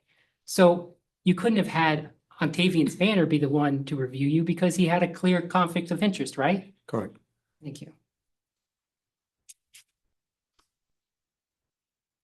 And the mayor also has maybe even more of a conflict of interest, right? Because I think you're more friends with him than you are Spanner, correct? You've been Same. friends longer. Same. Same, okay. But the mayor has equally a big conflict of interest. Yes, sir. Okay, and so when he decides that there's no investigation for the allegations into you, that's a pretty big conflict of interest, isn't it? It is. Okay. And seeing that conflict of interest, you did nothing to correct it. Neither the post commission did anything to correct it. But anyway, that's not his question. Did you do anything to correct it? I sent a report, sir. And you think that resolved? Do you believe that by sending that report, you seriously believe that they were gonna turn around and investigate your misconduct after the mayor had said no investigation into your misconduct? I hope they would have done a whole investigation on this. I will wish the feds would come in and investigate the whole thing, to be honest with you.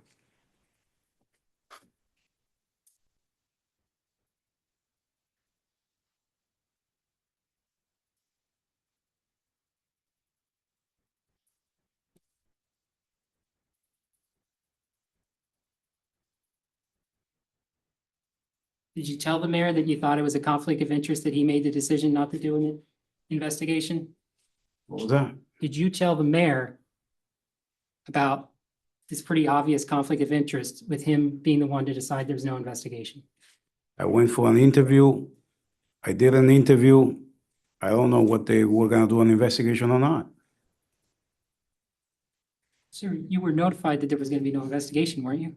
After the whole paperwork was sent, Okay, and after you were notified there was gonna be no investigation, I submitted that report.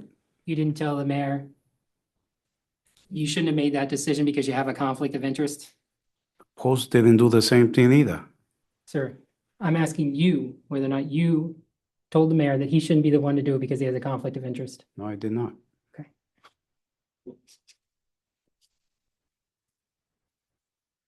And earlier you mentioned that you complained about Sergeant Samard having a conflict of interest with your hiring, with your application to be chief of police in Methuen, right? Yes, sir. Okay, so when he had apparent conflict of interest, you thought that was important enough to raise, correct? Personally, I did, but I didn't put it out there. Okay, but you thought it was important enough to raise the conflict of interest that affected you negatively, correct? Yes, sir. But you didn't feel it was important to raise the conflict of interest that it helped you, correct? Thank you. That's despite having a responsibility as chief of police to make sure that the postal regulations are complied with, correct? Yes, sir.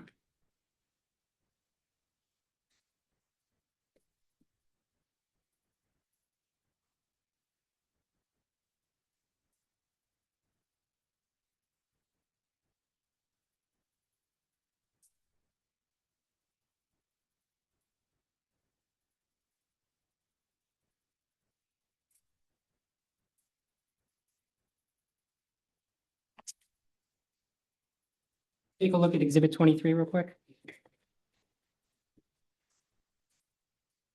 22. 23.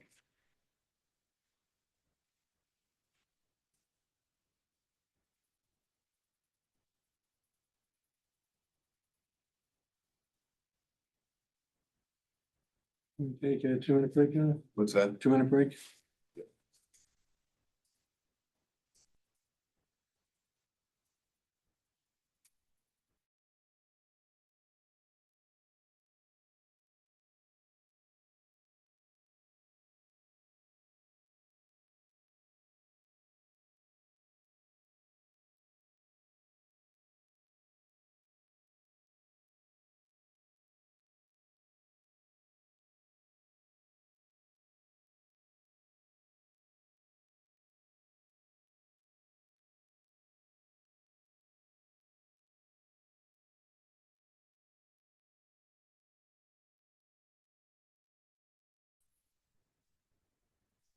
We're back in session. Sir, you could set aside exhibit 23, and if you could look at exhibit 30 again real quick, just have any more questions about that. In fact, you probably don't need it. You can probably just put it on the screen. It'll be plenty clear. You just go to the first page. You can scroll down just a little bit. Or up, sorry, scroll up a little bit. Stop trying to trick him. That's my goal. Okay. This is your memo we were just discussing Yes, sir. to the mayor, right? This is the memo that you indicated was where you were reporting yourself to him and suggesting that there be an independent investigation.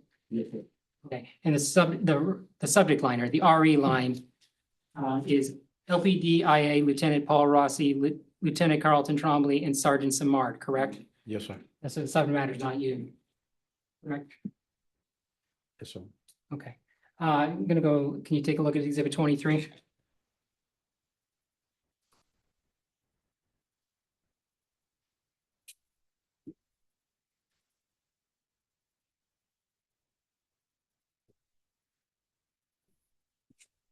Yes, sir. This is an email. Take a look at if you could scroll down just a little bit. Okay, there's an email from you to Paul Rossi, right? Yes, sir. It's dated February 14th, 2024, correct? Yes, sir. And this is the day after you received a memo from Octavian Spanner. Now, you received a copy of Octavian Spanner's memo to the mayor, correct? This is all incorrect. It's incorrect. This email needs several attachments to come with it. The first email that came from this originated from the city attorney. City attorney requested IA reports because there was a lot of questions about a report that was not submitted to the FBI, the use of force report that took approximately 3 months to submit. And again, that report is in regards to the investigation presently being conducted by the feds. This email that you're referring to, did you provide it to the post commission in response to the I don't document have request? it. What's that? I don't have it, sir. It's in record. It's in the, it came from the HR department was requesting and the city attorney were requesting the IA reports because Sir, is this email in the record in this case? not on here, but I know the substance of this because this is being investigated, sir. So you understand that you were sent a document request in this case?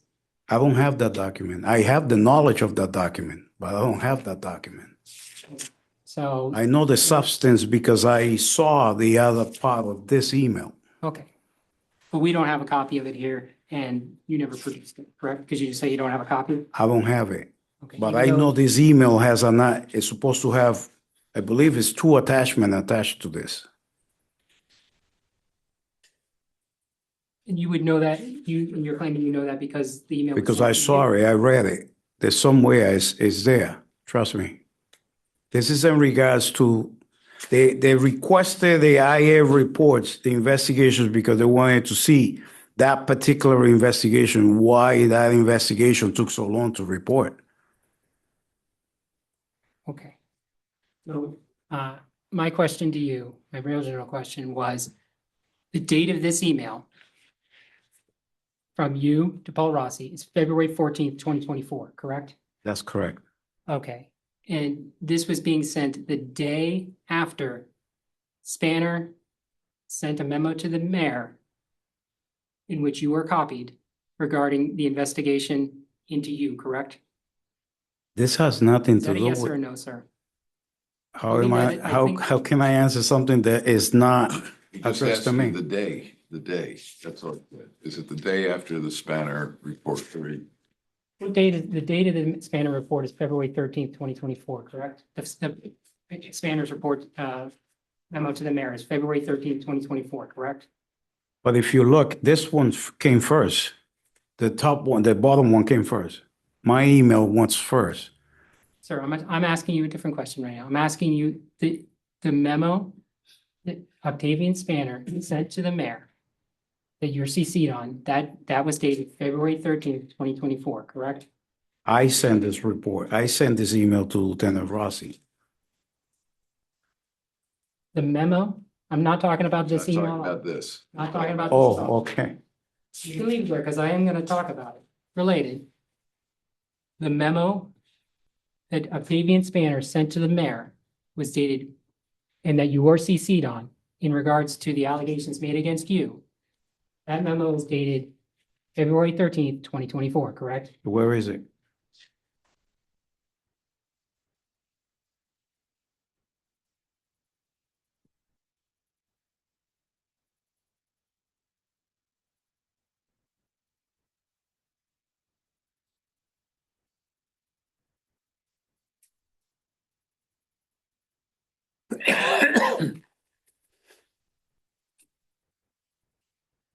Exhibit 22.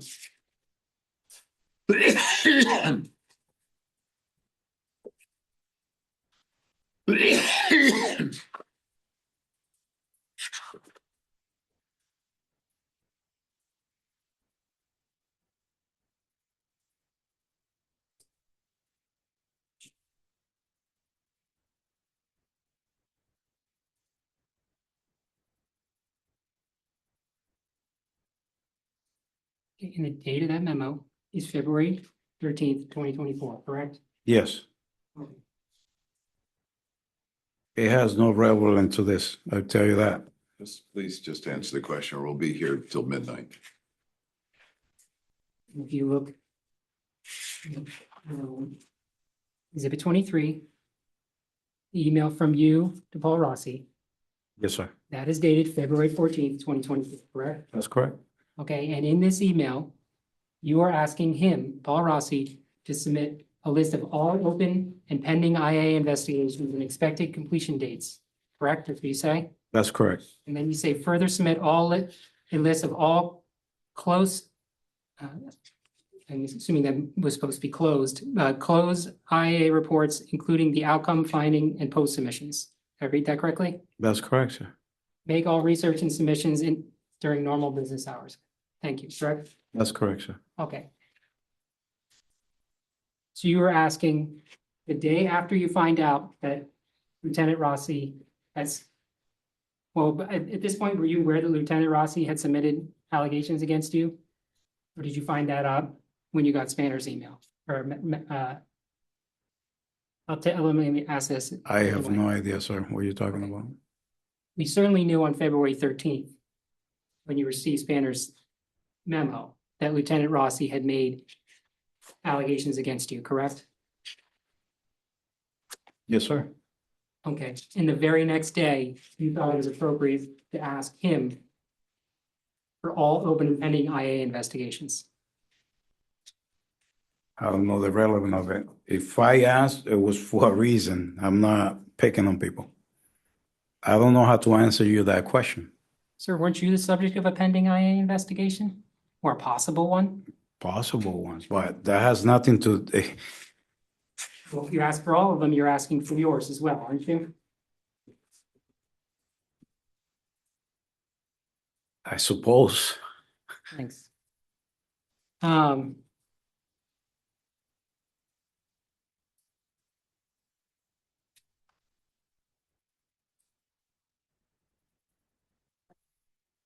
you take a look at Exhibit 30?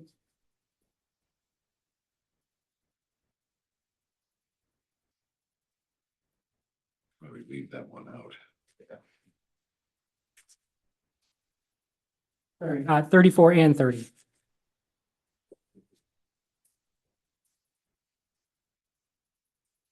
We're going to start with 34.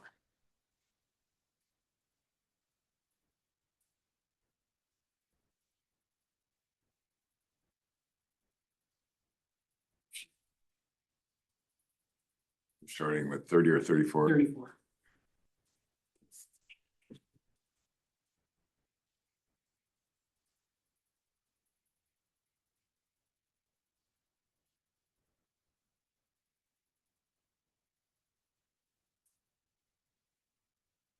And if you could, we're just gonna scroll down to the email from you to Paul Rossi. See that? This is an email from you to Paul Rossi dated March 14th, 2024, correct? That's the email I was talking earlier in regards to the draft. The two drafts that I submitted. This is. You've answered my question. And in here, do you see where it says? In addressing your allegations, I want to assure you, I have never told supervisors you were doing your job, you weren't doing your job, or made disparaging remarks about you. You wrote that, correct? Again, that's the draft I received. I pasted into that and send it out. I gave the Email from you, city, correct? yes, sir. I gave the city two drafts. After the passed away of the sergeant, I came back and they gave me, the legal department gave me that document to give to Paul Rossi. They wrote that language? Exactly that language is on my binder. You can have it. You had it on your first binder, you had it on the second one, and you had it on this one. I think you're confused with different No, language. it's not. I'm talking about a specific, I'm just talking about that one sentence right there. Where it says, in addressing your allegations, I want to assure you, I never told supervisors you weren't doing your job or made disparaging remarks about you. You see that sentence? Yes, That's you. You wrote that. You're talking about yourself, correct? Legal didn't write that. It's you. You wrote that, correct? legal wrote that. Legal knew that Yes, you had never sir. written it. Legal was writing that you never wrote a disparaging remark about somebody else. How would they know that? Sir, I just said I submitted two draft emails to the legal department in regards to what was going on in the department. And they gave me the language to forward. They said, don't answer it to him because he's trying to get a rise out of you. It's in there. I'm not going to testify to anything else other than that because that's the truth. You're suggesting this language that I just read is not in your draft to the legal before they sent it? Sir, it's there. I can show it to you. Is it exhibit in this case? I'm just asking you. Should have been. We has to be an It is, exhibit. it is. This language is in your draft to them, correct? Is that what we're saying? No, sir. That's the draft that came from the legal department. You're suggesting that the legal department is the one who decided to write and tell Paul Rossi that you wanted to assure him that you had never told supervisors weren't doing their job or writing or made, and that you never made disparaging remarks about. I can show you the draft. Is that your That testimony that the legal department decided to say that to him? Yes, sir. Okay, and did you read this email before you sent it? Yes, sir. Okay, so when you sent it to him, it was your statement, correct? It was from the legal department so So that when you- they will stop. Sir. When you sent this, it was on, you read it and you were saying it was in your name. It's your statement, correct? Yes, sir. Whoever wrote it, it's your statement, right? Mhm. Okay, Yes, sir. and that statement is not true, correct? You had in fact told supervisors he wasn't doing his job and made disparaging remarks about him.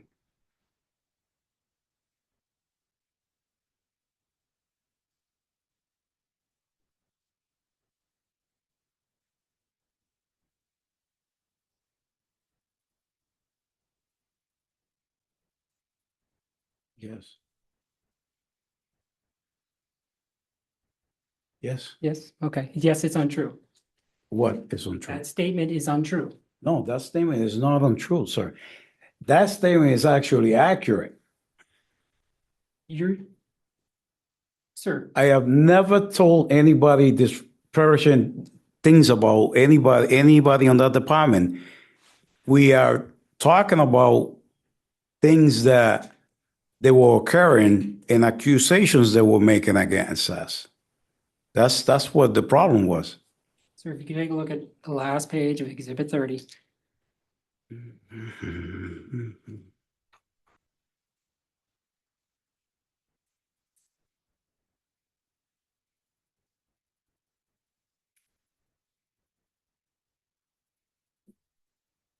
That email Sir, draft. I'm just asking you to look at the I'm gonna ask you.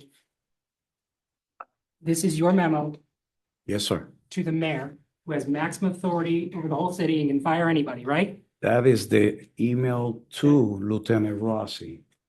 Now we're Sorry. talking about exhibit 30. Exhibit 30, page, sorry, it's not in front of you right there. Exhibit 30. This is the dates number. I'm going to.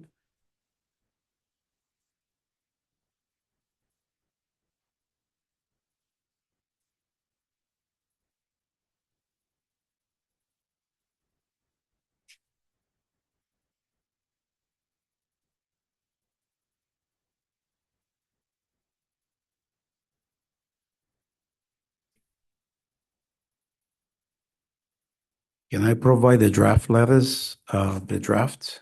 Now let's just stick with this, and your lawyer will have an opportunity to question you after if he wishes. Mhm. All right. Thank you, sir.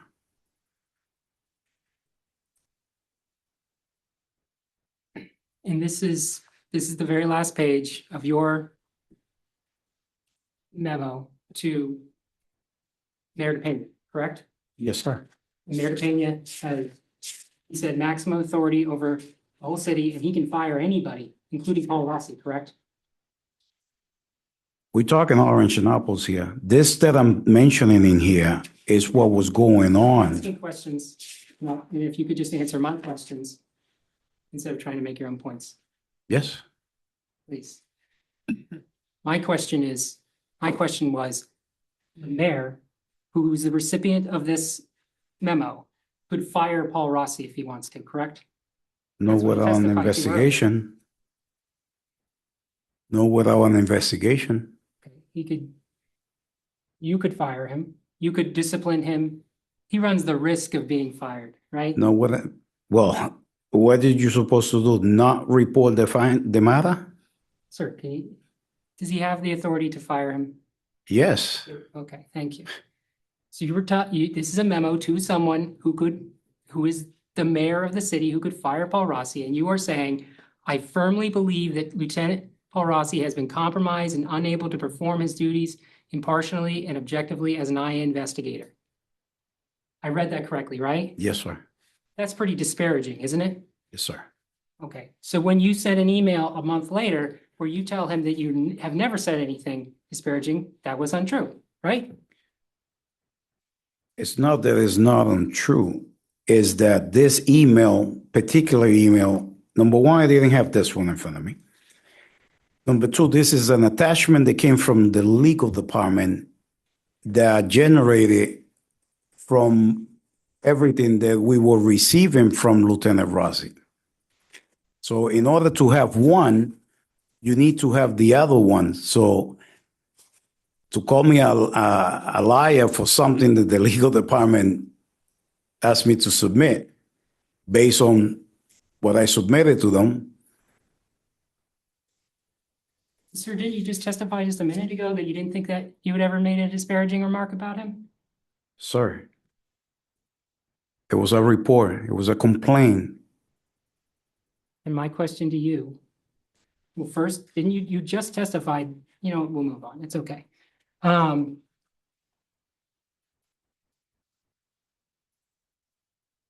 want to talk to you about April 19th, 2024, okay? You don't need any of those documents in front of you.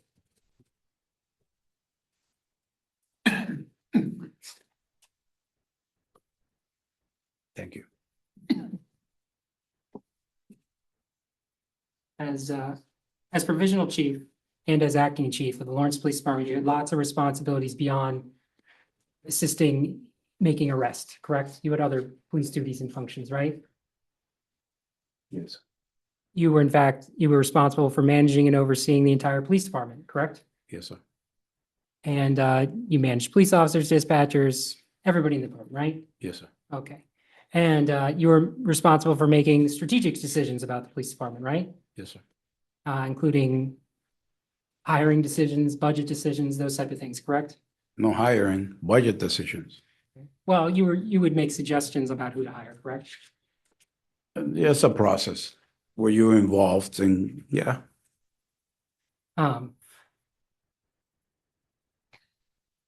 And you would also be responsible for advocating for additional money for the department, right? Yes, sir. Or advocating for the budget for the department is another way to say that, right? Yes, sir. Okay, and that's advocating to the mayor and or city council, correct? Yes, sir. Okay. And those are all duties, so those are all duties of the chief of police, correct? Yes, sir. Okay, and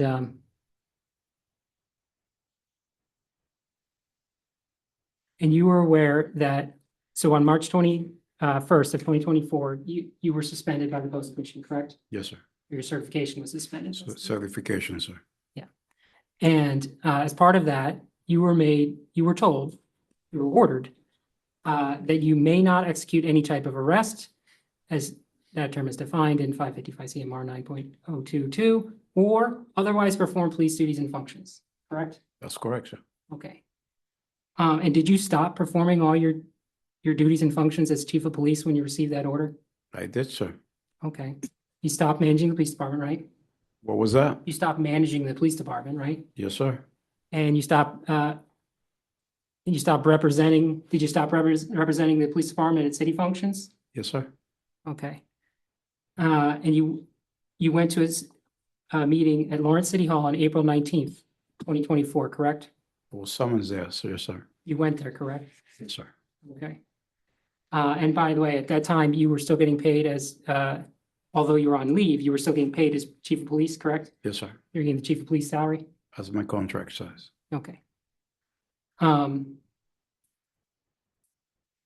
So even though you were on leave as chief of police, during that meeting, you discussed police department budgets and hiring issues, correct? No. Those documents I had submitted, they had questions. I went there, verified the question, and left. So you're referring to that memo where you were talking about that you wrote on February 15th? Is that what you're talking about? Prior to the preliminary suspension, yes, sir. So you're talking about that memo on February 15th that you wrote as the provisional chief, There's correct? more documents of that. I asked to submit all the documents and nobody wanted them. You wrote a memo as provisional chief on February 15th, 2024, right? That included discussion of overtime for sergeants. Yes, sir. Okay. And it's your testimony that the only thing you talked about on the April 19th meeting was to explain that memo, right? No, there was a lot more than that, sir. What else did you talk about? I was gonna, Well, You you just had- tell me, you just you tell me. had I the don't need to see the documents. document, you just tell me. there was a lot of things the department needed in the budget, which the prior year before, they under the department's budget by $500,000. So one of the causes of that was the ammunition for certification of the officers, and all those letters from the budget were there, and he needed someone to explain them to the new chief so that the chief can explain them to the city council. That's all I was there for. I wasn't arresting anybody. That's all I did. If I wouldn't known that being in there and answering questions for my boss was going to be a post violation, I would have never done it. Did it concern you at all that when you were going to that meeting, that you were being asked to work on something that you had previously worked on as chief of police? That's incorrect, sir, because when I got there, when I was called to go there, I didn't even know what I was called for. Okay, but When once I you, got there was a meeting. okay, once it came up, once it became obvious that you were being asked to talk about something that you had worked on as chief of police, did that raise any concern for you that you might be violating the post No, commission? that's a responsibility I had to do at the moment. They were asking me questions, responsible questions, if you ask me, about the budget, about my work that I submitted to the mayor's office, and I passed on, and they had questions to present it to the city council. I didn't go in front of the city council and present it. I didn't You know. answered my question, sorry. I think Okay. you will be on that. That's okay.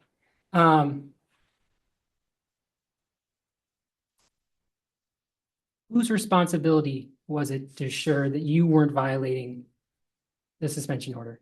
Was it yours or was it the mayor's? To my understanding, that was not a policy violation, sir. And that's not what I asked. I asked whose responsibility since May 21st, or you got notice on March 22nd, sorry. March 22nd, 2024, right? That's when you received notice that you were suspended? It's my responsibility, but that's not a policy violation. That was not a post violation. Okay. So It's the not. fact that the mayor called you there does not alleviate you of your own responsibilities. If it was one, it wouldn't alleviate you, right? Sir, I was answering question for my boss. The boss had told you to arrest somebody. You told him no, right? I would have told him no because that wasn't one of my functions. You just made it very clear. Arrest, wear a uniform, right? Arrest, wear a uniform, wear a weapon. Those are functions for law enforcement. You don't need to be a law enforcement to discuss the budget of anybody in that city. Is Paul Octavian Spanner certified by Post? No. Is Mark Ianello? No. Is the mayor? No. All right, sir, I think you've gone beyond my question.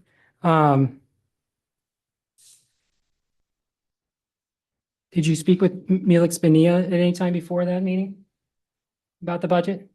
Like I said, no. Okay, did Melix Benia ask you to speak? Nobody. And I didn't even know what the questions were. I just showed up. Like they called me. Here I am.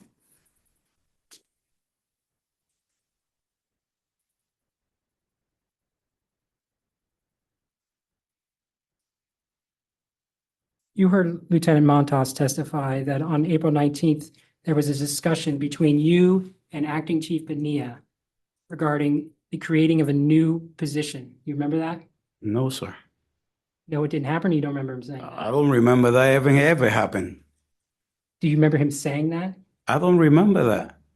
I'm not asking whether or not you Here. remember it. I'm asking whether or not you remember Lieutenant Montas said that. You heard him allege that, correct? When? In this hearing? Yes, he did. Okay. And it's your position that it didn't happen? I don't remember that, sir. Okay. You don't remember it or it didn't happen? It would have been on my budget, the one I submitted. It wasn't there, so I don't know what he's talking about. So it could have happened? I don't remember that happening, sir.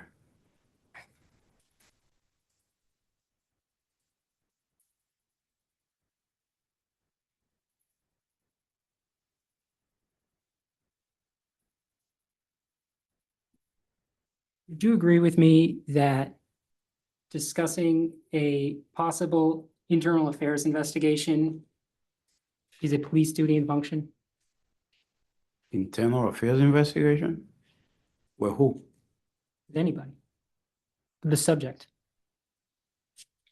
Internal affairs investigation? What was I discussing? I'm asking you in general. No, because that's a trick question. Sir, I'm asking you in general, would you agree that discussing an internal affairs investigation is a police duty or function? Internal affairs are internal, police only, right? Yes. Okay, so if you're discussing it, it's a police duty or function, right? It all depends how you did. What are you discussing with the person who has the internal affair investigation? If you're notifying somebody that they're under investigation, that's a police duty or function, right? That's a misleading question, sir. That's not it. You're trying to go around it to get me on the other question that I wasn't the city. That's not your obligation. Yes, sir. Hold on. No, I'm talking now. Yes, sir. I'm talking, you've got a lawyer. Yes, If sir. there's an objection to the question, he's more than qualified to assert the objection. Yes, sir. Otherwise, I'm going to ask you to answer the question you best that you can. Yes, sir. You want to repeat the question? Sure. Would you agree that discussing a possible internal affairs investigation is a police duty or function? I will agree. You would or would not? I will not agree. Would not agree. Okay. What about if you were discussing that internal affairs investigation with the subject officer of the investigation?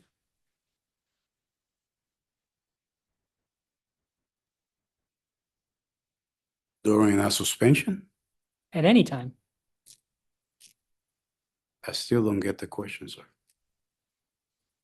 I'm asking whether or not discussing a possible internal affairs, a police internal affairs investigation with the subject of that investigation, whether or not you believe that, whether or not you would acknowledge that is a police duty or function. If you do it, yes. Thank you. Now, you admit that on March 21st, 24, you went to Captain Guerrero's house, correct? Yes, sir. And you admit that before going to his house, you had breakfast with Mayor DePena, correct? Yes, sir. Okay, and you admit that you and the mayor discussed Captain Guerrero that morning, correct? Yes, sir. And it's your claim that the mayor told you to thank Captain Guerrero? Yes, sir. Okay. But he did not tell you to go to his house, correct? He told me to thank him. Okay. What did you mean? What did you think he meant by thank him? Just thank him. Just say thanks? Thank him for everything that he did, which has been triggered by my positive comments about Captain Guerrero. You were thanking him for, your testimony is that you were thanking him for sending that nice text message in March and for other things he had No. said, right? What he helped me out when I was there. That was it. Okay. And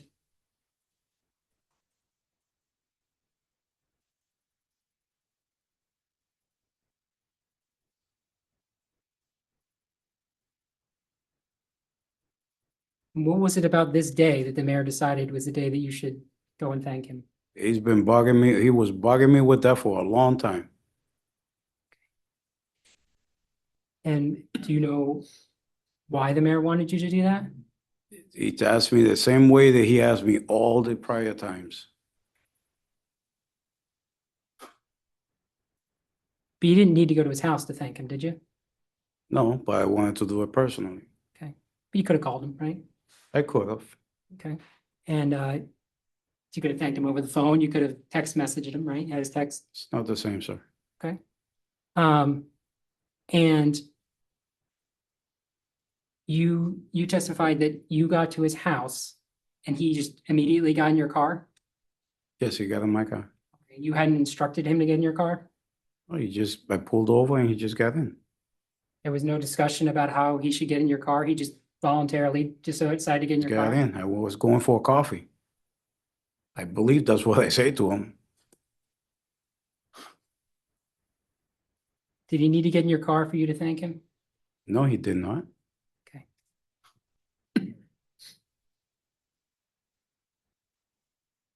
Now, if you had thanked him, but if he's in your car, no one else can hear your conversation, correct? That's correct, sir. Okay.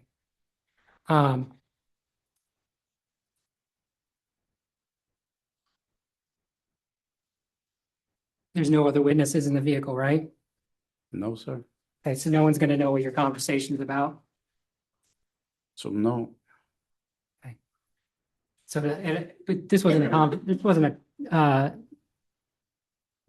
confidential conversation, was it? it was a thank you conversation, sir. So it didn't need to happen in a confidential location, right? No, Okay.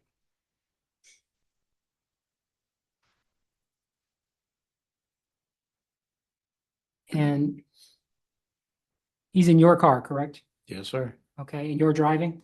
Yes, sir. Okay, and you're the provisional chief, the on-leave provisional chief, correct? Yes, sir. Former chief of staff, Yes, sir. correct? And friend of the mayor, Yes, sir. okay. And you're in his car that you have control over, right? Yes, sir. Do you think that puts him in an uncomfortable position to be in your car when, had he ever been in your car before? He never had to give me his address or answer my phone. Would you be intimidated if you were him in that situation? You don't think, you don't understand he might feel intimidated or worried that you had just decided to come and pick him up and have him come in your car all of a sudden? No,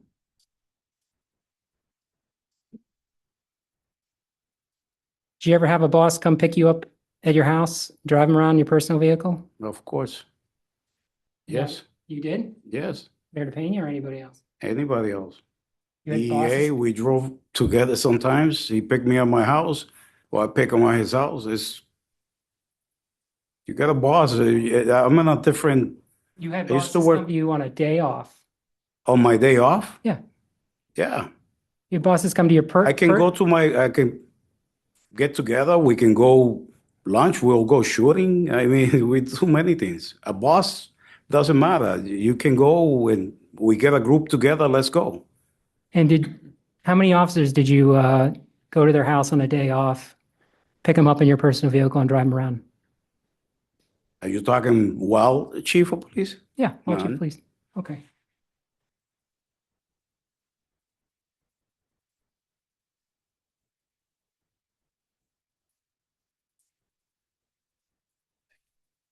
And you heard Captain Guerrero's testimony where he said that you actually told him that Chief Bonilla wanted to open an investigation into his overtime use, correct? Repeat that. You heard Captain Guerrero's testimony where he said that while in your car, you told him that Chief Bonilla wanted to open an investigation into his overtime use, correct? I heard that.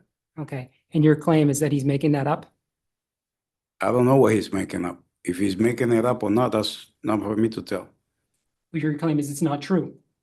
I can tell you that because I don't know where that comes from. He's the one that knows where that comes from. Did it happen? I don't know. You don't know whether or not you told Captain Guerrero. No, I'm sorry. Yeah, There's I'm two- helping you out here, actually. There's two different things that you're asking. Well, here, I'll clarify, because I do think you're Okay. confused, and I don't want to, I'm really not trying to trick you here. You heard him testify that while in your vehicle on May 21st, that you told him that that Acting Chief Bonilla wanted to open an investigation into his overtime use, correct? I heard that he testified to that. Yes, sir. Okay, and it's your position that he's lying, essentially. To what he testified here? Well, no, I wasn't in that conversation. So who am I to say that's true or not? If I wasn't on that conversation, I'm not. He stated that. He said that didn't you hear him testify that you told him? You. No, I did not tell him that. Okay. You heard, that's what he testified That's to. what he testified, but that's You're him. saying that's untrue, right? That's untrue. Okay, so you're saying he's lying, correct? Well, what other Is that way your we can position? put it? I don't want to say he's lying. That's what he's saying, but Okay, you're saying. Never happened. You're saying it didn't happen and it's untrue. Right? yes, sir. And that's the same Captain Guerrero who sent you a text message in March thanking you or giving you support for when you were suspended, Yes, correct? sir. And that's the same Captain Guerrero that you claim you went to go thank because he had been so helpful for all That's that correct, time. sir. But your position now is that he's lied and made up this story about you. His statement is his statement. He lies. He lies. I can tell you that conversation never happened. You were looking into possible overtime abuse at the department at the time, weren't you? I was. Okay. And was it actually one of the top things you were concerned about when you went to He become also chief? testified that he heard that through other people. I'm asking, sir. Yes, sir. Thank you.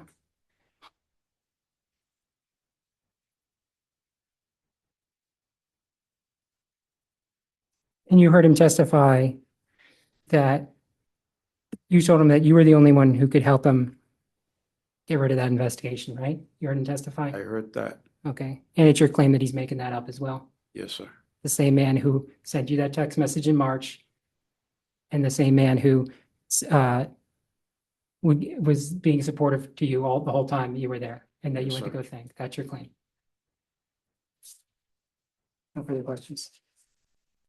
Redirect. It's going to be a little bit lengthy. Do you want to continue tonight? But it's a little lengthy, man. At least half an hour. at least. You know, the direct went longer than you anticipated as well. So, I Understand mean, that. so I'm not, and certainly the division was entitled to conduct its cause. And I know you're not saying otherwise, so. Not challenging division.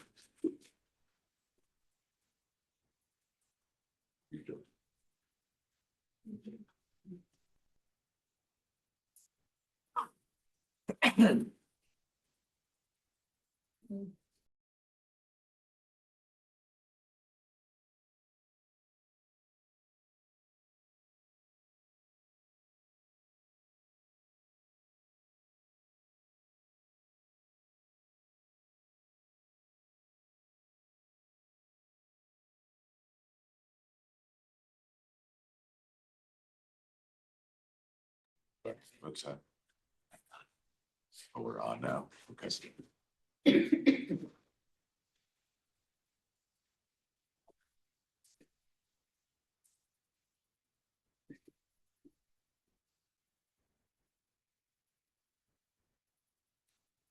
Chief Castro, Yes, sir. you were asked a variety of questions ranging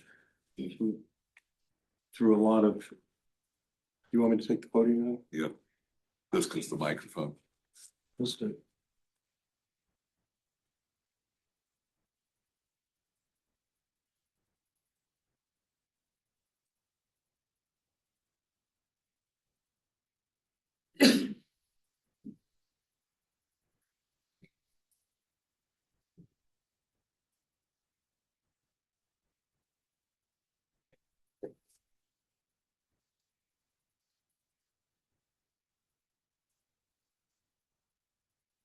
You were asked a lot of questions during the last bit of questioning, Chief Castro. We'll try not to jump around too much going over them. This issue of the car incident February 2nd of 24 involved you, correct? That's correct, sir. Are you allowed to investigate you? No, sir. Lieutenant Rossi is lieutenant and head of IA, correct? That's correct, sir. Now, he said he could not investigate you. That's correct, And I sir. believe one of the other officers testified you couldn't investigate you. That's correct, sir. When an outside investigation is done, who has the authority to order that to be done? The mayor, sir. Does the city have to spend money to do that? Yes, sir. The mayor then has to make a decision to whether he wants to or feels that it's essential to spend the city's money to do an outside investigation or not. Yes, sir. Now, in general, you serve November, December, January, February, and into early March in various capacities as chief of police, correct? Yes, sir. During that period of time, were any of your officers alleged by IA have done anything wrong that you recall? Patrolman? Patrolman, no.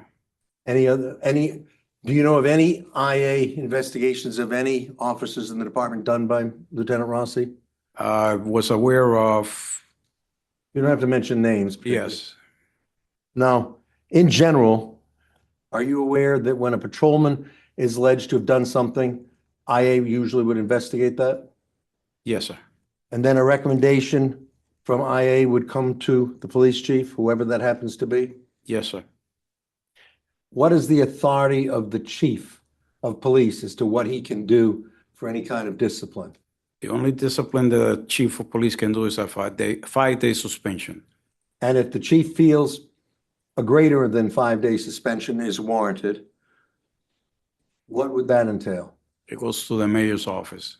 Now, when you spoke about the grievances for Sergeant Samard and Captain Aguilar, you're familiar with those grievances? Yes, sir. Are you also familiar with any past history with those two officers? Yes, sir. Were there recommendations at points in time in the past for them to be suspended for greater than 5 days? Yes, sir. And are you aware whether the city had to hire an outside investigator? Yes, sir. And then someone from the city would hold a hearing? Yes, sir. Do you know often who is assigned as hearing officer? HR director. Do you think necessarily the HR director for the city? No, is the HR director under the mayor? Yes, sir. The mayor is the head of agency of the police department, correct? That's correct, sir. Can the mayor remove an HR director? Yes, sir. So is the HR director really unbiased if he's holding a hearing in the city? No, And the sir. mayor, if the mayor makes a recommendation, he wants a 15 working day suspension, that's 3 calendar weeks. No, sir. If there's going to be a hearing and the HR director is the hearing officer, that's not an outside, independent, unbiased investigation necessarily, is it? No, sir. Now, in your case, you could communicate with the mayor, and you did communicate, we'll get into those documents. But as far as investigating yourself, was that possible to do? No, sir. So if IA says they can't investigate you because you are more ranks than one above them, that responsibility rests with the mayor of the city. That's to correct. decide. Yes, sir. If the mayor makes a judgment call as to how he wants to investigate, one can accept or reject his decision. But is it not true that that's then the decision of the mayor? Yes, sir. And the mayor has to weigh the spending of the city dollar and the taxpayers' money, whether every time something is alleged to be involved has to require outside investigators? Yes, sir. And does that decision fall to you to make? No, sir. Do you have the funds to pay an outside investigator to investigate yourself? No, sir. Are there issues with you trying to even investigate yourself or oversee or order what someone does to investigate you? It's a conflict. No, sir. Isn't that in itself a conflict or a potential interference with the investigation if you're directing your own investigation? Yes, sir. So when you were asked a little bit earlier whether you could make sure IA investigated, IA testified very clearly they could not investigate you. Correct, sir. So there was no role was there any role for you to play in your own investigation? No, sir. So you had no function to tell IA what to do, and IA can't investigate ranks more than one above. No, sir. They had no authority to investigate the chief of police. That's what Lieutenant Rossi said in multiple statements, correct? Yes, sir. So how can you supervise an IA lieutenant, head of IA, to do an investigation he says he has no authority to do? No, sir. So the responsibility then, the decision rests with the mayor. Yes, sir. And the mayor has to weigh many factors Yes, sir. in reaching that decision, right? Yes, sir. And he has to decide based on looking at the factors, who should I ask to do it?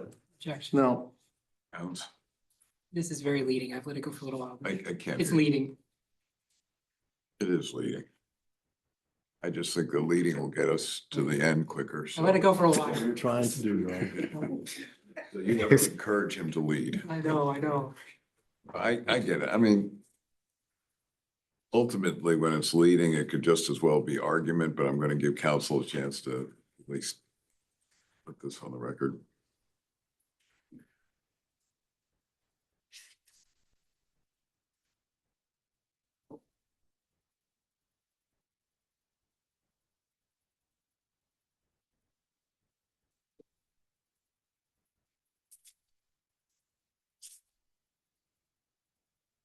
Would you turn to Exhibit 16, please? Castro.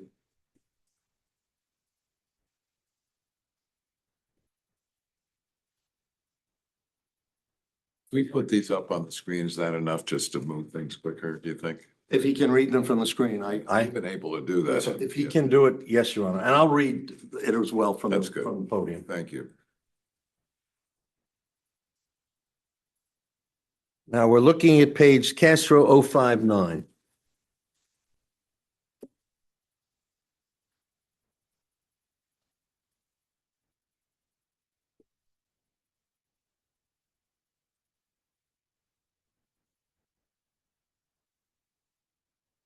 Now, I'm look, if, once you get, is 059 up?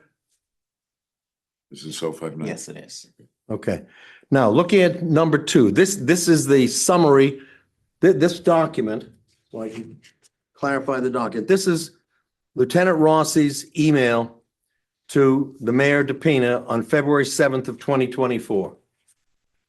Now, this is 5 days after the car incident, correct? That's correct, sir. Okay. And in this email,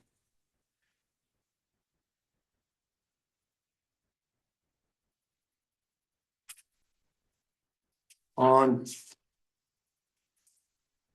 page 062, he says, and we don't have to change the screen, I'll just read it. I did not have the authority to investigate these allegations. That's Lieutenant Rossi. You recall that? Oh, he said, do you remember that? You remember that? Okay, now, looking at 059, this is Lieutenant Rossi's summary of post-investigation and reporting requirements. Correct? Correct, sir. Now, looking at 2, minimum standards for internal investigation by agency. Now, does this say by chief of police? No, sir. It says by the agency. No, you, as chief of police, cannot do anything to investigate yourself. And Lieutenant Rossi, head of IA, said he can't do anything to investigate you. No, So sir. someone else in the agency above you has to decide what to do. Correct? Yes, sir. Now, I'm going to read minimum standards.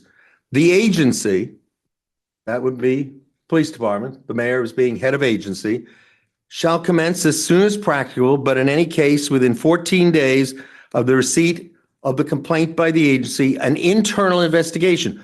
Now, that's not an external investigation. There was commentary added to the language. He didn't. I'll reread it.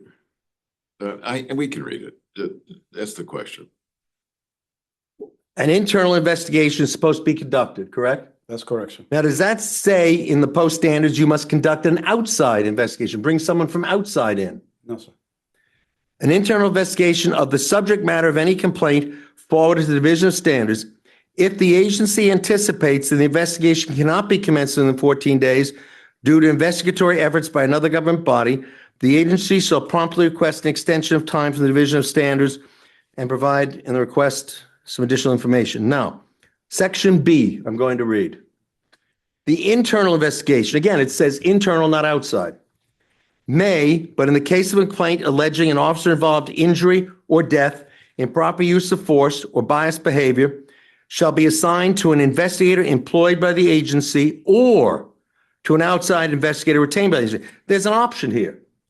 It can be an investigator employed by the agency. So the mayor has to decide if he has someone internal that he wants to investigate. Is that not within the information that Lieutenant Rossi communicated to the mayor? Yes, sir.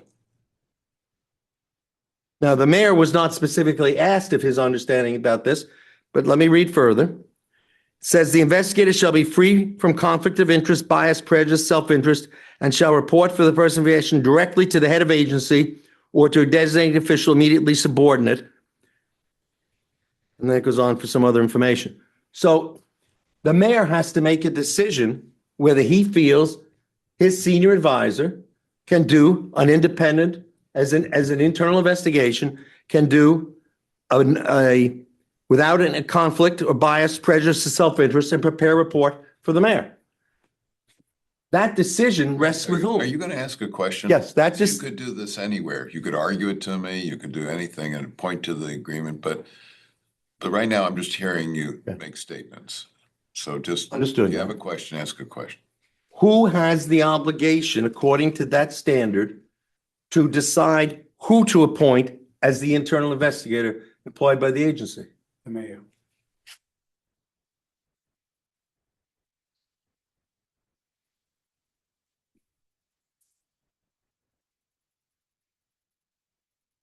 Now, Exhibit 22, you were asked about.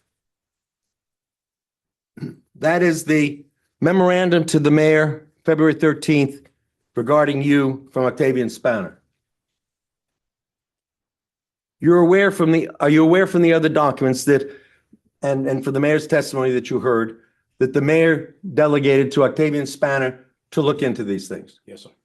And I believe you testified that the mayor also interviewed you. Yes, sir. And when we read the mayor's report, the letter that he wanted submitted to post. He indicated he reviewed the reports as well Yes, sir. and spoken to other members of the police department. Yes, sir. And then he had reached a conclusion. Yes, sir. Were you, other than letting yourself be interviewed, did you have the authority to tell the mayor of the city of Lawrence what to do? No, sir.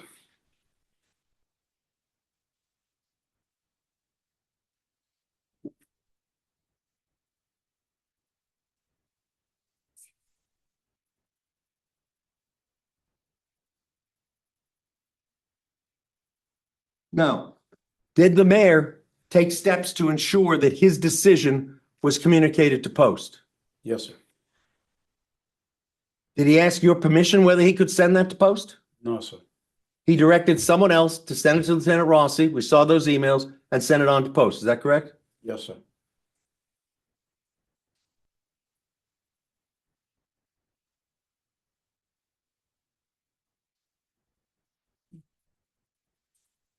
We looked at Exhibit 30. This came from you, correct? This is your February 23rd report to the mayor. Yes, sir. I believe you testified you were looking for the mayor to do a further investigation. Yes, sir. And in this, you raised a lot of concerns about what was taking place. Yes, sir. Now, I'm going to read a sentence here. You make reference to yourself in the top line. There were allegations made against you. That's what you said, against me, correct? Yes, sir. So you're person number one by Lieutenant Rossi. See that? Yes, sir. Person two, Lieutenant Carlton Trombley, person three, and Sergeant Michael Simard, person four. And then you appreciated his diligent efforts in doing the evaluation. And then you said, the purpose of this report is to formally bring those troubling issues to your attention in the hope of an investigation of those individuals. 1, 2, 3, 4. Yes, sir. Was it your intent? I believe you testified, but I'll ask you again. Was it your intent that you were asking the mayor to investigate all four of you? Yes, sir. The entire incident by outside sources because of the amount of issue being raised about this? Yes, sir. No. On page Castro 111, there's the email that you copied. You see that in the bottom half of the page? Yes, sir. This is an email from William Castro to Paul Rossi, February 14th. And you're talking to Lieutenant Rossi, you want all these IA investigations, correct? Yes, sir. Right above that email, you state in writing to the mayor, on February 14th, HR Director Scott Suzabak, who's no longer with the city, asked me for a list of all IA reports. Based on HR Director's request, I emailed Lieutenant Rossi the following. Yes, sir. Your letter to the mayor let him know you were responding to what the personnel director had asked from you for personnel purposes, matters, whatever Scott Suzabak wanted. He wanted something. He contacted you as provisional chief of police. You contact the IA director. That's correct, sir. How could Paul Rossi have an IA investigation on you when he has repeatedly said, I can't investigate this matter? That's correct, sir. Has Paul Rossi ever shown you a document called, or have you seen a document called IA investigation by Lieutenant Paul Rossi of William Castro? No, sir. Didn't he say in his reports to the mayor, he looked at all the videos, we have them. He listened to the 911 call to the bank. We have not, I believe. We haven't played it. He listened to the dispatch. We've played it 1,000,000 times.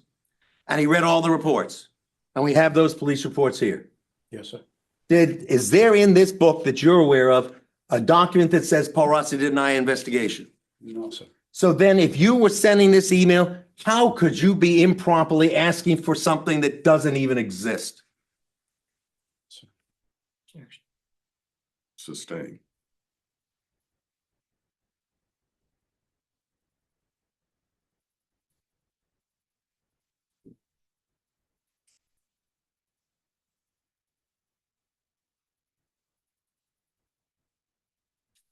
Mr. Jacobs, I do want to, because of the lateness of the day and because of limitations we put on redirect often. It's not that it's not of the same subject matter. I appreciate that. But the fact of the matter is, if you point to these documents to make the arguments you want to make, unless it's some information you're trying to elicit from this witness, I think you really should go to that. You can make these very same arguments you Understood. just made. Now, you were asked about the letter you got from Post, correct? So, In the cross-exam.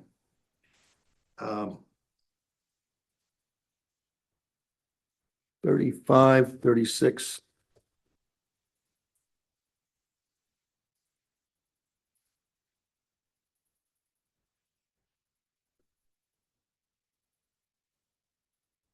The order of suspension. You've testified you followed this order of suspension. yes, sir. And you were questioned about whether you had or had not followed it based upon, in cross-exam, based upon your meeting with the mayor. Yes, And sir. you were asked whether it was your responsibility or the mayor's for you to follow the order of suspension. Yes, sir. Now, this order of suspension is directed to you, correct? Yes, sir. I believe you testified that you complied completely with this order as written. Yes, sir. It said, may not execute any type of arrest. I believe you testified several times you have never executed an arrest. The mayor said you did not do one at the meeting in his office. Have you ever executed an arrest since you were suspended? No, sir. And you cannot otherwise perform police duties and functions? Correct, sir. No. In that meeting with the mayor's office, there were multiple people. The CAFO is not law enforcement. All the people involved there were participating in a discussion for the mayor. Yes, sir. Before you were chief of police, acting or provisional, you were chief of staff. Yes, sir. Did you not participate in very similar meetings like that with the mayor? Yes, sir. Did you need to be post-certified to do it? No, sir. Is there any clarity on what the definition is of police function and duty No, sir. in this order that you got from post? No, sir.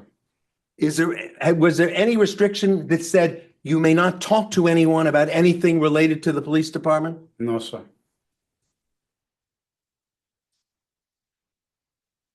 Was your involvement in that meeting in the mayor's office solely related? What you've testified about your involvement, correct? Yes, sir. Did you have involvement other than to explain your budget that you worked for months on and the recommendations for movement of personnel, promotions of sergeants and others to assist in the budget? Did you try to direct at that meeting anything other than explain what you had done already previously in the past? Yes, sir. And those sergeant's positions have already passed. Those were made while I was the acting chief.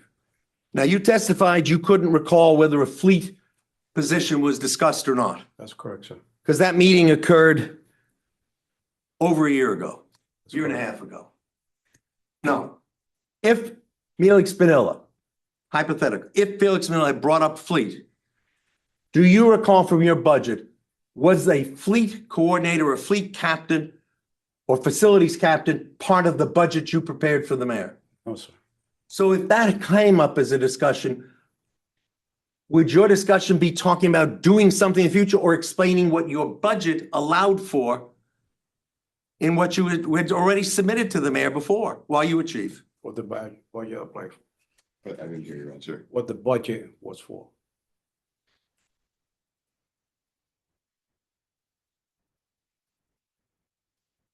No. Exhibit 34.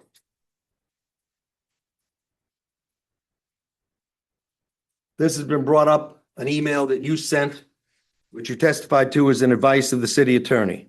Yes, sir. No.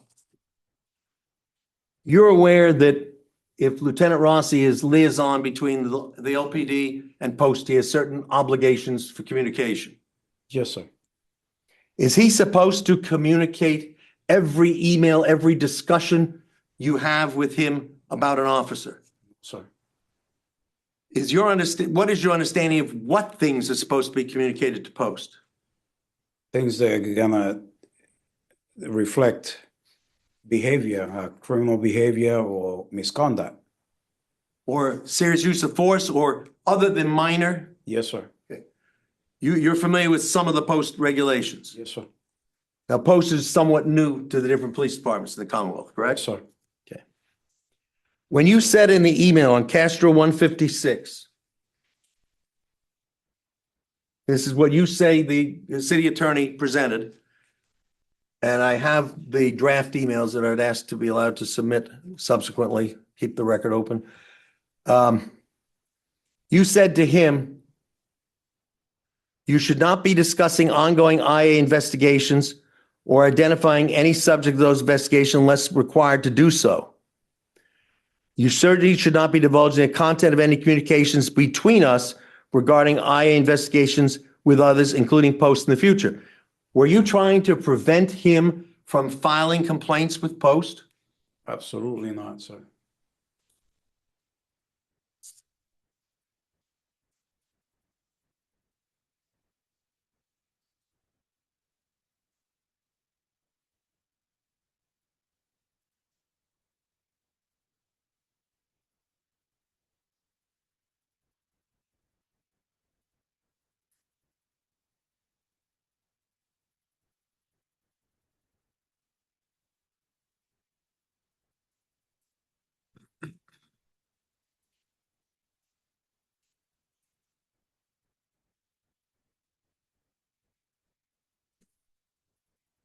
Was your participation in the meeting with the mayor that day discussing budget, how much different or similar was it from your discussions when you were acting as chief of staff?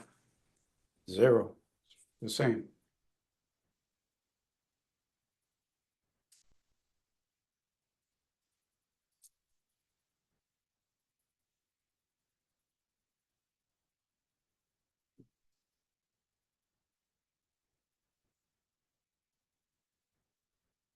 No. Discussing an IA investigation.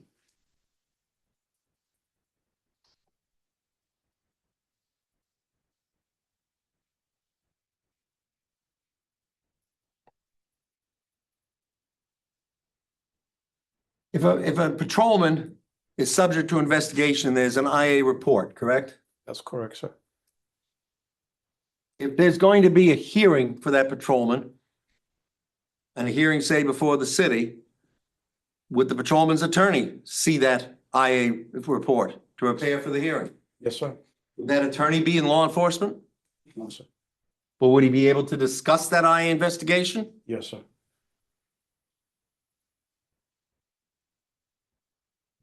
You were asked again about Captain Guerrero. Yes, sir. My recollection of his testimony was you never threatened him. You recall that? Yes, sir. You recall he said you never asked him to do anything? Yes, sir. And you recall he never asked you to say anything? Yes, sir. No.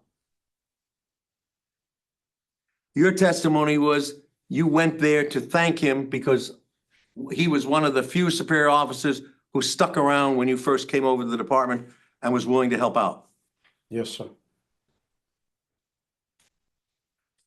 Notwithstanding any other issues, did he try to help you out when you first started? Yes, sir. And when the mayor made that suggestion that you go thank him, why did you go do it? Why'd you bother? I did it. Pardon me? I did it that day. I know you did, but I'm saying, why bother? Why not just say, the heck with it? Why'd you bother to go to see Captain Guerrero and thank him? It was significant. Significant, and honestly, I didn't want to hear it anymore.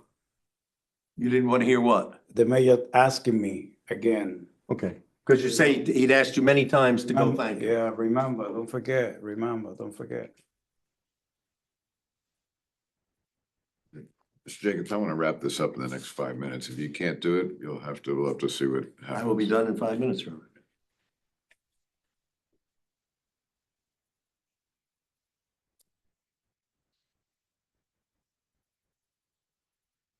I have no further questions. No. It's better than 5 minutes.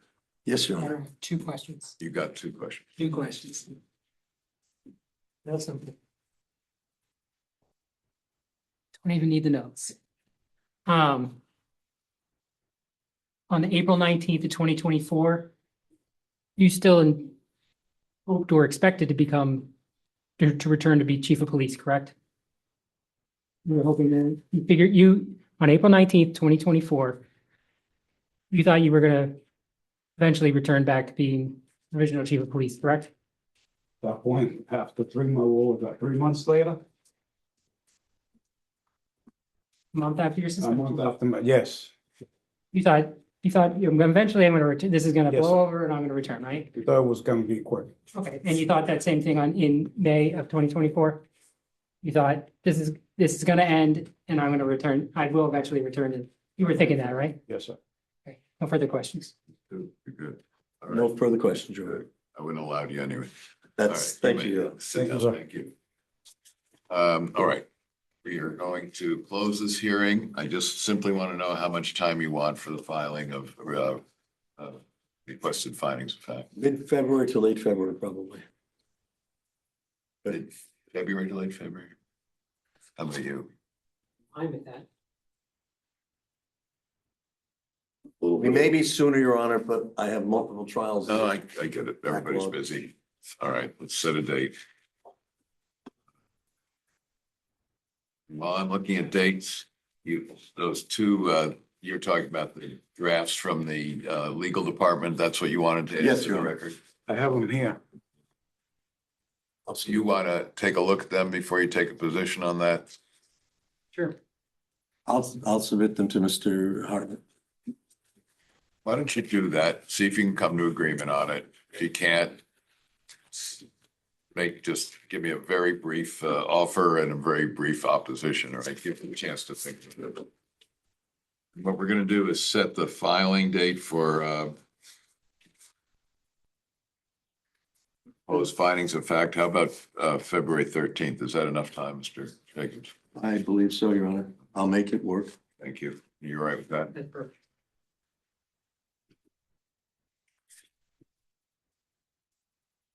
How do you want that, will we be getting an email formatted, how you want it done, or No. just email? Proposed findings, you can either do it by numerical findings. Some people do it that way. Some people do it in sections and do it more of a I too am tired, in a narrative way. Okay, If you want. Whatever you think will make it easier to digest. you want Word and PDF? I think I just took Word, the other last case. We did both last. Oh, did we? Right. They know better. What? I didn't- We did both last. case. So how about you do both? That's Okay, and where should we email it to? Post-C reviews. Okay. Yeah. February 13th. the close of business on that day.